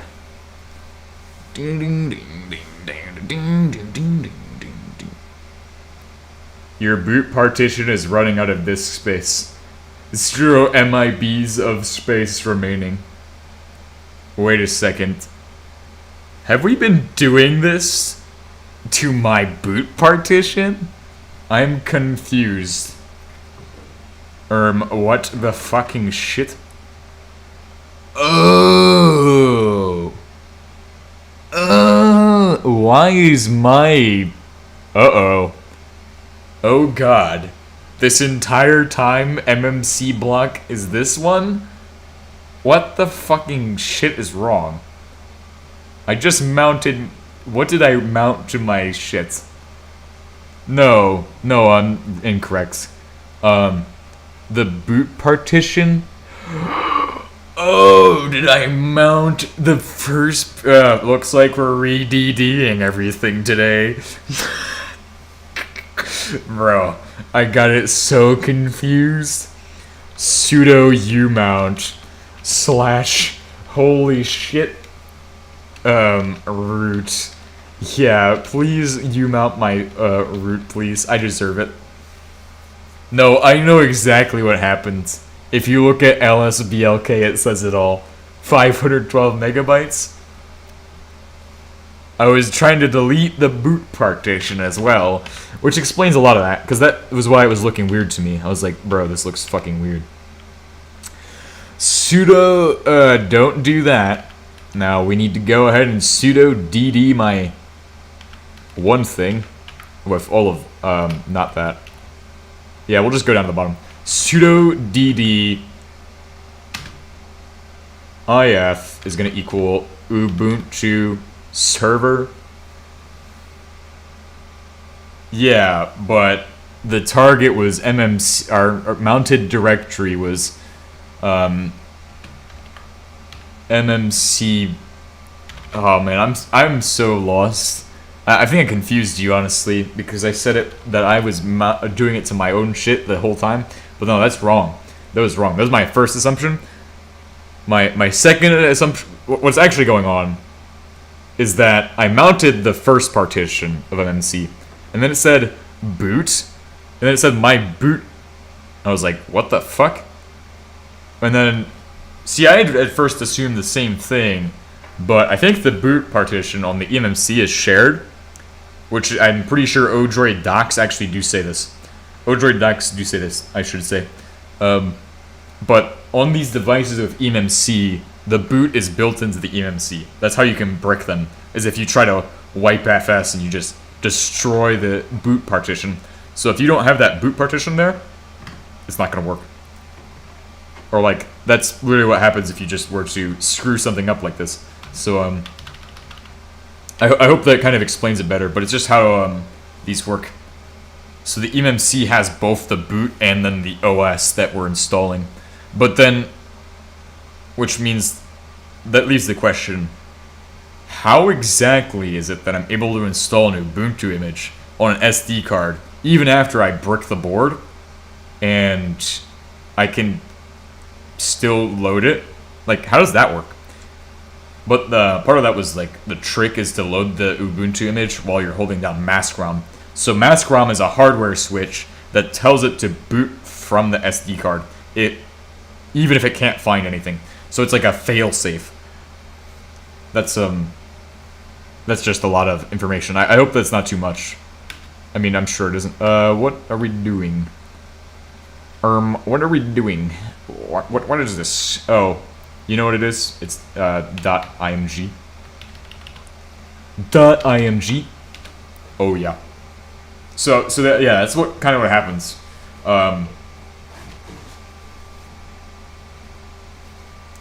Oops. Cancel that. Hold on. I forgot to put the BS equals 4M and status equals progress parts. There we go. I'm getting good at DD today.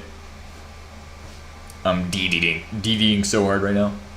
DDoSing? DDoS. Dobidos. LSBLK makes no sense to me, lol. No, the LSBLK is just me accidentally screwing up and then putting everything in the boot partition. The root/line is empty, lol.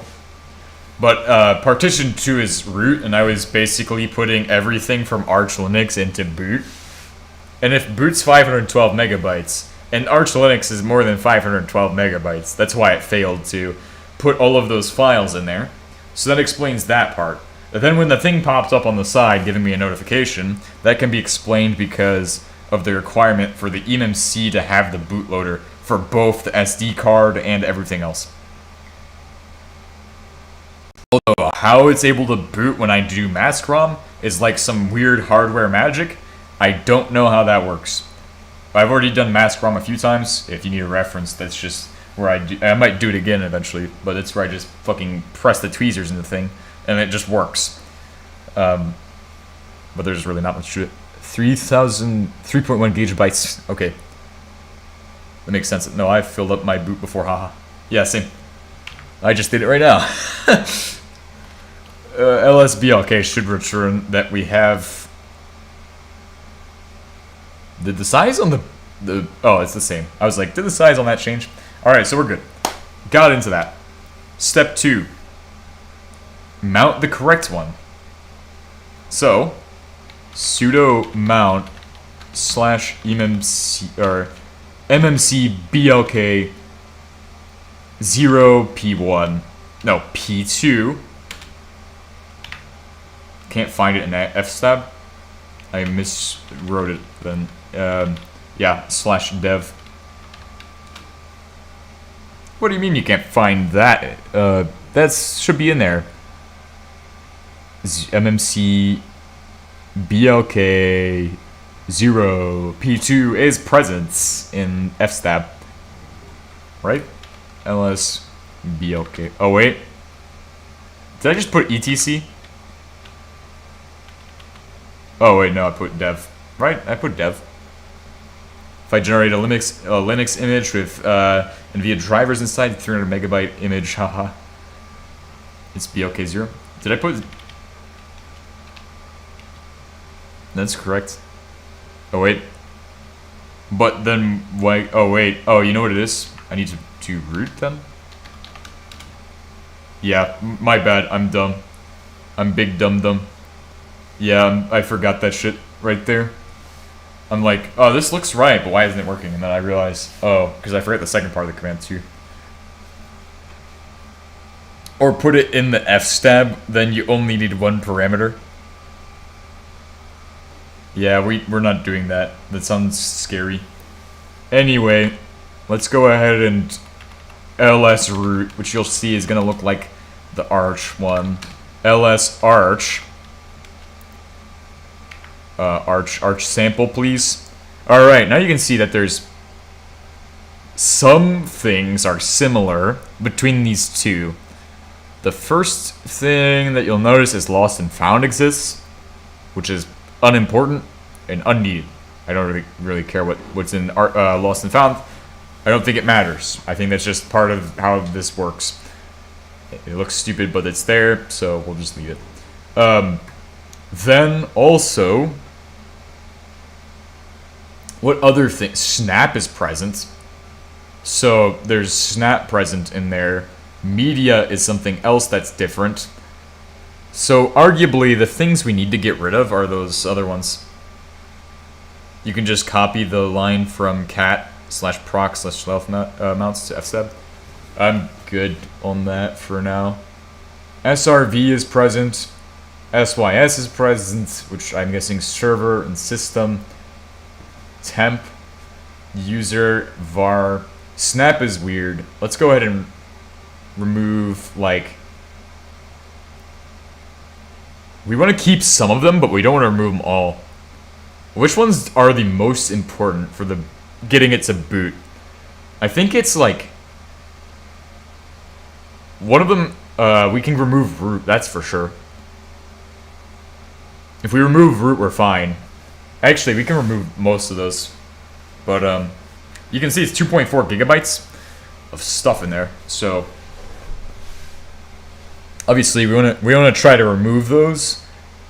But we want to choose the right things to put in. Because if we just put in bin, it's going to change everything. /bootlol. Yeah, there's a boot one in there. But we need to leave boot. I guess we do that. I think I remember doing some and they had you keep bin. But I'm not going to do that because we've tried that obviously. So we'll try that again later if it doesn't work. Anyway, so we need to... I'm going to just go ahead and sudo rm-rf and then we'll just go from the start. root slash boot, I guess. Actually, let's just cd into boot and make sure we're doing this correct. Or cd into root. Then we do sudo rm -rf, which has to be done as sudo because we're technically in that one thing right now, I think. Bin dev etc. I'm pretty sure some of these are I think boot is fine to leave. Home lib media nvidia opt proc root run sbin snap. Of course snap is the first thing I'm gonna get rid of. Sys tmp user and var. Did I do that one correctly? Go back. User var. Why would you want to delete them? Because we're gonna remove them and then install the ones from Arch. Too late to stop me now. I've already begun the process to deleting them. Alright, now. Sudo cp ... slash arch sample and then everything except boot. So then all the things I just removed, except like the things that let's just do it. Well, how do I remove everything except for me too? Very confused. Trust the process. Yeah, we'll figure it out. This is how it's supposed to be done, I think. Unless I removed the wrong things. There's some things I think you need to keep, like Espin. I think those green ones. No. It's a good learning process, yeah. Yeah, I suppose. Actually, let's go ahead and cd into ... slash and then arch sample. And then our mv boot ...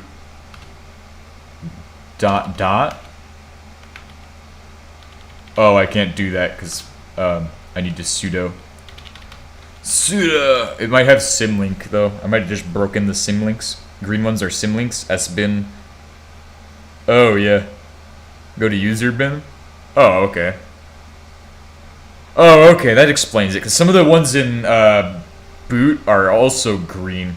So we didn't remove anything. I don't think we removed anything. All right, so then we can just sudo cp and from this directory everything. Right, this one. Are we in .. slash?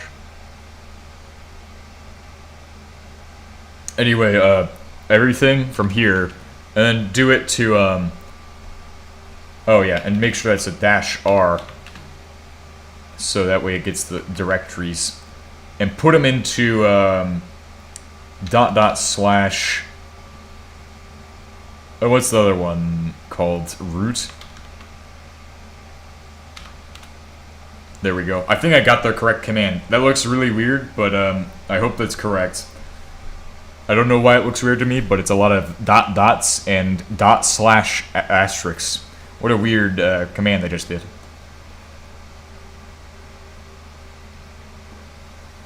This is the weirdest way of doing this command too. Is everything working? You want to give it the A parameter? Oh. Should I redo it? Or is it too late? Can't stop the process once it's started? Am I right? -A.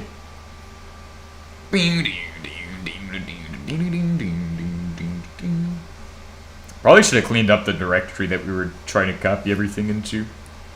I wonder if it's running into symlinks and then having problems. I wonder what it could possibly be doing. Can redo it? Yeah. Yeah, at least the commands are kind of redoable. Why is this one just shitty? A and R. Both lol. God damn it. All of this A and R. Preserves attributes, I believe. AKA... Oh, that's important. Anyway, I'm gonna CD into here. Actually, and then go back into the root just to check that it didn't do weird stuff. ls. Yeah, it's got all this shit in here. So let's get rid of all that again. Let's clean out root. Thankfully, this command works again.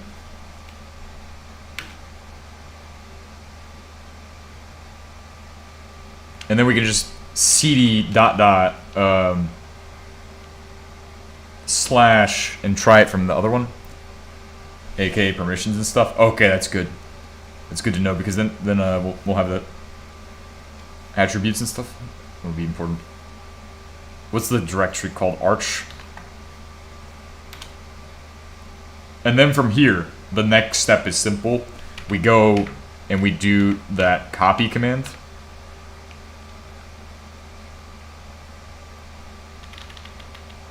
Yeah, we're good. That should be correct. Alright, so now I just gotta wait for like 5,000 years. I wish I could do status equals progress on this one too, but unfortunately I don't believe that's a thing. And so we're gonna just be waiting for a while. While we're waiting, I want to find the best memes for Arch Linux while I'm waiting. Yes. Arch Linux memes today. I want to see Arch Linux memes, please. I use Arch, by the way. Anybody make new memes for me? Please. Anybody make new memes lately? And post them onto the interwebs. Oh, Y Combinator. Sorry. Bro, my IPv6 has been given to them. No progress, you could enable verbose mode to see what's going on. Oh, it's finished. Very good. ls ... /root. Bing, ding, ding, ding. Oh, we're gaming. I think that's an actual Arch install, but we're gonna have to reboot to find out. So I am gonna have to give up on my hopes and dreams of finding Arch Linux memes for right now, because God damn, what a crazy meme that is. Oh, bro, what did I click on? I'm on Instagram? Cancel this. I'm looking at these Arch memes. Bro, everybody and their mom has Arch ThinkPad. Black Arch Linux? Bro, Black Arch Linux is the cool one. Oh yeah, Arch memes, bro. Chud? Bro, who's this guy and why does he install stuff on Arch Linux? Linux Mint. Arch is goated. Yes, I agree. It's either me or that black terminal. Memes required to fuel. Yeah, I gotta refuel. Bro, the mission is so important. Who is that guy? Is that Archstein? Who is this guy? Also, what the fuck is that going on in the background? Does he have a Ubuntu? Is that Ubuntu official? Does Ubuntu official make fun of Arch? Oh god. Oh, here's the cool one. Is this a iceberg? I'm sorry. Next Gen Nova. Oh, this is an iceberg of slop. Bro. This is what happens when you go deep into tech. It's all the cool open source stuff at the bottom. Everything at the bottom's good stuff.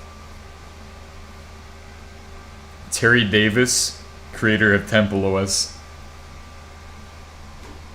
EFF. EFF was like right here for me. Honestly, EFF is like at the top.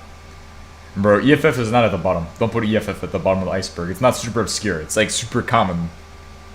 But I mean, I think it should be like really close to... Well, I mean, this is... But then again, I'm like super advanced anyway. AKA the greatest programmer who ever lived. Yeah, literally.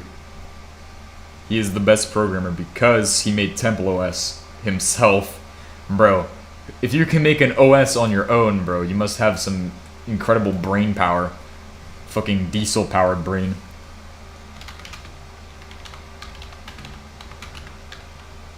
Alright, we're gonna try rebooting it and see if it goes straight into that other one. EFF is a good organization? Yes. broadcast message disabled. Next time we'll try shutting it down, but I want to see if it just goes straight to the other one, or if it defaults to SD card. If it starts booting, then it's definitely defaulting to SD card. Or maybe if we get that hard kernel screen, entering power saving mode, and I don't see an orange light on there. So it did something. Keywords did something. I think it's stuck in a boot sequence right now.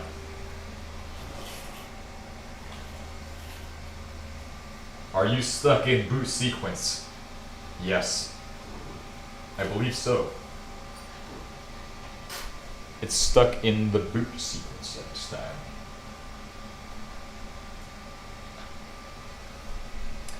Are we trapped in the boot sequence? If you haven't tried Temple OS, you should. It's the Firelink Shire of Linux. So I think we're stuck in a boot thingy. We're gonna be redoing the surgery today. Today's surgery will be very simple. We're gonna just cycle we're gonna start off by removing SD card after we cycle the power. So power, remove SD card, and then repower. Let me get a temperature. Temperature? Okay, bit dim. Starts up. Oh, I see. Oh, holy shit! It's booting Ubuntu. That's not right. Since when are we booting Ubuntu? Arch Linux ARM? Bro, what the fuck? No fucking way. Holy shit, did I fucking do this shit? Holy fucking shit. Oh, fucking shit, bro. I'm gonna explode, bro. I got Arch Linux on a fucking Ubuntu screen. Holy fucking shit. No way. This ain't real. It can't be. It's trying to boot Ubuntu. And I have Arch Linux on my screen. Oh. This is a huge W for Arch kind. It's root time. Oh, fucking cursed. It's cursed. It's in the Ubuntu bootloader. I can't believe it. I hit enter. Password? Oh my god, bro. I can't see a thing because the Ubuntu fucking loading screen. So you use the Ubuntu's bootloader. It is, yeah. Bro. We can install Arch on anything now. Password, right? It's the password for root. I can't remember. It's root. Oh god. Man, I'm having an adrenaline rush. Bro, this is the meme of all time. Just keep typing root until I get it. Please clear the screen. How do I make this go away? We got it though. Oh? I typed... Okay. I'm gonna type in root. That's my login. I'm gonna type in root again. That's my login. How is that incorrect? Or alarm? Let's try that.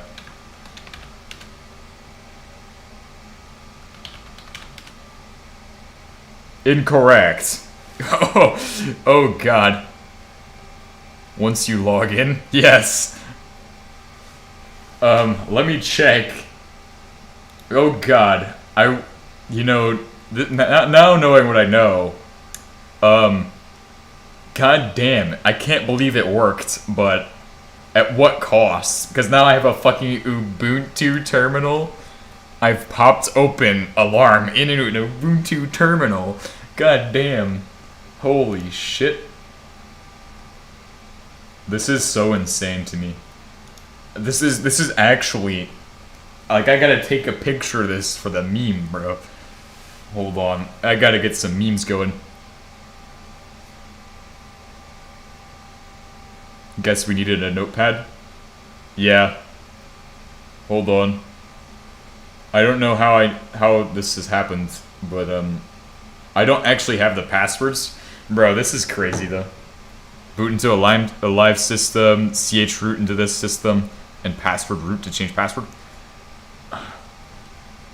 Arch ARM default username and password. Hold on. We just control alt function names to change that. So there's a standard user, there's a root user. The root user, I should just be able to backspace, I think it's root. Oh, root. I think it's because the Ubuntu shit's there, and then it's like, alright, let me make a fucking hell out of your screen, bro.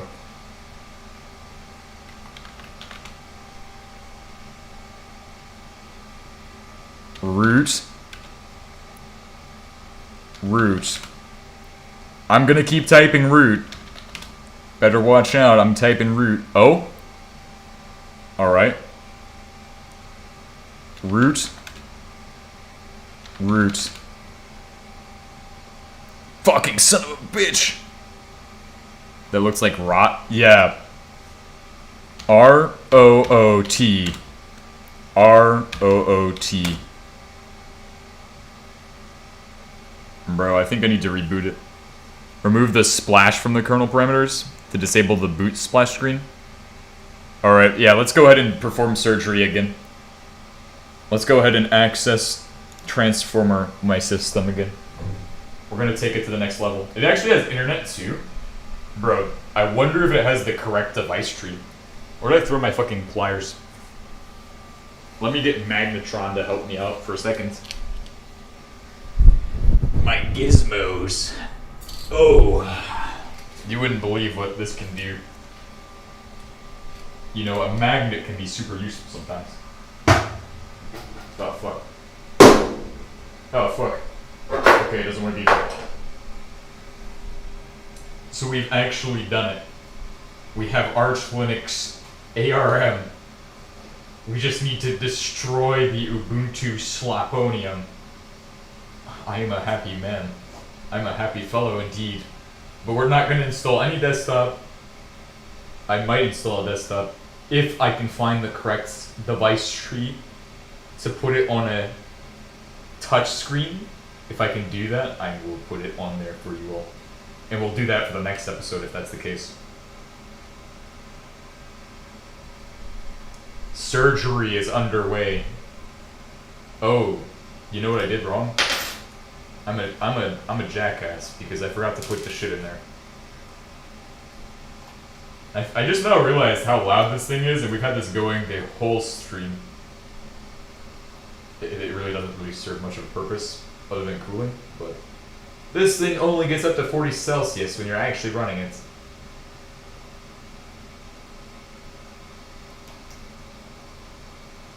We've done great work today. We just need to get rid of the Ubuntu cringeonium. But this means I can also install like other shit on here. That means that any OS can be just swapped for fucking Arch Linux as long as you leave the boot symlinks. Because that's how that works. So we're gonna go ahead and do what Strawberry Kitten says to do. Once we get inside of the original image we used to get into this, to get it to this state. This is incredible. And it wouldn't be possible without all of you guys here, so I'd like to thank you all for making this possible as well. Since a lot of the advice I've been given has been pretty useful. It wasn't just me who did this, it was everybody who's come here today, so we're getting to the end point, I'm sure. Once we get to the point where I have it a clear screen, like usable Arch Linux, that's when we'll be like, alright, we have an Arch Linux installation successfully achieved on this device. So that's gonna be the end game. Then we have to document the information, I think. By incredible, you mean incredibly cursed, right? I mean, this is not something I thought would even work. I didn't think we would even see an Arch alarms, like, that entire thing. I didn't think we'd see any of that. Like, I am happy now. This is the happiest I've ever been about something. Happy to install Arch Linux. Yeah, see Joe vibing today. So, we need to go ahead and do some things. So in the boots, so we need to mount boot, right? To disable the boot screen for, remove splash from the kernel parameters. So I think that we're running an Ubuntu kernel image. I don't think that. I think it's pretty obvious. But so what I need to do is go into the, which partition do I need? LSBLK. I need either the second one or the first one. You were only ever concerned if you could. You forgot the question if you should. Let's go ahead and, there should be a,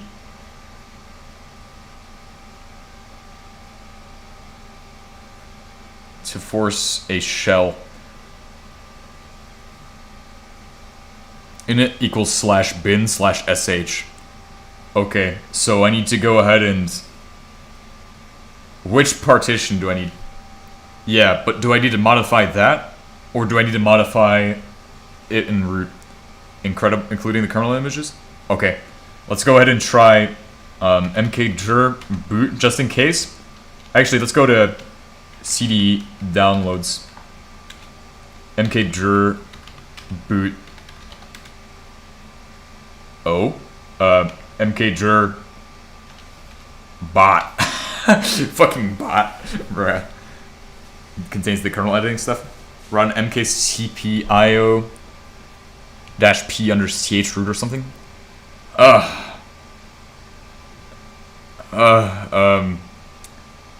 No, we'll be fine. Wait. You can use the kernel parameter init equals kernel parameter. How do? Well, we could try to enable it some other way. Is there like a boot init? Boot init is inside of root. Let's go ahead and try to sudo mount boot, or no, root, or no, /dev /mmc blk 0p1. I don't want to fuck this up, so I'm gonna do p2 because that's the one I need. I don't know where he changes his kernel params. I've mostly booted from Grubble. Yeah, I'm pretty sure the kernel parameters are going to be inside of a boot config, inside of the boot directory. So either it's going to be in, let's go with one. We're going to mount it to root. Or, yeah, mount it to root. Easy peasy. ls root, we should have the block. There should be one config.ini. So we need to do sudo nano. Do we even have nano installed? Config.ini. That's the first step. Config ini, control X. That's the wrong one. Sudo nano /root /config ini. There's nothing? Did I just do the root directory? Never mind. Control X. You know what I did? I did a fucking root directory. Me being big dumb. There. Look at that. I2C. Those are like for overlay images. So if I have the correct, you can do Kate even. Or I can do this with this. Default console is ttyfiq. So from here, not root /root. So I've mounted. Oh wait, config ini. Oh no, never mind. No, we're good. So then, if I have this kernel, or if this is my boot parameters. So there's overlays in here. The overlays for screens are, like if you wanted to have an I2C's, I think it might have the overlays for screens. I want to see what overlays it has. I'm actually curious. No kernel parameters here? Okay, where do I go for that? Hold on. Yeah, none here. Yeah, I gotta figure that out. I'm gonna have to figure it out. ls/root. I want to check the DTB. So, /DTB should have DTBs for the rock ship. We want to go with DTBS. There should be a VU5 image in there. If we have VU5, guess it's not overlaid stuff. We have to go deeper. It's in P1. In the boot section. Hold on, I'll go back in a second. Boot SCR. Maybe? Hold on. But I'm looking at what's in here. Oh, okay. There's a RK. That's what we need to go look at. No, don't do that one. We need to look at RO tab. There should be overlays. This is the 3.5. Yeah, it has that. Overlays. Odroid M1 and Odroid M1S. Let's see what Odroid M1S says. Because this is gonna tell me it has the VU5S display. It is boot. I'm looking at boot right now because I was like, is it in boot or root? I don't know. But it has the display that I have.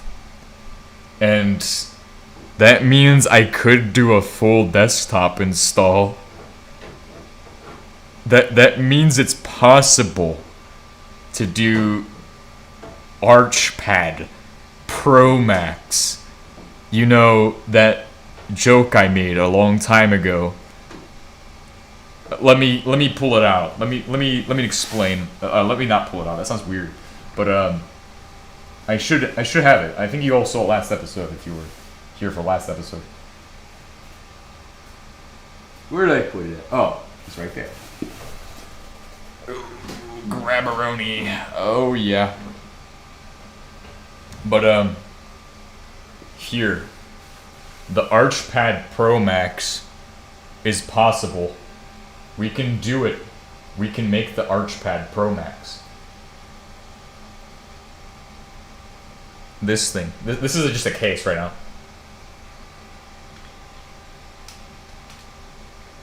We can do this and put that in there. Anyway, boot.source also is DTBS. Maybe it has something to do with so DTBS is like the device tree. It's like everything that gets loaded. So for these systems, there's not really a standardized device tree. Everything has a different device tree. So if you have a Pi, you're not gonna have the same device tree as maybe a rock chip board. So I mean, I think that's pretty obvious. But like with x86, I think it's really standardized. I don't really know too much about. Like I haven't really looked into the specifics of x86 because it just works. You don't really need to research what works. I mean, but I'm very happy with this. This gets us all the features that you don't get with a normal Arch installation. Hell, Armbian doesn't even give you a VU5S. You know, Armbian doesn't even give you that VU5S option. In fact, I thought you needed to have the 5.10 kernel option for us to even get close to this. This is crazy. I can't believe this exists. Anyway, CD, or actually, umount. Actually, what do we want to do? What did you say we want to do? Let's go ahead and check out boot.src. But this is actually crazy. Boot.scr has set environment label. Huh. Noise. Noise. Oh, it's a translation. Wowie and noise. Wowazooey. So there's a TTY console. And that's a default TTY console. There's a set boot. Is that some kind of it gets stuck at the Ubuntu bootloader. So here we go. Here's where all the fun stuff happens. The boot script. And I actually know something about this. I have information for us. Intelligence from the Arch Linux community. Let's go ahead and scroll back. Because I finally done the steps they said correctly. I can't believe I did this. The attention to detail. The UUID of the P2. Could delete the splash option. Remove splash. Alright, hold on. Because Arch Linux has done this, but it's on a forum. But yeah, I'll get to that in a second. Hold on. Odroid M1S. So there should be an Arch Linux forum post about this, which has an actual device, has this exact boot.scr. Or it's this one. I think it's this one. And we have the most recent one. But this is like the stuff that they have tried. Sudo pacman syu. Anyway.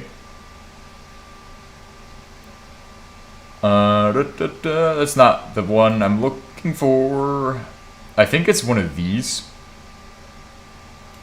It's like, it's on the Arch forum, I'm pretty sure.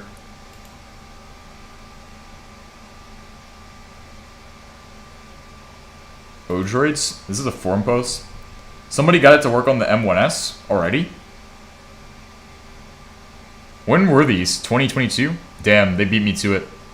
I'm so sorry.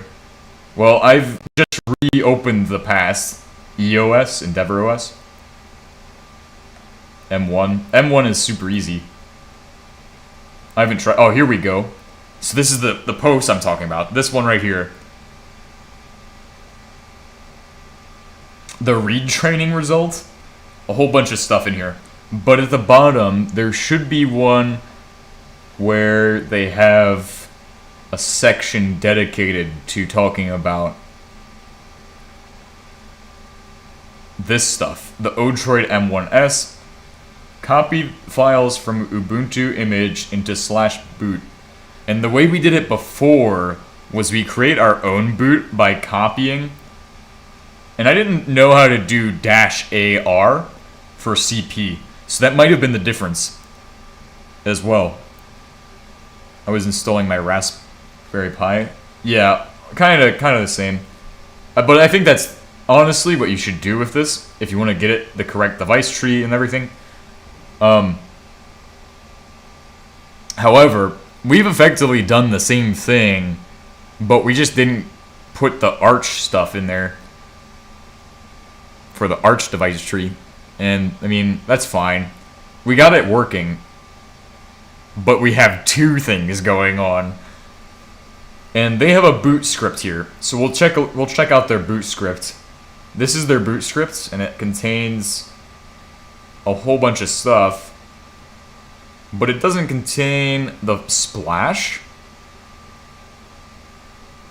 PCI numc, FSK mode equals repair, and then it loads all that stuff, but it doesn't. It says Arch Linux ARM. Arch. Oh shit, am I dumb? I'm big dumb. So we'll set our boot label to Arch Linux ARM. I think that's gonna get me there.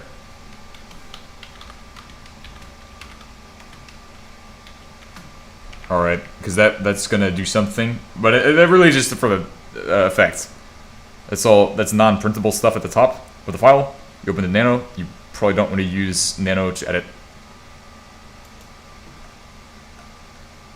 What is this? Oh. So then, Control X, and hold on. So sudo vi, or vim. Do I have vim even? Vim. Kate it. Man, I don't want to use Kate today. Oh, Kate doesn't even open. Okay, well, I need to sudo apt. I hate Vim, but I'm gonna have to use Vim. If Vim works. Please tell me you have Vim. Pacman SYU Vim. Thank God. I like Vim a lot. No sudo, it will prompt you for sudo. It'll just, oh. Well, too late, we're gonna Vim. I went to Vim so hard today. I'm gonna Vim max. It's gonna be good. It's gonna be a good day. We're gonna Vim max all over that thing.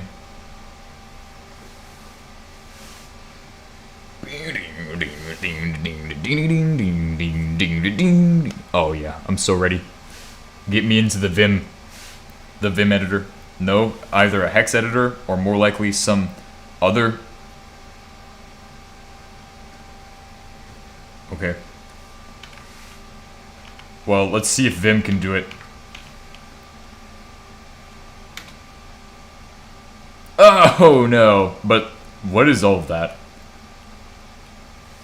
Because I am curious. Control X. Unfortunately, we can't do any of. Oh, me being dumb. It's Shift :QA. Or boot.source is used for generating. If it's used for generating, then that's not good. I don't know.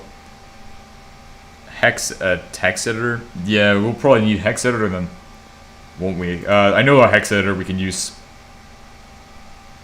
Although I don't know if it will be good to use. Hex. I like hex, bro. Hex editor. Enter the hex editor. Enter hex man. Oh, cat? Bro, what are all these things I don't need? Octeta. I love you, Octeta. You're my favorite. I actually like this one. I think KDE makes this one. I don't remember who does. But I like it. I use it on my main system, obviously. You've seen me use this in videos. Octeta is best. Easy peasy. Lemon squeezy. Or guess head boot.scr, maybe. Maybe it's like a header, yeah. That could be correct. Here they also don't have a header, really. Or something like that. Octet? Octeta is amazing. Octeta. Alright, time for me to open sudo pacman SYU on this device. Or actually, you said cat. To cat it? Should I try catting it? Yeah, let's go ahead and just swap that out for cat.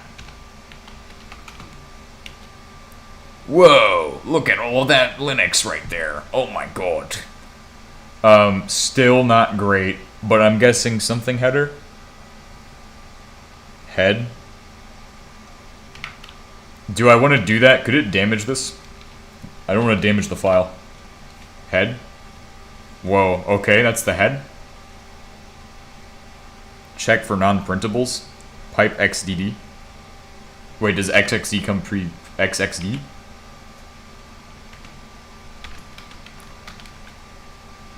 Oh, well I don't have XXD installed.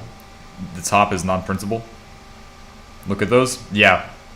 That looks like probably like nulls or something. I have no idea what it could be, but definitely not UTF-8.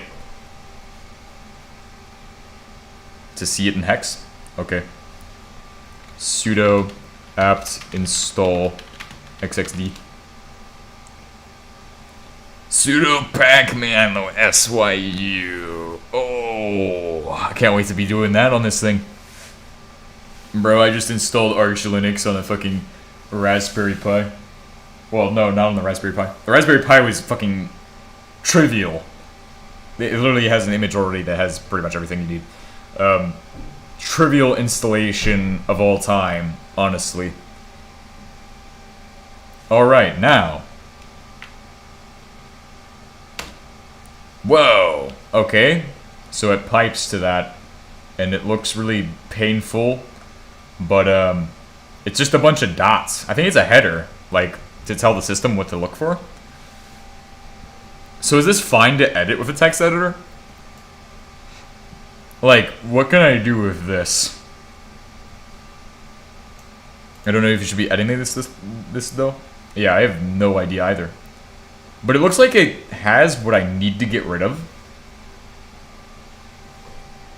So, like, I mean, if it has non-printables, though, if I save it, it's not going to store those. Unless I edit it with Octeta. Yeah, so you need to use Octeta for it, because it has the ability to handle that.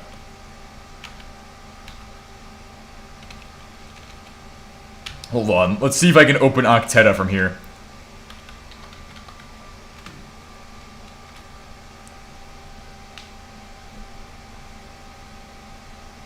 Okay, we've got it in. We're inside the machine, inside the matrix.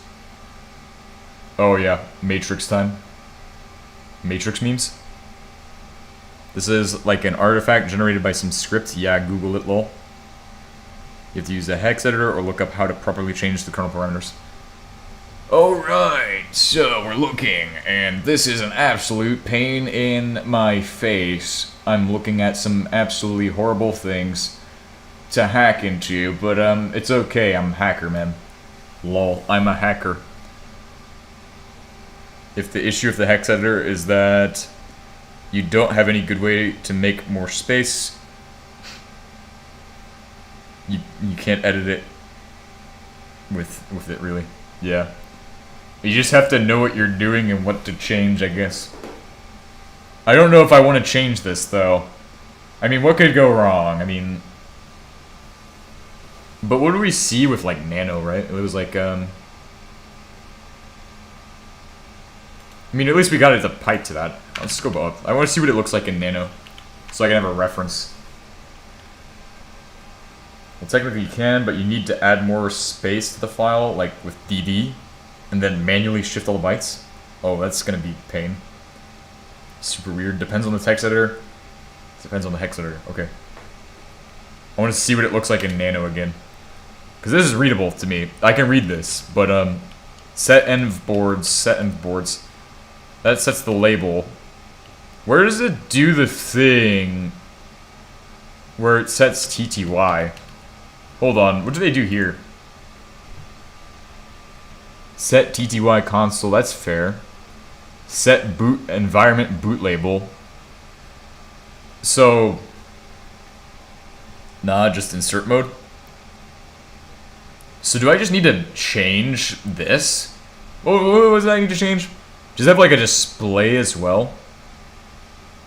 Set environment boot args. And it has a different one? Is this correct even?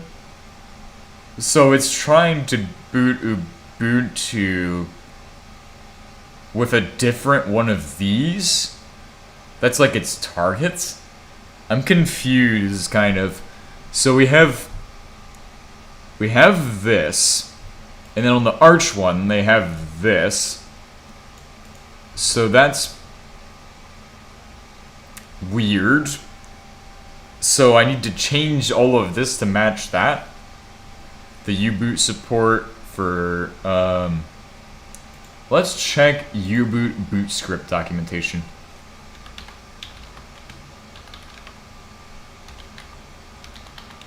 U-boot boot.src is Ubuntu. Ah, that's an Arch boot script. U-boot uses boot.scr.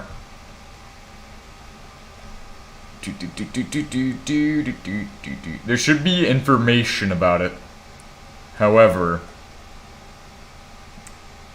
so we need to change the UUID, and we need to change the other thing. But can I just swap out? I know AI is probably not going to give me the best answer.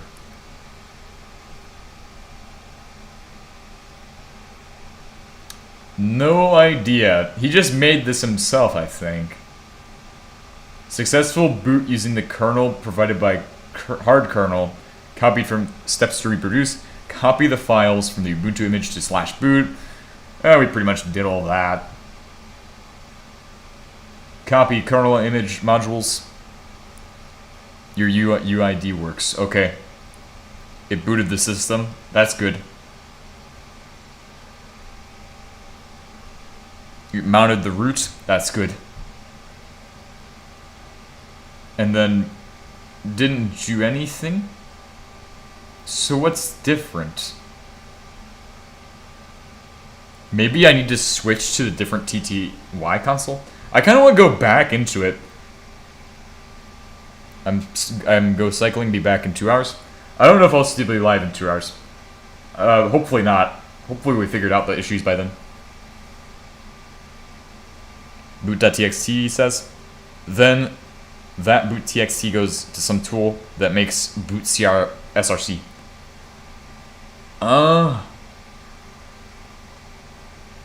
Fascinating. Alright, so we go here, we create boot scripts. Create mkscr boot scripts. Do I even want to try doing that? I don't know. I think I want to just play around. I wonder if it's because I need to disable, like... He talks about the boot txt, yeah. But I wonder if I just can disable the actual, disable Ubuntu boot screen. How do I disable it? I'm sure there's information. That's where the non-printables come from. I figure it creates some kind of header, or like automates the process of like adding that in there. Like a header injection or something like that. I don't know if that's the correct terminology. You need to modify the grub configuration file, which would basically be analogous to what we're supposed to do with this, I suspect. So that's a good sign, because that would be probably similar to what boot dot whatever this is does. You can remove splash from your boot args.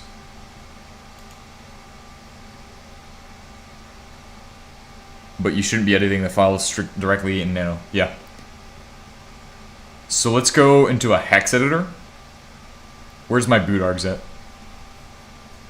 I wanna open a hex editor, new tab. Let's go ahead and actually let's try to find what I'm looking for actually. I want to see where it's at. Boot args. Boot args. There's a PLITMOUF. I don't see where that's at. Set in.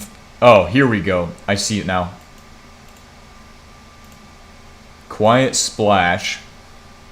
So there's a thing called quiet splash in there. So if we go back up, we look at what's going on with this one. It says root wait RW quiet. So implement the splash. Okay, so what we're gonna do, we're gonna open that in a hex editor. We're gonna just XDD. We're gonna go ahead and control X. We're gonna sudo octeta root/boot.str. I'm gonna go down. It's gonna be hard to read, but we're gonna work our way through the file. Header, stuff to do with the header.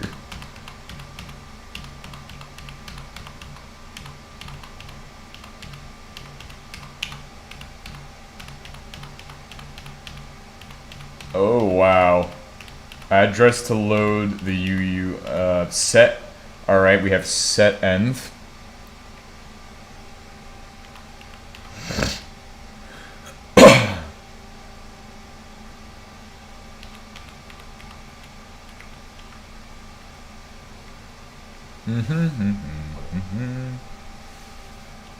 Serial consoles, Plymouth, and it says boot args afterwards.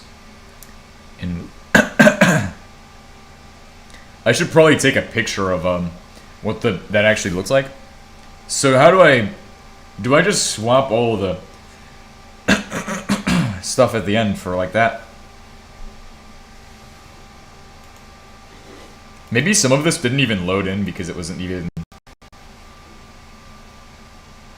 So I found the UUID. Where does this end? Plymouth dash and then G bootargs. Set and overlay. Oh, hey, I can actually change this to Arch Linux now.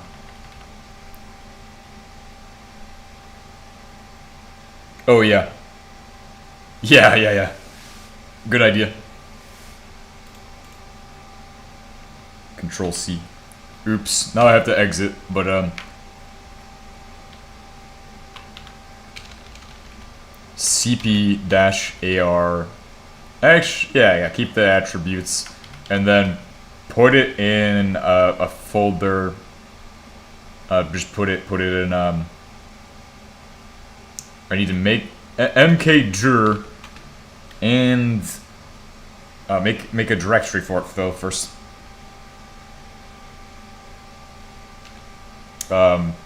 Gordon, or actually put Ubuntonium image or boots.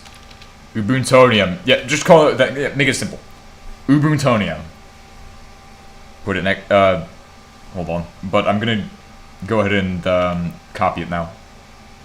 -ar boot.source into Ubuntonium. Alright, so I've got that. Good. And then all I have to do is Octeta. It's fine. It will be fine. Octeta.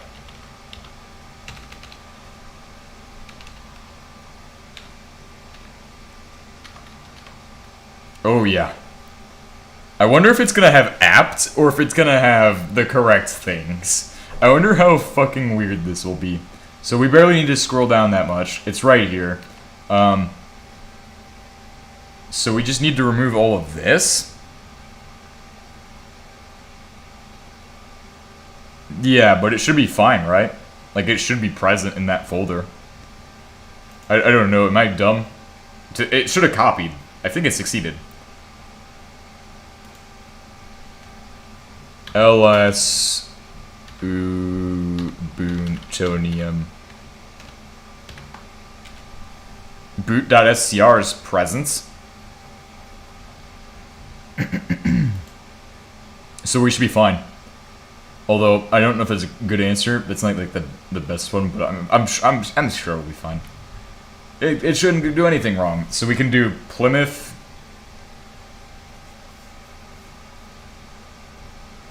Ubuntu's boot and Arch is slash. So yes, Pacman will be the thing existing. I could imagine that we install the Ubuntu bootloader, and then all of a sudden we have Pacman or we have apt. And I'm like, bro, how the hell did this happen? And it just reinstalls Ubuntu on top of it. Then you could probably check Pacman for bootloader packages and potentially overwrite the cursed /boot. Yes, this is hackage right here. This is what they call hackage, hackaging, hackage manager. Oh yeah, hackage. So what was it again? We had to do Plymouth. Remove Plymouth, right? Sounds cursed. It's gonna be cursed. It's gotta be. This thing was a pain in the ass to even get to show the alarm, bro. To get it to show alarm is the biggest pain. Anyway, how do I lost the chat messages where we discuss how to I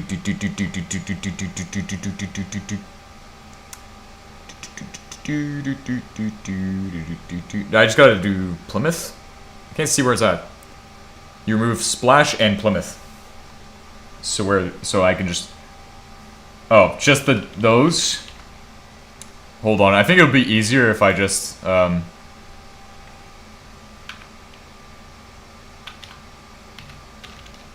nano... And then just show what it looks like so I can see what it looks like. Yeah. Let's see. I want to see what it looks like though, just to get an idea.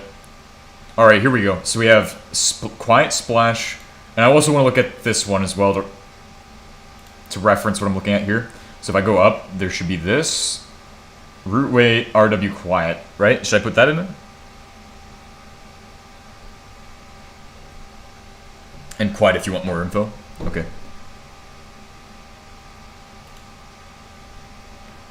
Alright, let's go ahead and remove those. Let's not do it in that, because that's gonna...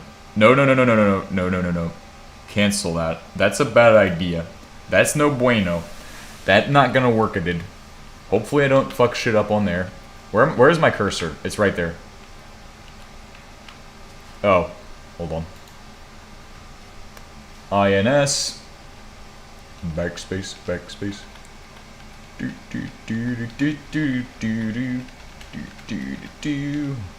Oh, I can only imagine how well this will go. What does it say here? Plymouth.ignore. Serial consoles. So it doesn't want me to have the console? That's fine, we'll fix that real quick. Where was I at again?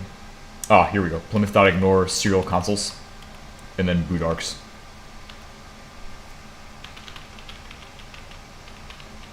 Should I just do boot arcs left?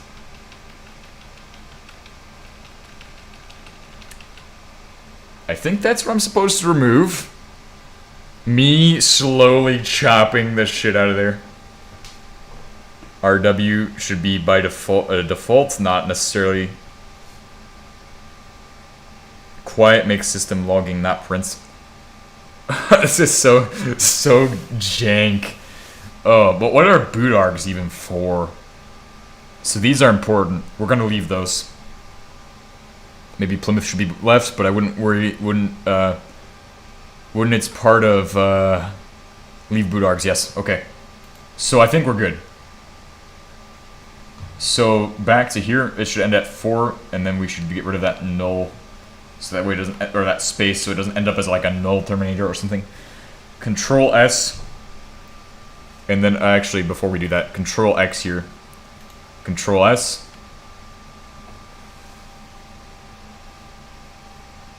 What? It's the rest of like boot arcs? Yeah. Oh wait, what? Should I get rid of boot arcs? Yeah. No, I mean, I understand. Leave boot arcs. Yeah, we have boot arcs. We just need to get rid of the space there. We have boot arcs, and that's it. It's like required stuff for your board. Yeah. Alright, so I have done that. It's time to sudo reboot-h now, and I really hope sudo reboot-h now. Easy peasy. Joe vibin'.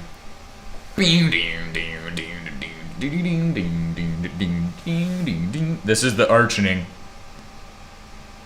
I don't know if we're even gonna see a change if you reboot now. We'll be fine. Oh, I forgot to U-mount, but I'm pretty sure System D does that when you close. We should be fine because it should have just U-mounted that. Oops. I hope I didn't break anything by not U-mounting. If it needs to be parsed by some tool, then there won't be a change. Or we just broke it. But I don't think we did. I mean... Oh, I remember what we did last time. Power cycle. Can't boot with two of those. Unless you're specifically using mask ROM. That will boot us into Arch Linux. So hard kernel loading stream is occurring at this time. Alright, so we're in the hard kernel loading screen. I don't see anything else happening, but that was what happened before. No, it wasn't gonna boot because, ROM, no. Maybe I did? Maybe I power cycled it again. Because, this is what I see right now. Before I didn't even have anything on the screen, so that was just because the SD card was still in. Let's try it again.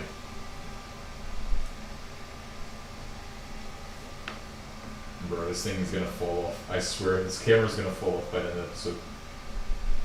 Power cycle. Oh, I might have fucked it. Oh, that's okay, we can just swap it out. Give it a second. Maybe because I forgot to U-mount it, but it should have unmounted as part of the System D stuff. I see that it gets to the boot image, or whatever the fuck.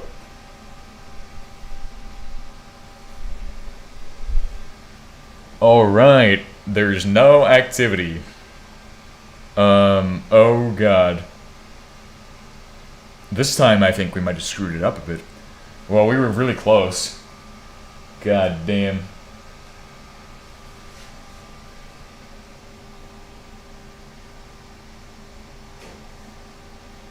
Just try it again.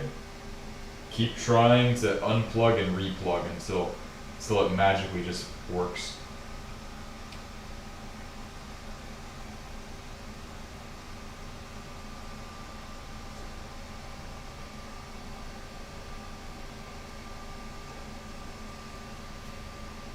Yeah, let's just give it some more time. Let's let it sit there.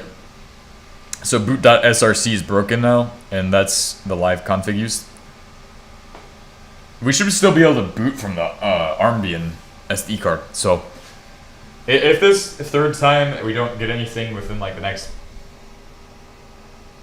few seconds, I'll just say yeah, let's just go ahead and mask ROM and redo the SD card step.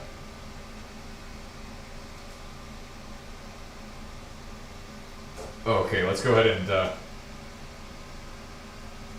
do this whole surgery again. The surgery technique. Ah, yes. My favorite technique.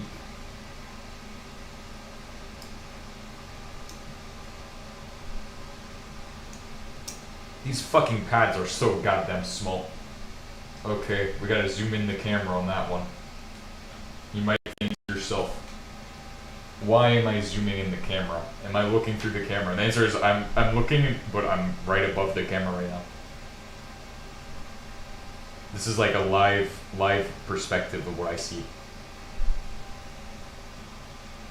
All right, mouse flash, good. Should be booting into the other side. Red key. Give it some more cooling inside that fucking box right there, bro. What's the box for if it's not cooling anything?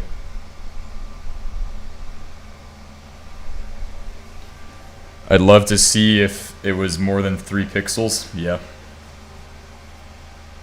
Armbian is loading. It's so unfocused. Bro, it's like an ancient camera too. Caveman camera. Maybe it needs to be wiped with like some Clorox or something. Some magical spray powder. Armbian will work. We know this for a fact. Oh. Alright, so it's doing all of its Armbian things and taking a fuck ton of time to boot. And, I mean, I'm surprised installing Armbian on an SD card, it actually worked. That's surprising to me. I don't know why. But, I mean, I guess, hey, it surprised me. Alright, so, let's try to get it back to where it was at with that other one.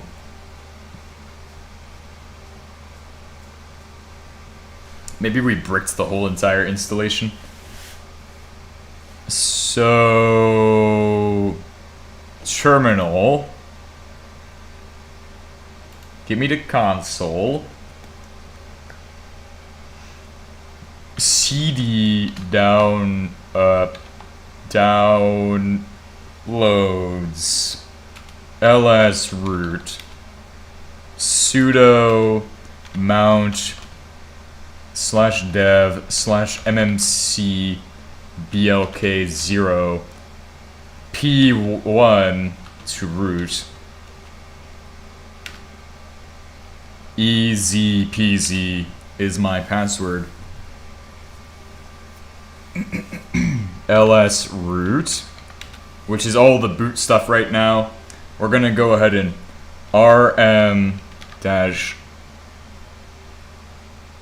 rf boot, or actually root and then slash boot dot scr.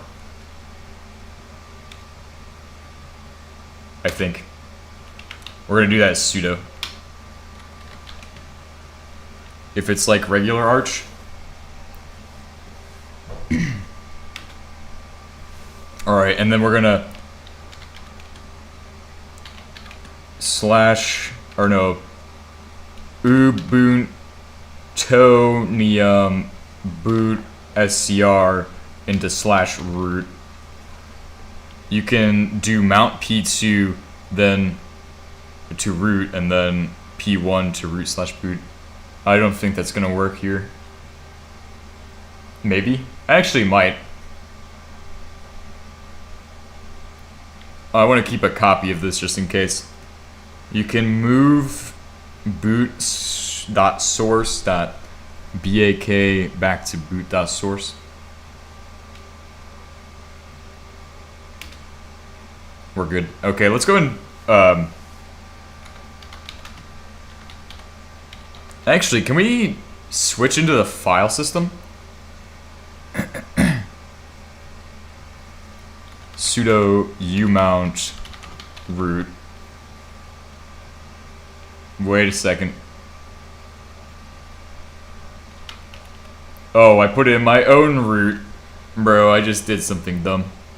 Anyway, but that doesn't matter. We that's why I did a copy anyway. Into root slash. It's called dyslexia. But this is fine. Yeah. So sudo umount slash root slash boot. I don't think we have ch root. Or just the whole thing. Don't do the fucking... Oh, bro, that would have killed me, bro. Sudo umount my root. Do this one. Holy shit, this is confusing me for some fucking reason. It's not like we haven't been doing this all morning. Sudo mount root. Or no. Slash mmc block blk 0 p2, and then we're gonna mount boot inside that one to root. Yeah, slash root would be bad. Slash root would be pain. Special does not exist. Oh, what the fucking shit. ls root ls. There's a root there.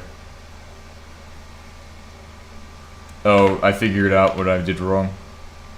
I forgot the slash dev slash me figuring out what I did wrong. ls root. And then root, I gotta cd.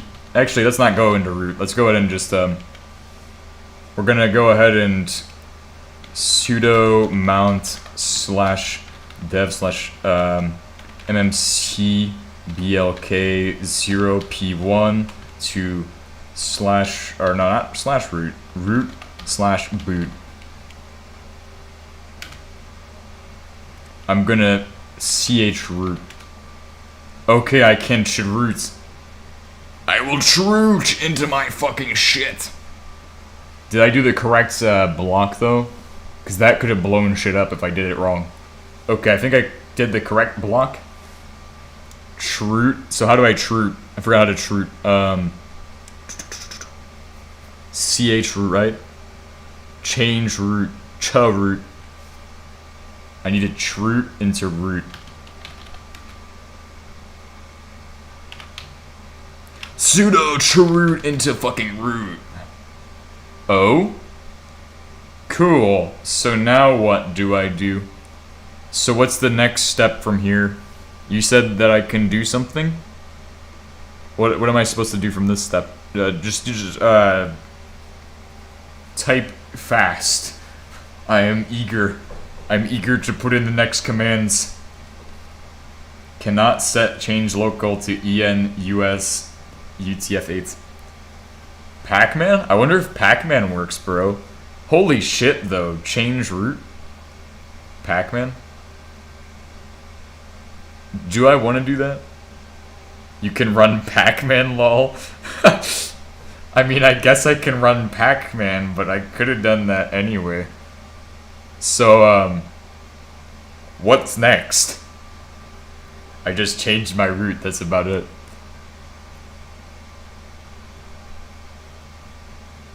Pac-Man? Can we get a boot image of this? I wonder if we can get a boot image so I can, like... Do I really want a Pac-Man right now? Or do I want to save that for once we get in? And then we just get a boot image of it for later.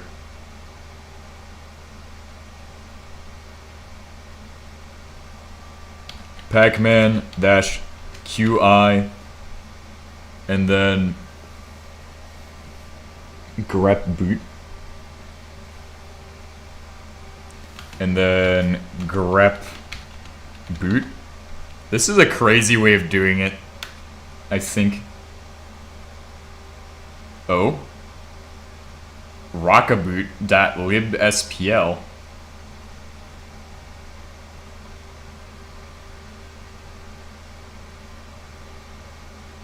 Or Packstrap. Check if you have Packstrap. Packstrap would be if I'm on an Arch alarm thing. But somebody said you can like change some kind of variable or something. Or as a kernel thing. Rock the boot? I have no fuck. Well, that'd be like the company Rockta. RAXDA. They make the rock chip. So it's probably like, maybe it's because it's rock-u-boot, but they just didn't put the U because it looks stupid. I don't know. I don't know, it's something. I have no fucking clue what this is. But anyway. Does it work though? I wonder if it will run.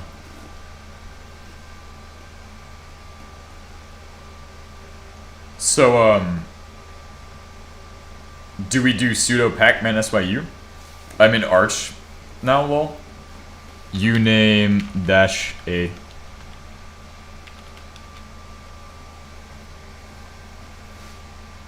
Arch GNU Linux. It doesn't even specify the specifics of it.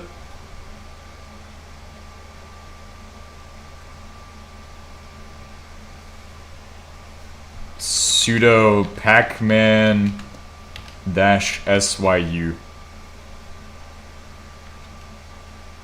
Oh right, I don't need to sudo, I just gotta do it as the chud root. Restricting file, oh right. Is not supported by the kernel.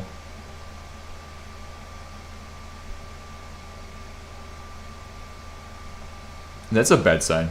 But anyway, we need to do pacman -key -inits.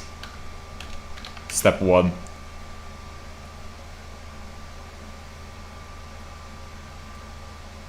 And then we can update, I hope. And then if that doesn't work, I'll pacman -syu to go harder. -populate. I have no idea what landlock is. But we have Arch ARM running somehow. I wonder if I can do this to my Samsung phone. Now that we've broken into this thing. I wonder if I can swap out the file system on Samsung phones for Arch Linux. Ah. Yes. It said no such directory. Don't force sync. Okay. Pacman -syu.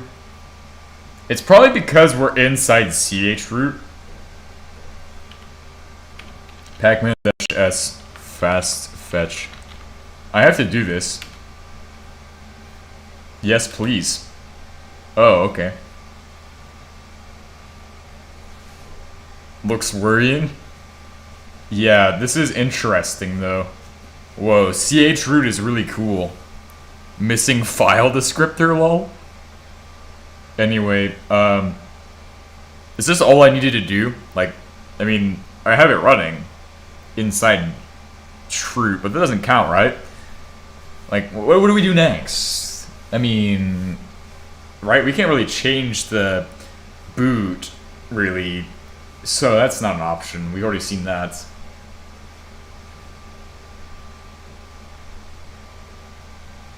Yes, Arch has Arch CH root.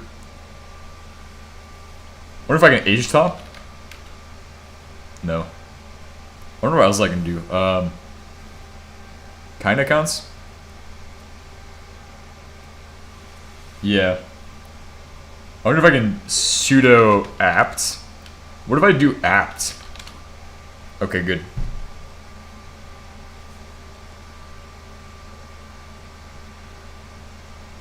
I don't know how it's generated, but obviously should not be touched. Anyway, I think it's fine. I want to kind of just we need to undo all of our mounting. Top.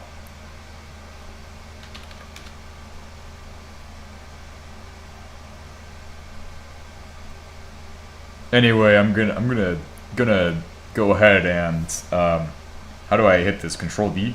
Oh yes. Alright, so now that we've done that, sudo umount root slash boot and then boot. Wait, but that might fuck it up because didn't we mount one of those to slash boot and then root?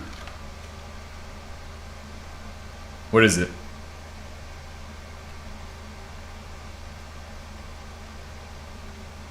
You can do a -A. Oh, okay. -A.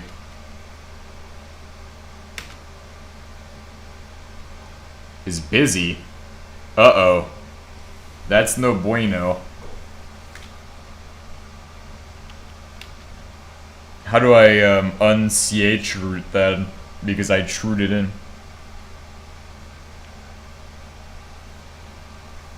Oh god, this is weird. Maybe I need to trued again. Get him mounted it? Oh.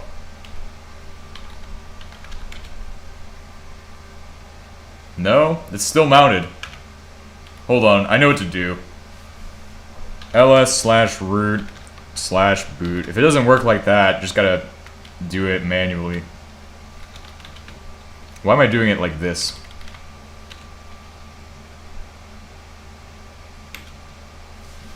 What is that high voltage sound here?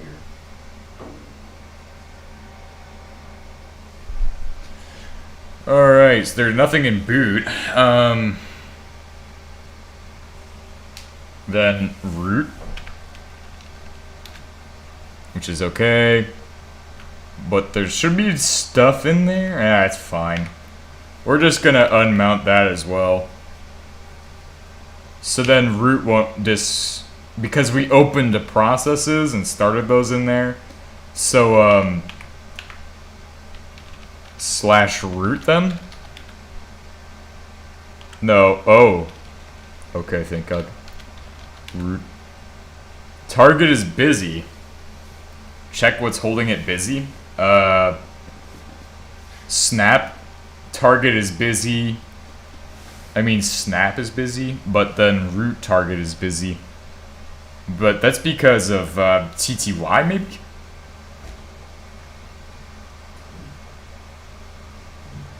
Not /root. Oh. Is of root? I have no idea what you're saying to do, man.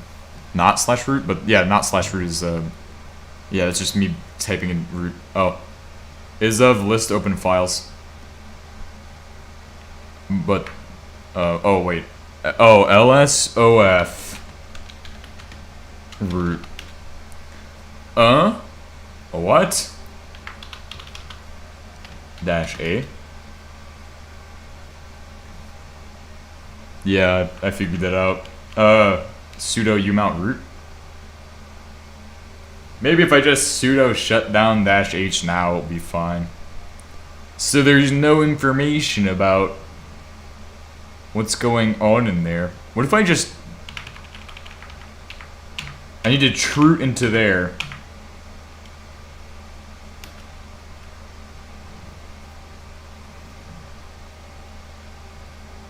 Oh. What if I Control C? Control V? Yeah, I figured. Sudo GPG agent. It's the key managers. Oh, but anyway. Sudo kill 3041 and that should do the trick. Now I can do sudo umount roots. Sudo shutdown -h now.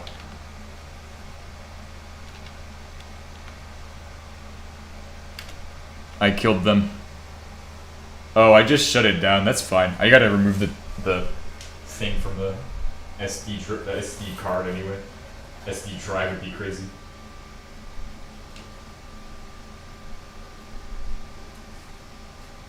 Turbofan, jet engine. Let's get back into that boot screen. I want to see it get back to the boot screen. Oh, I think we oh damn. I was like, damn. I think we Ubuntu'd it, but it's still Ubuntu. Hell yeah! Back to the Ubuntonium. Let's go ahead and type in my root. It generates all these dots. So it puts dots in there. What if I hit Control C? Control C. Okay. Bruh, this is the fucking cursed screen of all time. I wonder if I can SSH into it? I mean, we're technically here. Oh, now that's an idea for sure. Isn't it? Ah, yes. I could SSH into it. Believe it or not, that might be the correct answer. And I have, on my desktop, the Pi already is SSH'd into, in fact. Guess what? I can SSH into it. And that just means I don't even need to use any, I just need to IPA. Or I need to nmap. Nmap, -sn, and then 10.1.10 what's the other one? 239/23. Actually, don't do that. That's too specific. Just that one address up. Well, that's my address, isn't it? I think it's still the same. Anyway, we're just gonna go ahead and go for root. I don't think it has keys, though.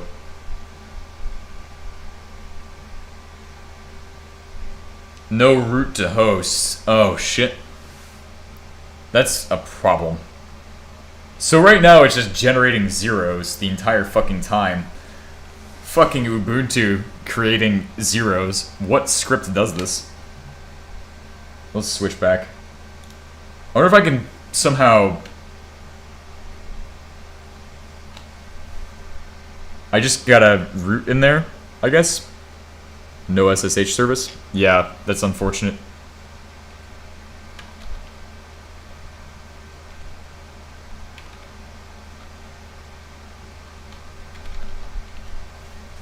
This is really bad.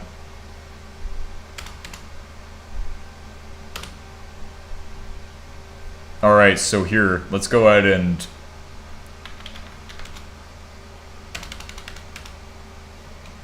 hit that if... Actually, can I just Control-Alt F4? That only works on desktops. F1... I wonder if I can exit via some kind of interrupts? I mean, there's always a way.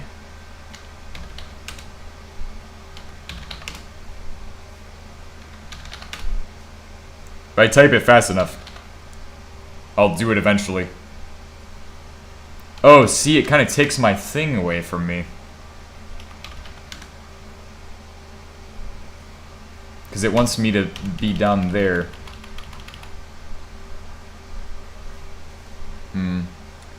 Yeah. If we can get in, I can change the universe. Maybe Control Alt Shift F5.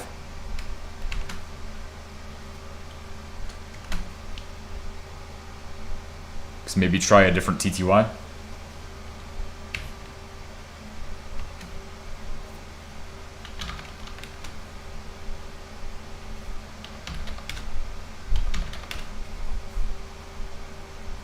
F01 through F2 are different TTYs.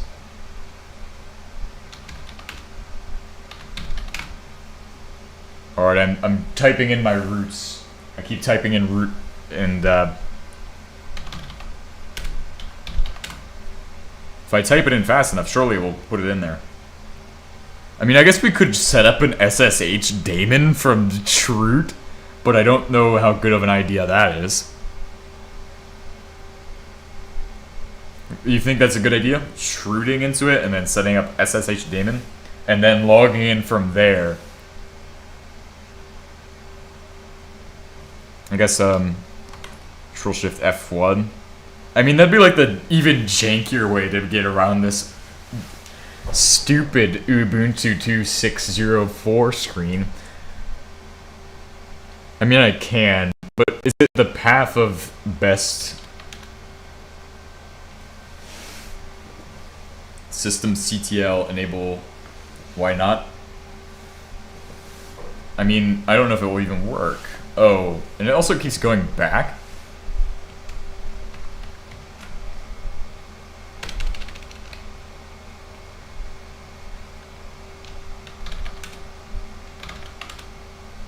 See there, we got a...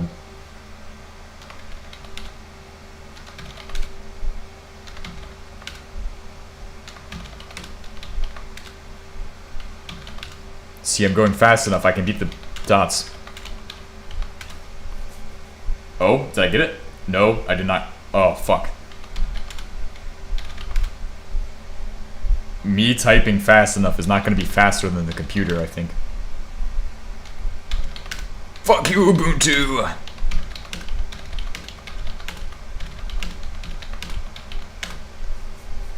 Enough interrupts under Chroot.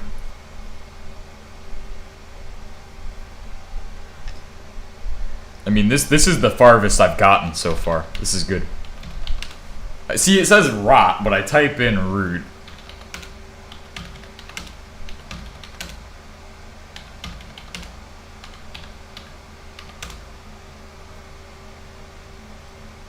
When the screen load, I think you're managing to log into the broken thing in any case. That probably means it couldn't pick an init process. So I probably gotta redo it. Maybe shell isn't even fine. Damn, this is insane. I mean, we at least know what I need to do now. So let's take it from the top and redo the entire process. I know the steps. I know the procedure. I know that we need to do a few things differently. We have the original forum posts on how to do this. I need to unplug this and replug it in. I have the tools, the techniques, and the tricks right now. So we're gonna go ahead and put it all to the test now. We're gonna redo the whole entire thing. Oh, because I know what we need to do. We need to copy everything the forum post does, but do it with some of the things I know now. With the fucking AR CP, the CPAR, because that is important.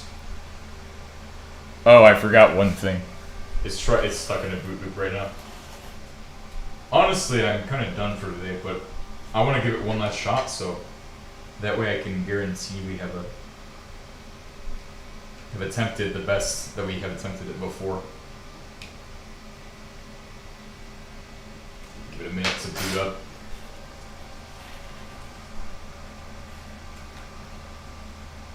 Good. Okay. Because I think we can just do everything the same way we just did it. We still need to flash the original Ubuntu image. That's step 1. We're going to flash the Ubuntu image. Step 2, we're going to remove... Well, no, we have it booting. I don't know if we need to flash the... No, we need to do that. We're going to... Actually, we could probably root in there and change what we need to change. Just doing root. Or, like, do the... We can probably get it to where it needs to be. We probably don't even need to change anything, really. It should have all of the device tree that it needs. It should have pretty much everything it's going to need. It just needs to...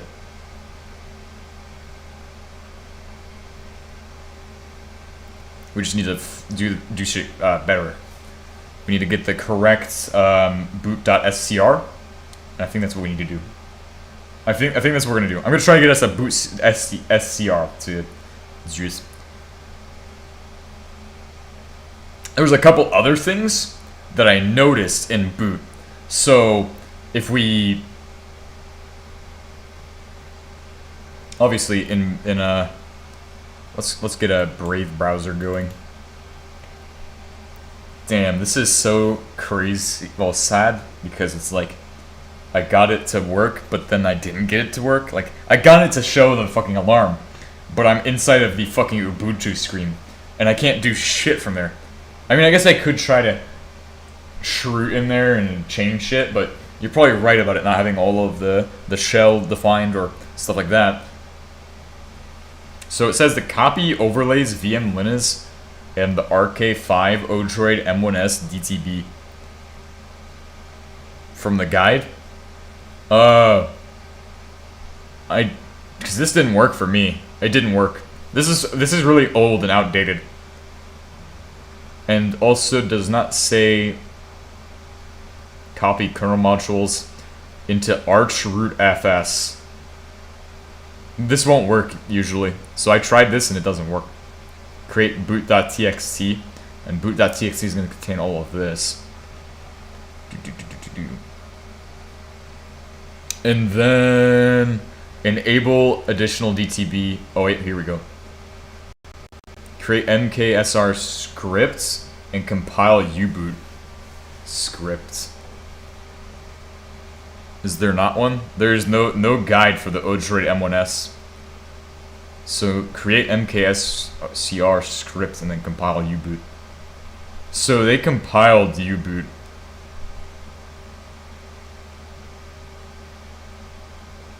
Themselves. mkimage-a. We might need to compile uboot and just swap out the uboot.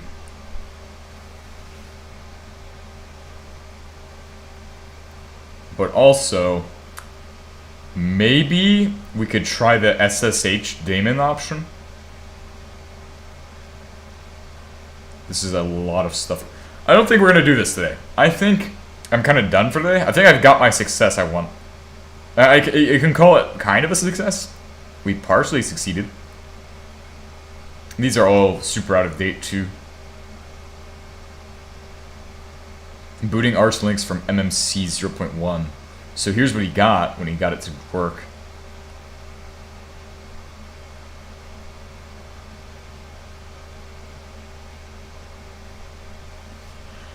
And, to create AUR packages with official kernel from hard kernel and uboot images. But I might try SSHing into it. So let's go ahead and try setting up a chroot again. I want to do that. I want to see if I can chroot into it and get us an SSH set up in there. So that way we can at least try to get into the thing and then actually do stuff. I'm gonna give it a shot because I don't feel like I've really accomplished what I want to do. But document, and then yeah, we're gonna go ahead and sudo mount /dev /mmcblk 0p2 to root Easy peasy. Let's go ahead and give it a shot again. Root does not have a mount point. ls. Oh, did I just cd dot dot? Bro, how did I fuck that up? How do I go into documents when I need to be in downloads?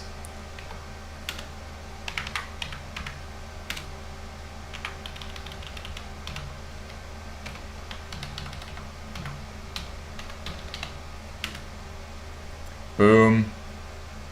Root into root. Sudo root into root. Alright, what this is the last shot, I think.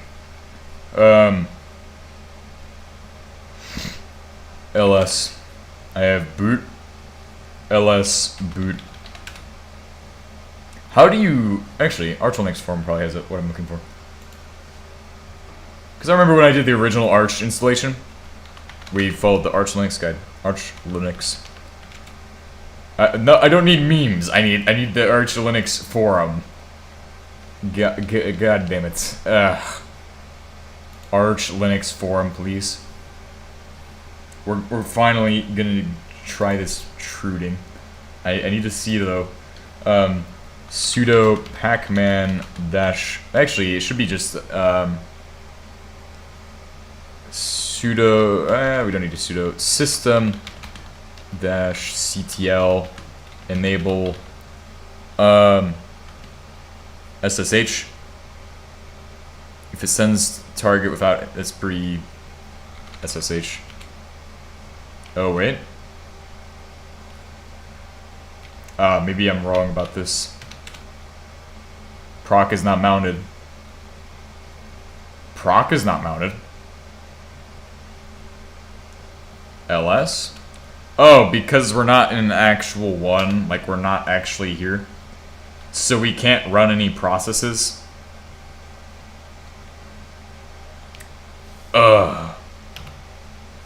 ls boot. Why does it do that other thing though? What if I got rid of the boot bullshit going on? Nano slash boot config.ini. There's another config in there? Config.ini. What if one of these is what I'm looking for? That's FIQ? What is console TTY FIQ? Is that the correct one? This seems familiar. Something I was... one of these was one... Because there's a there's a console TTY AML0 that I know of. But I think this is chip dependent. Yeah. Okay, so that makes sense. So that's the console. Mounting the VFS. But it's commented. So then... What? Can I just... change default console? And I mean, if we need to change it, I mean... Well, I don't have UART. That's unfortunate for us. Plus, in order to UART into this board, you need another RK35 series board, I'm pretty sure. Because they run at 1.5 BAUD. Blob. How to troot.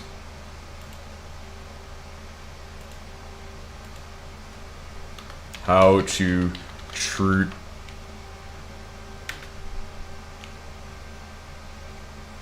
Anyway, we're gonna save that.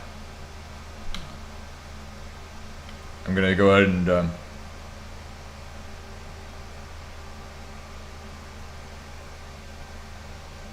where's my Arch Linux forum? Leave AUR active, still active. Awesome. Wiki.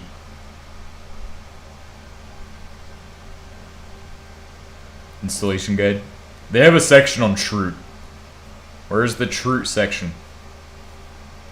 God damn it. Where do we get the Trooting? What do they even do in Troot? Mount. And I remember Trooting. I remember trooting so hard. It was my first troot session ever. Troot right here. Yes, troot slash MNT. So they have to mount it first. But they generate an F-stab for it. So then you troot into the mount. Yeah. Arch troot is amazing.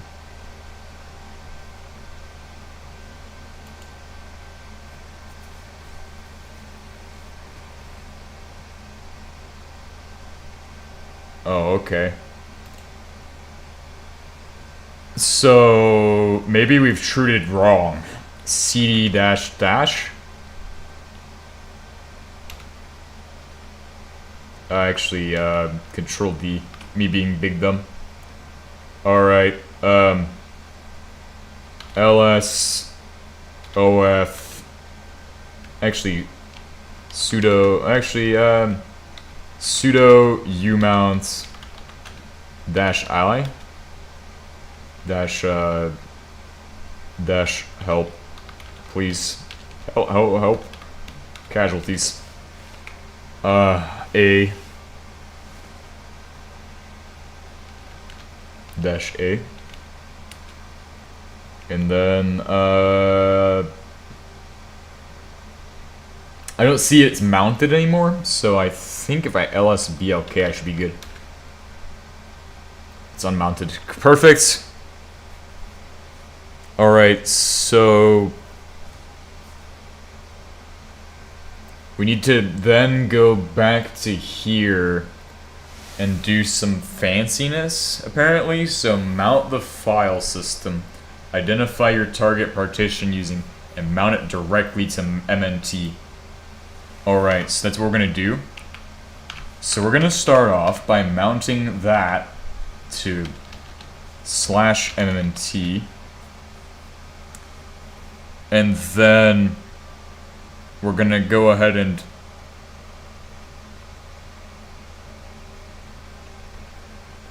next we're gonna go mount the boot to MNT/boot.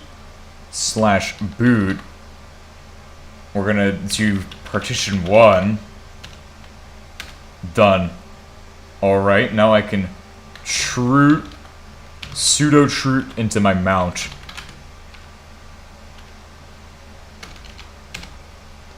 Alright, I hope this doesn't break. Pseudo troot into mount. I mean, my bad. I just mistyped it. Oh, my brain cells. Alright, sudo pacman dash s. Actually, no. SYU. Actually, yeah, let's do dash s SSH. Or no, let's go ahead and do system CTL enable. Or yeah. SSH. Okay, proc is not mounted. This is not supported mode of operation. Please fix your invocation environment to mount proc and sys properly. Proceeding anyway. Your mileage may vary. You didn't bind. I bound it to MNT. Oops. I just did that a few times. Alright, so mount virtual file systems for true environment to function. Bind these. Oh? Okay, so we've done that. Mounted directly for MMT. So then next. And same for all the VFS. Yeah, let's do that. Alright, so we're just gonna go ahead and Control D on out of there. So,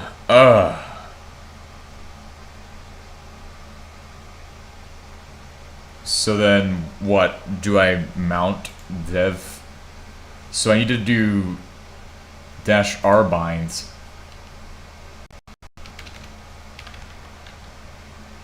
Sudo mount -r binds. slash dev to mount slash dev. I think I should be using the ones in, you know, the folder that has all the CD arch sample ls. I think I have everything in here. So, I should be able to actually do everything from this. I'm pretty sure that's how that's going to work. If we do it in here, this will work. So then I can run my sudo mount dash rbind slash dev to slash mnt slash dev. And that's how you do it. No, what you're doing here is pass through to your active system VFS. But then there's an incompatibility then. Because then, oh, maybe. But like, dash B, hold on. You already mounted those in M&T. Oh, okay. cd dot. Sudo mount dash rbind, and then do it for all of them. Alright, let's try that out. Slash dev. At least I have it all in front of me now. What I need to do.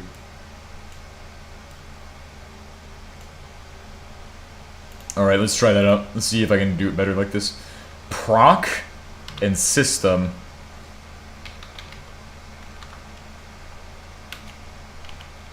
Sys and run.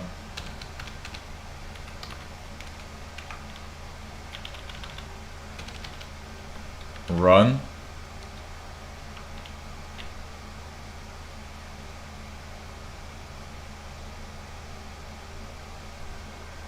A terminal is required to read the password. Either use the -s option. Oh god. That's bad. I hope I didn't crash anything.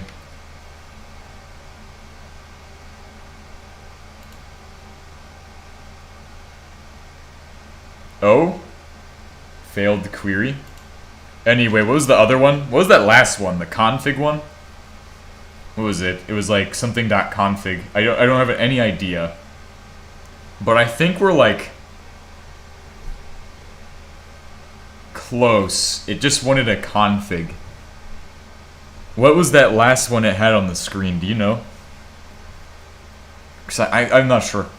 Config? It said it wanted config. Oh, this is interesting. So now I wonder if I can just shoot into it. I'm gonna give it a shot. Sys proc. There was something in that config. Who cares? I mean, I guess it's just gonna work. Sudo trut slash mnt. Oh. A terminal is required to read the password. Interesting. Control Alt F4. Get me into TTY. I want to see what's going on. Oh. Now, this is an interesting thing I didn't expect would happen. I can't do any of that. Interesting. KPass helper. That mount is wrong. Sudo trut slash mnt. You mount run into mount slash dev. So, now I'm stuck. Oh, I'm not stuck. All the things in mount slash dev. Ah, sudo umount dash a. Please umount dash a. Alright, ls. Okay. Jesus should be okay, just do umount. Okay. Alright, let's try it again. This time, not doing every one of them into mount slash dev. Step 1. What? Oh my god. Because sudo died, lol. Yeah, sudo quit on us. Operation not permitted. SU root. Password? Easy peasy. I'm now root. Now you will do as I say. I hereby command you to do as I say. Do SU now. SU.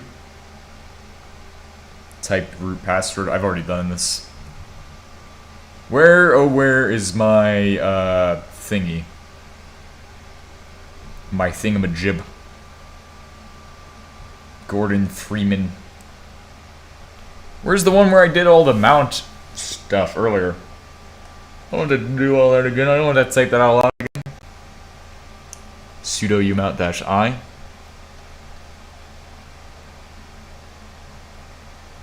Did that. Oh, here we go. I don't even need to do that. Mount slash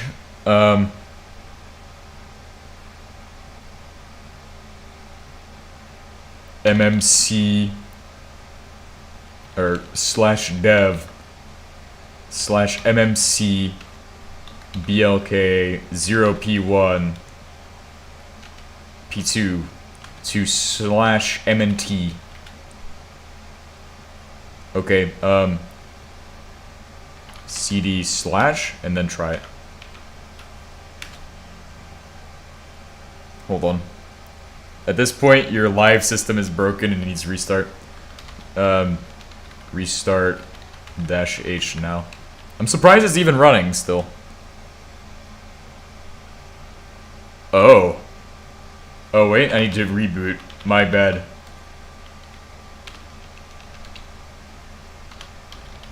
Reboot -H now. Proc is not mounted.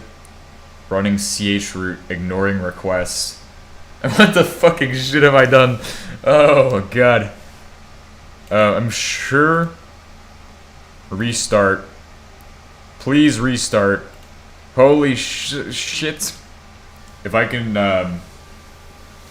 bear with me for 5 minutes, please, as I pull out and end this thing's short-lived existence.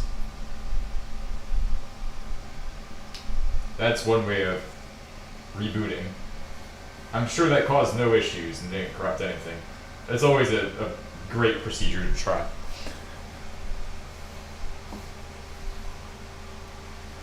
You just rip your power cord? Yep. And boot it again? It no booty. Oh wait, I'm dumb. My giga brain has turned off for a second.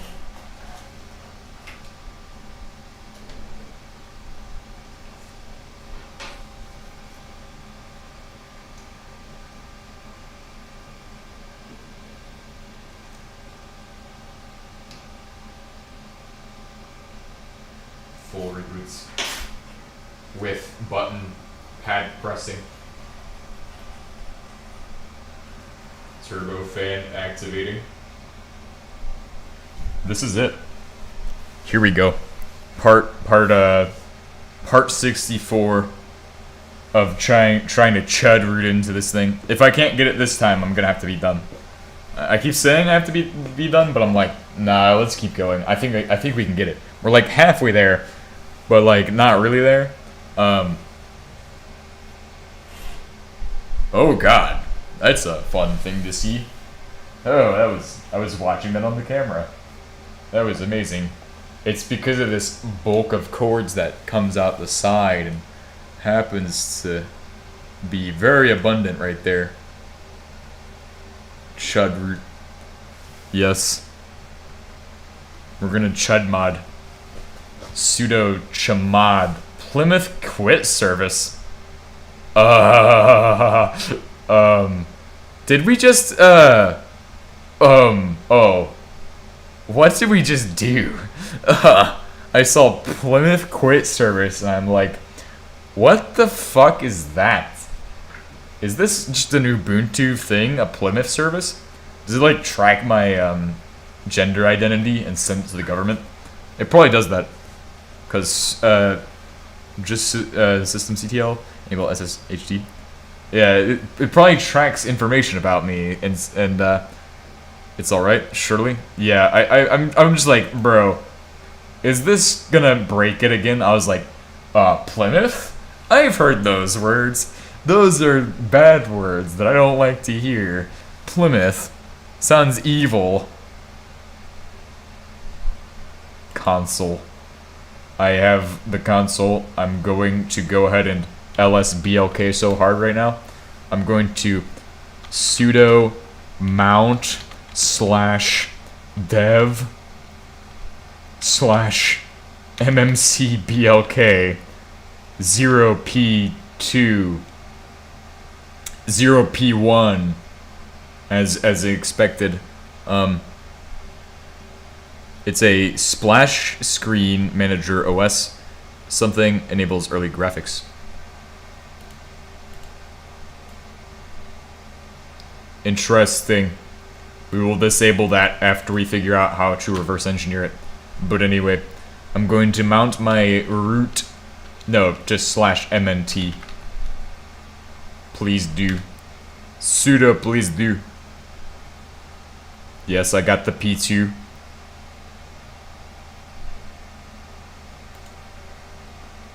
Geez, I wonder why I quit so randomly. Easy peasy.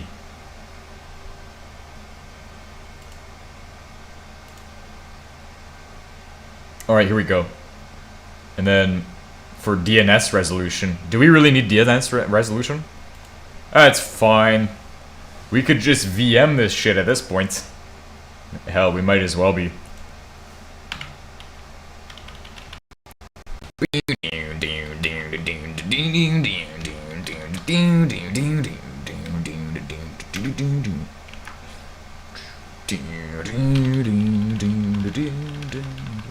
We're gonna do this one to /mouse/dev, and I'm getting into deep into Doom. /dev, and then right, it's resolve conf. Yeah, for the resolve. I don't know if we really need that. I guess do it. Yeah, I think we'll do it.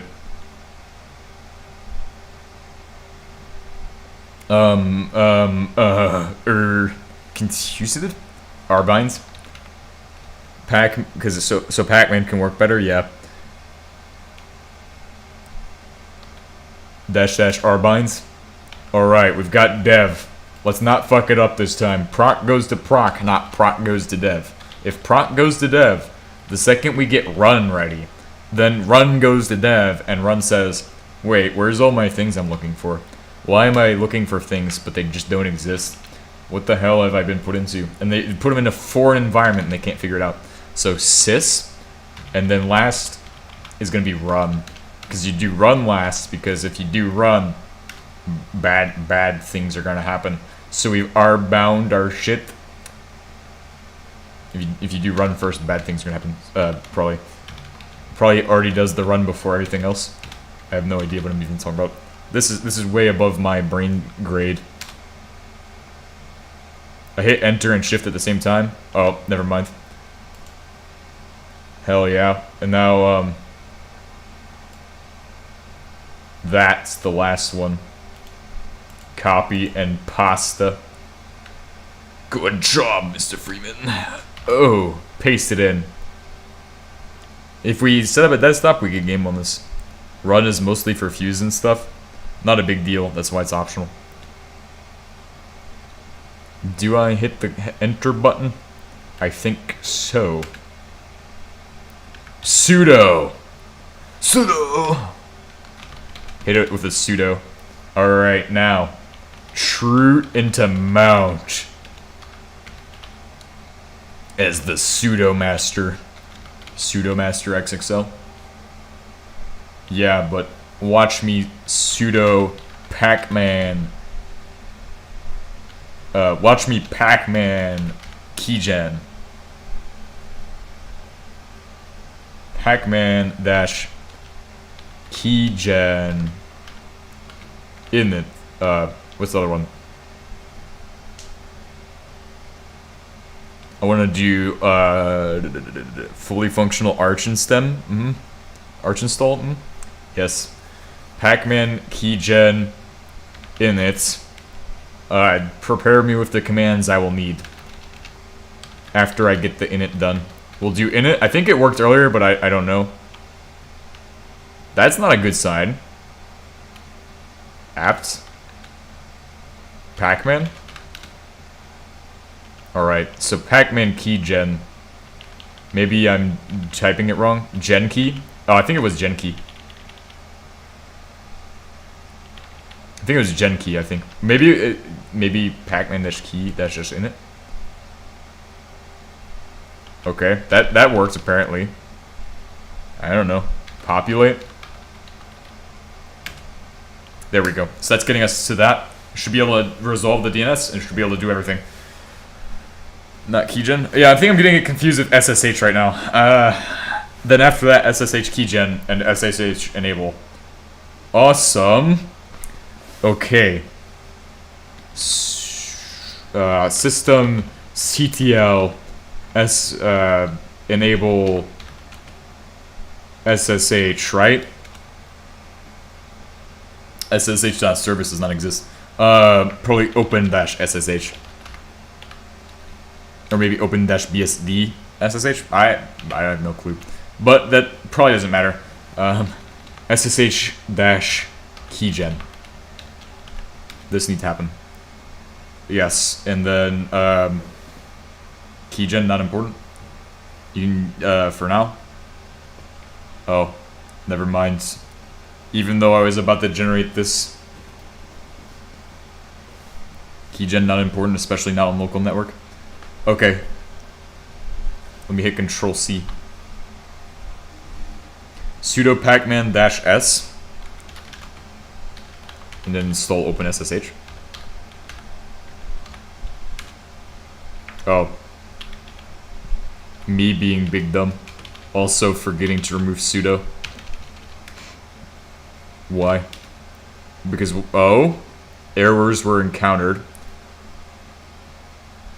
I guess it has that already? Restricting file system access because landlock is not supported by the kernel.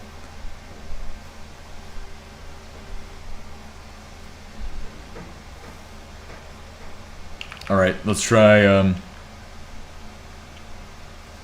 system CTL enable SSHD. Okay, that works. So that one got us in.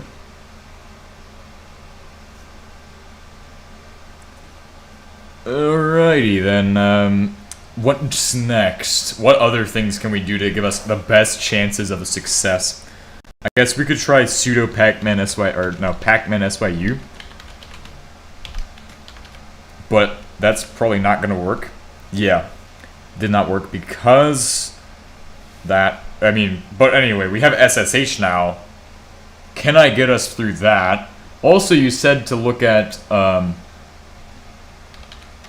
Plymouth boot splash. So this is the boot splash that we were looking at. We're gonna look at it on the Arch Wiki. On next boot, it will let you connect. Yeah, you can update.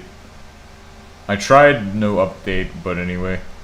Hold on, let's try feeding this into AI and see what is going on here. Like, let's see if the AI can diagnose this for us. Paste this into here. AI, will you tell me what's wrong? Yes. Yes. Pacman 7.0 introduced a security feature that requires landlock support in the Linux kernel. Oh god. Recommended for custom kernels.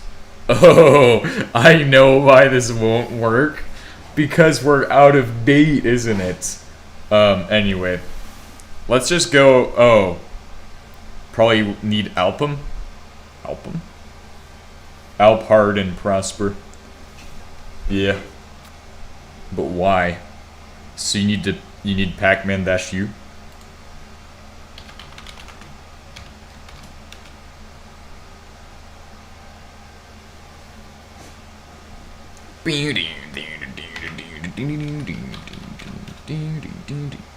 Album? I don't know. But anyway, it wants me to nano the etc slash pacman.conf.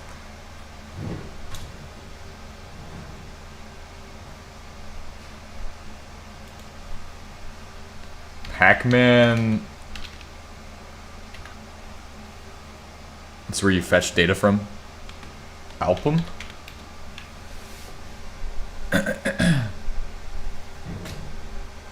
Album-based tools.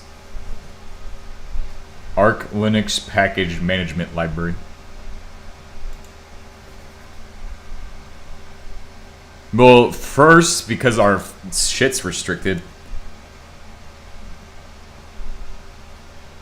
Seams based also could run reflector for updated mirrors. Yeah, seems like our system is like not working because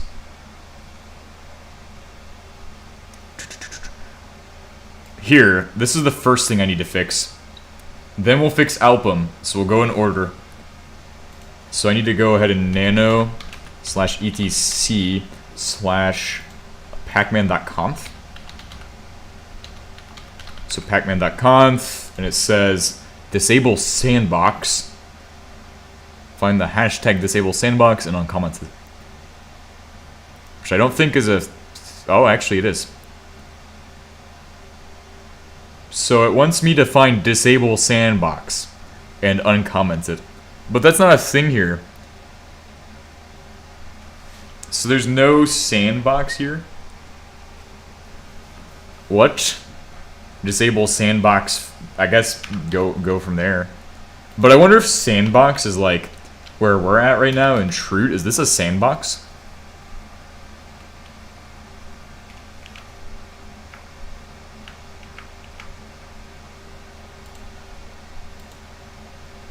Sudo Pacman SYU. Bring me to the Pacman SYU. I'm gonna press Pacman SYU and then it's gonna work. Oh? Oh? Oh, AUR is up to date. Bad signs, guys. Yes. Sudo yet. Partition slash to full. Blocks needed. God damn it. Alright. That's because the partition's too full. Anyway, we have it working. Maybe I should try and boot into it. But anyway, we have that. That's good. Enable landlock and if you required to compile your own kernel, blah blah blah. So we've undone that. Why is AUR, does alarm compile AUR? All no space. So yeah, this is expected, but can I SSH into it now? Like, am I able to SSH? I think I am. So if I SSH, I don't need to generate a key or anything. So like, you said I can SSH just using a password? Like the user password, pretty much? So there's no need to generate I'm gonna do SSH gen keys because I know that's what works. Oh, okay.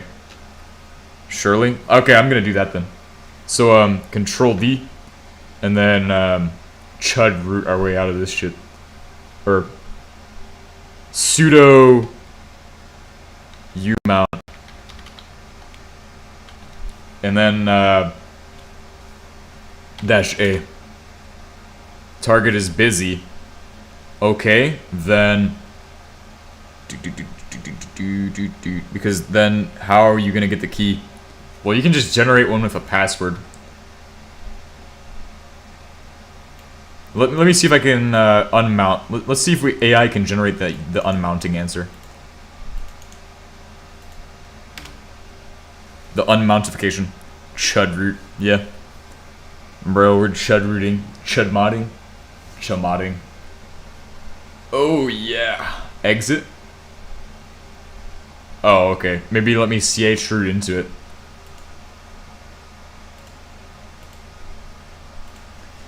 ch root mount. Oh yeah, oh yeah. Oh, I need to sudo my root in there. Exit. Okay. Still not working. Since you used rbind, you must unmount the deepest mounts first, is to use the recursive flag. Paste. Do it. Oh, fucking. I need to sudo all of these. Are you fucking kidding me? Why not give me the commands of sudo? I will sudo so hard. Okay, that doesn't work either. Passwords are default. Oh.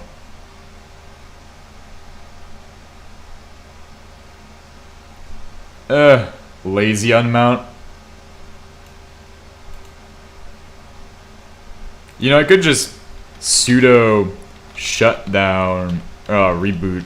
Yeah, no, we need to shut down. -H now. This will unboot everything.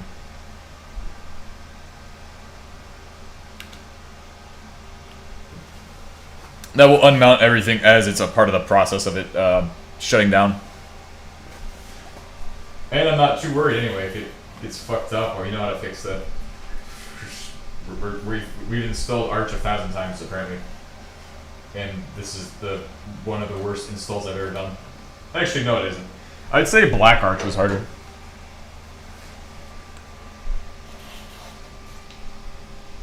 I'd say Black Arch was the hardest. Is the hardest distro I've installed so far, and it has an easy installer. All right, time to SSH.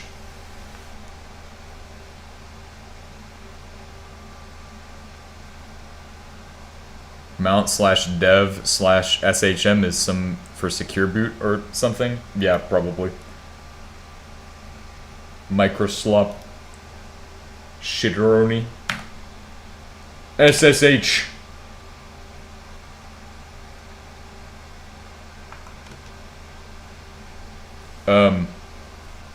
IPADDR. Nmap dash a or dash SV, which gives you the most information. Nmap dash SV 10.1. 10.239. I wonder if it's that it doesn't have internet. Did we pull anything? I detected something. Is the port right? I found something. Connection refused. That's my own address. The port should be 22 for SSH. I'm not pulling anything. Oh wait, but then just do /23. That should be our correct everything. If that's not correct, I have to do IPADDR.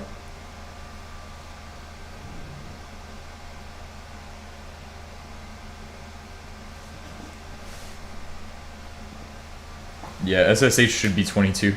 Well, it definitely is 22, right? Has to be 22. Anyway, right now it's just putting zeros in on that screen. Like, all I'm seeing on this end is it's just putting a bunch of dots in a line over and over again as it changes the fucking colors. So, 512 IP addresses scanned. Ooh, that's not right. Oh, 2 hosts up? That's good. That's actually correct. 999, what's the actual IP for the one that closed? Oh, 10.1.86. Okay. Apparently I got what I was looking for. 86. I hope that's the correct one. Oh, oops, I didn't mean to scan that one. I hope I'm not just randomly scanning shit now. Please let me SSH into that one. .86. It changes IP address, and now it wants to refuse connection. What is 86 anyway? That wasn't the original number. It was like 180. Is this supposed to be 23? Hold on, IPADDR again. I swear that the IP address was out of 24. The subnet was 24. So there's some other subnet with a fucking whatever that number was. I don't know. That's weird. I hope I didn't scan some weird shit in my network. Or some other network. Alright, I have 2 addresses. 2 hosts up. And that's myself and 86. I think I had to do SSH keygen. Which is really annoying. I should have just listened to my brains. Because this one doesn't have an SSH. Because it closed on SSH. Because this should have an SSH. As you can see here, it lists the port and the server. If I go ahead and do it again, and then do it to 86 again. IP address, and it doesn't have SSH. Why? Probably because we didn't do SSH keygen, so there's no password to SSH into, I don't think. Unless I'm wrong. But, I'm probably not, I don't think, in this case, wrong.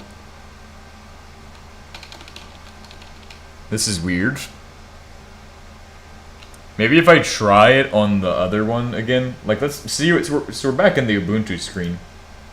If I go back to here and then type root a few times.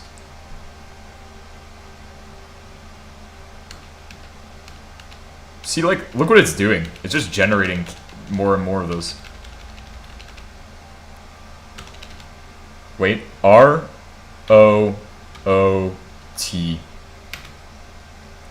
R-O-O-T. Oh, somehow I hit enter again. And then it brings my line back up to there.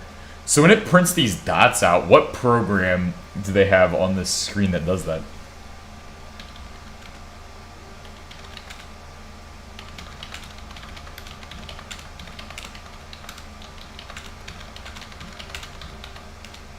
Okay, come on. I'm on that ROT grind set right here.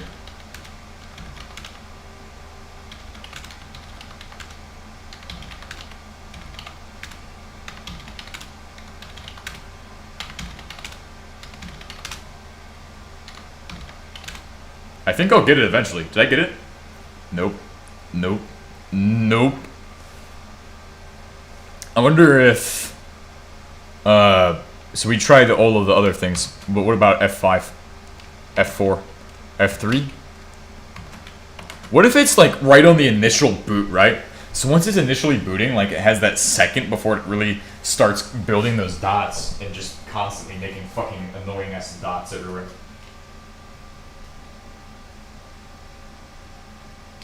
So if I do it right as it's booting, I think I can get in. So, Control Alt F4. Oh fuck! It got to the dots before I could get there. All right. ROT. Fuck.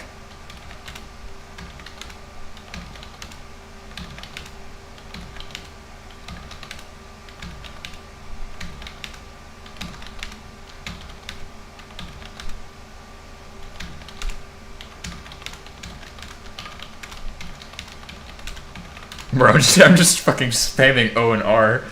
Nothing's gonna get in there.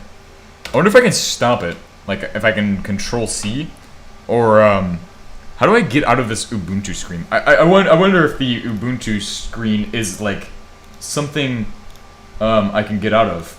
I think I can. There's got to be a way. Ubuntu stuck in boot screen. Let's see if AI can come up with an answer for this one. To resolve this access, the grub by holding shift or escape during startup. Maybe I can shift and escape. Oh, I exited. Oh wow. Would you look at that? It's just like grub. Oh, fuck. No, no, no. Oh, that is Arch Linux. No fucking way. 6 hours later? Bro, only 7 hours of work to get this fine of a result. That right there, my friends, is the alarm screen. I just had to exit the fucking bootloader. But let's go ahead and log in as oot and oh, it still doesn't fucking work. What the hell? Bruh. This is a bruh moment for sure. This one is really interesting. So,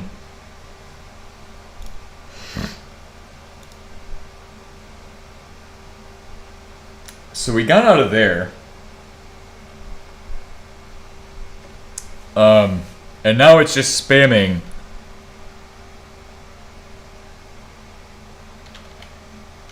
But we saw that shift escape.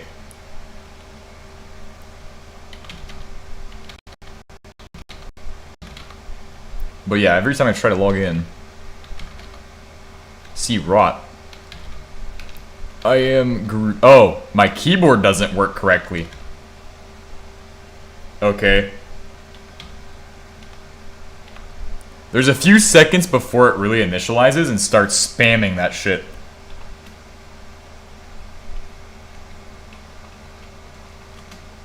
Alright. Open SSH ROT. ROT. Root! I am root! Bro, okay?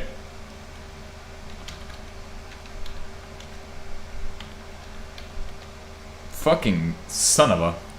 Bro, the Ubuntu screen just keeps spamming there.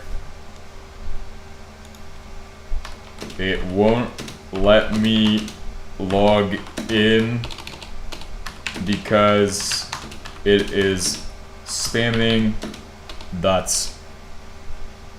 You're now going to make a 20-minute... No. If you want to learn how to do it, you just gotta watch a guy do it for 6 hours straight. You've been live for 7 hours. This is the second day of this stream. Bro, who are these people who don't like watching guys install Arch Linux? This is a different setup, too. This is a different board, so it's different. Disable login grid. Control-Alt F3. Which is not gonna work because that thing wants to spam stuff.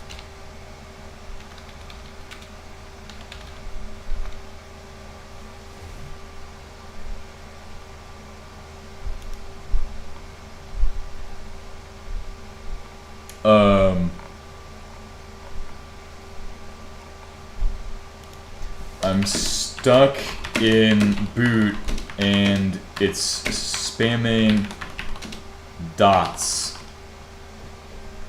Let's see what that does. I am on Arch. I'm stuck. I'm on boot, by the way. Plymouth splash animation looping endlessly or visual artifacts. To switch to TTY. Control Alt F2, F3, F4. None of those work. Oh, okay. Shift escape. Spam that. If I spam it, I can Control F3. If I just match the function keys, maybe I'll get it. Me mashing function keys, then using Linux. Edit grub configuration. That's not a thing I can do. Remove the splash parameter. Quiet splash. Is there a U-boot configuration? U-boot config. Because I think we can get it with U-boot config. So then we've finished it by that point? I think we finished it by that point. If we can get the splash screen. Boot.cmd to That would mean I need to compile everything, apparently.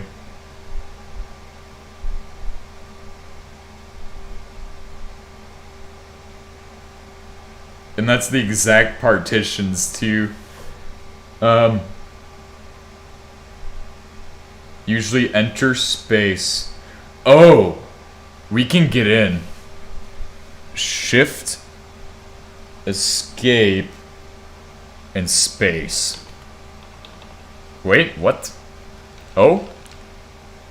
R-O-O-T.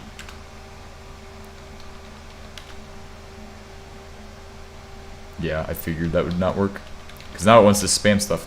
So if I just hit shift escape a couple times. Space.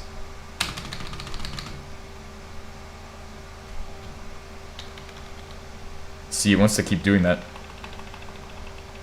Network time synchronization. Alright, so we're at RT, which doesn't want to type in. Okay, weird.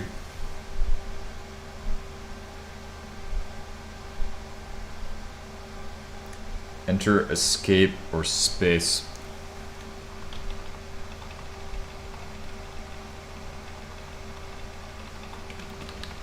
Just keep spamming keys.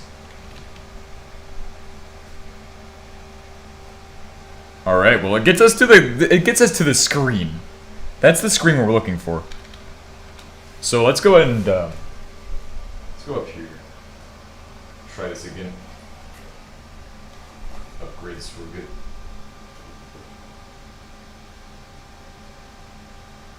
This board, try it again. Put it right back in there. Alright, escape. Space, space, space. Oh fuck. Oh, fucking shit, it got to the Ubuntu portion. Oh, wait. Failed at all of those things. Oh, but it still wants to do that weird shit. I wonder if we're on the correct screen. Nope. Wrong screen. You guys didn't get to see what I did. Oh. Anyway. Power cycle it. Yeah, we're just gonna pull it out of the box for now. I don't think it needs that much cooling. It literally runs cooled anyway. Shift escape.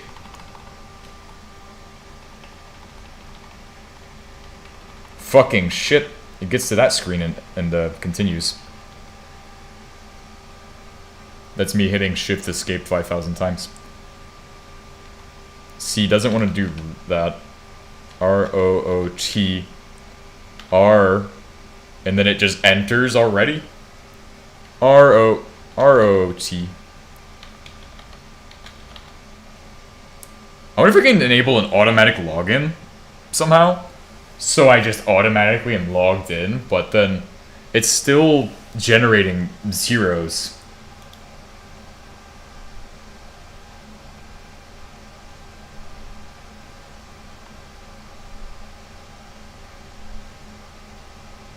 I wonder if I can escape by interrupting the boot process, usually by enter space or escape. Boot script many distribution boards like load a text file named or a compiled script boot.scr from the FAT partition of the SD card. This allows the configuration without entering the U-boot shell. Just know you're the goat of hacking. Oh yeah, man. 100%. Type in my rot in my root, and then it don't work. I think this is as far as I'm gonna get today. I mean, I thought that earlier, but then we made zero progress since then. And we've tried shrooting. I think we just need to find some way to do that boot source or whatever without making it in the hex editor. See, it just wants to hit enter after every time I type a key. Let me see if I can try this out. Every time, let me see. I hit shift escape and exit the Plymouth screen. Now it enters my it's still type printing characters into my username and password. See if that gives us anything. I hope that gives us a result, but I feel like it's too specific.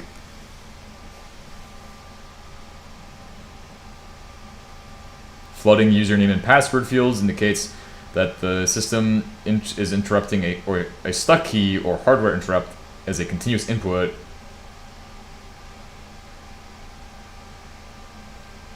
Or arrow key is being registered repeatedly by the kernel. The spamming is almost certainly caused by physical or stuck key. That's not the case. My keyboard works fine. Disable keyboard repeat in recovery mode? Nope. Check for insert loop. Software workaround, disable splash permanently. Which we can't do that because we're not using grub. Disable splash on U-boot. And we'll try that out tomorrow, I think. If we're going to do anything with U-boot, it'll be tomorrow. I'm not doing it today. Or actually, I'll do it on my own time, probably. Maybe I'll get it working on my own time. That'd be crazy. Setenv boot environment. Boot the system. Temporary fix single boots. Interrupt the boot by pressing, and then that's not gonna work. We already tried that. Permanent fix. You must modify interrupts the boot process. There is no U-boot shell. There is no getting into the boot process or whatever. What commands do I need to do? I guess print.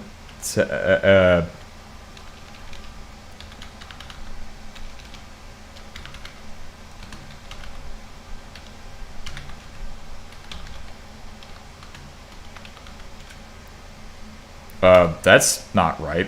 It just oh, wait. Apparently it doesn't want to do that. You have to send me that box? Maybe.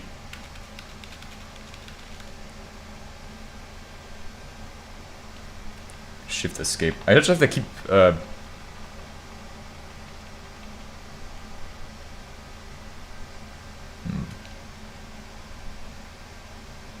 because it won't let us, boot. Root. See, just every time.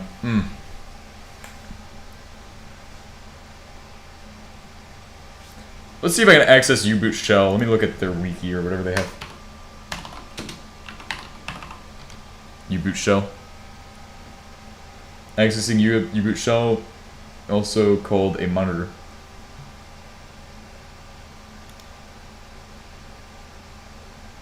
Cancel the thingy?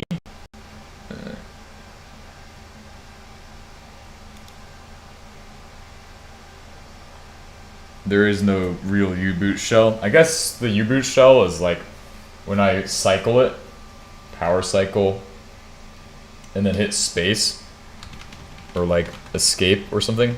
I guess I could hit F2. I tried every key at once. It still wants to do this dumb shit. vconsole setup.service? systemd.vconsole setup.service. What? What am I getting in? What am I being pulled into? This is weird. I think I have an answer to my question of what's going on. That's a lead, I think, that will point me in the right direction. Systemd-vconsole setup.service. Let's see what that is. Oh. Purpose and function. Early boot system response for configuring the virtual console fonts and key map. Oh, okay.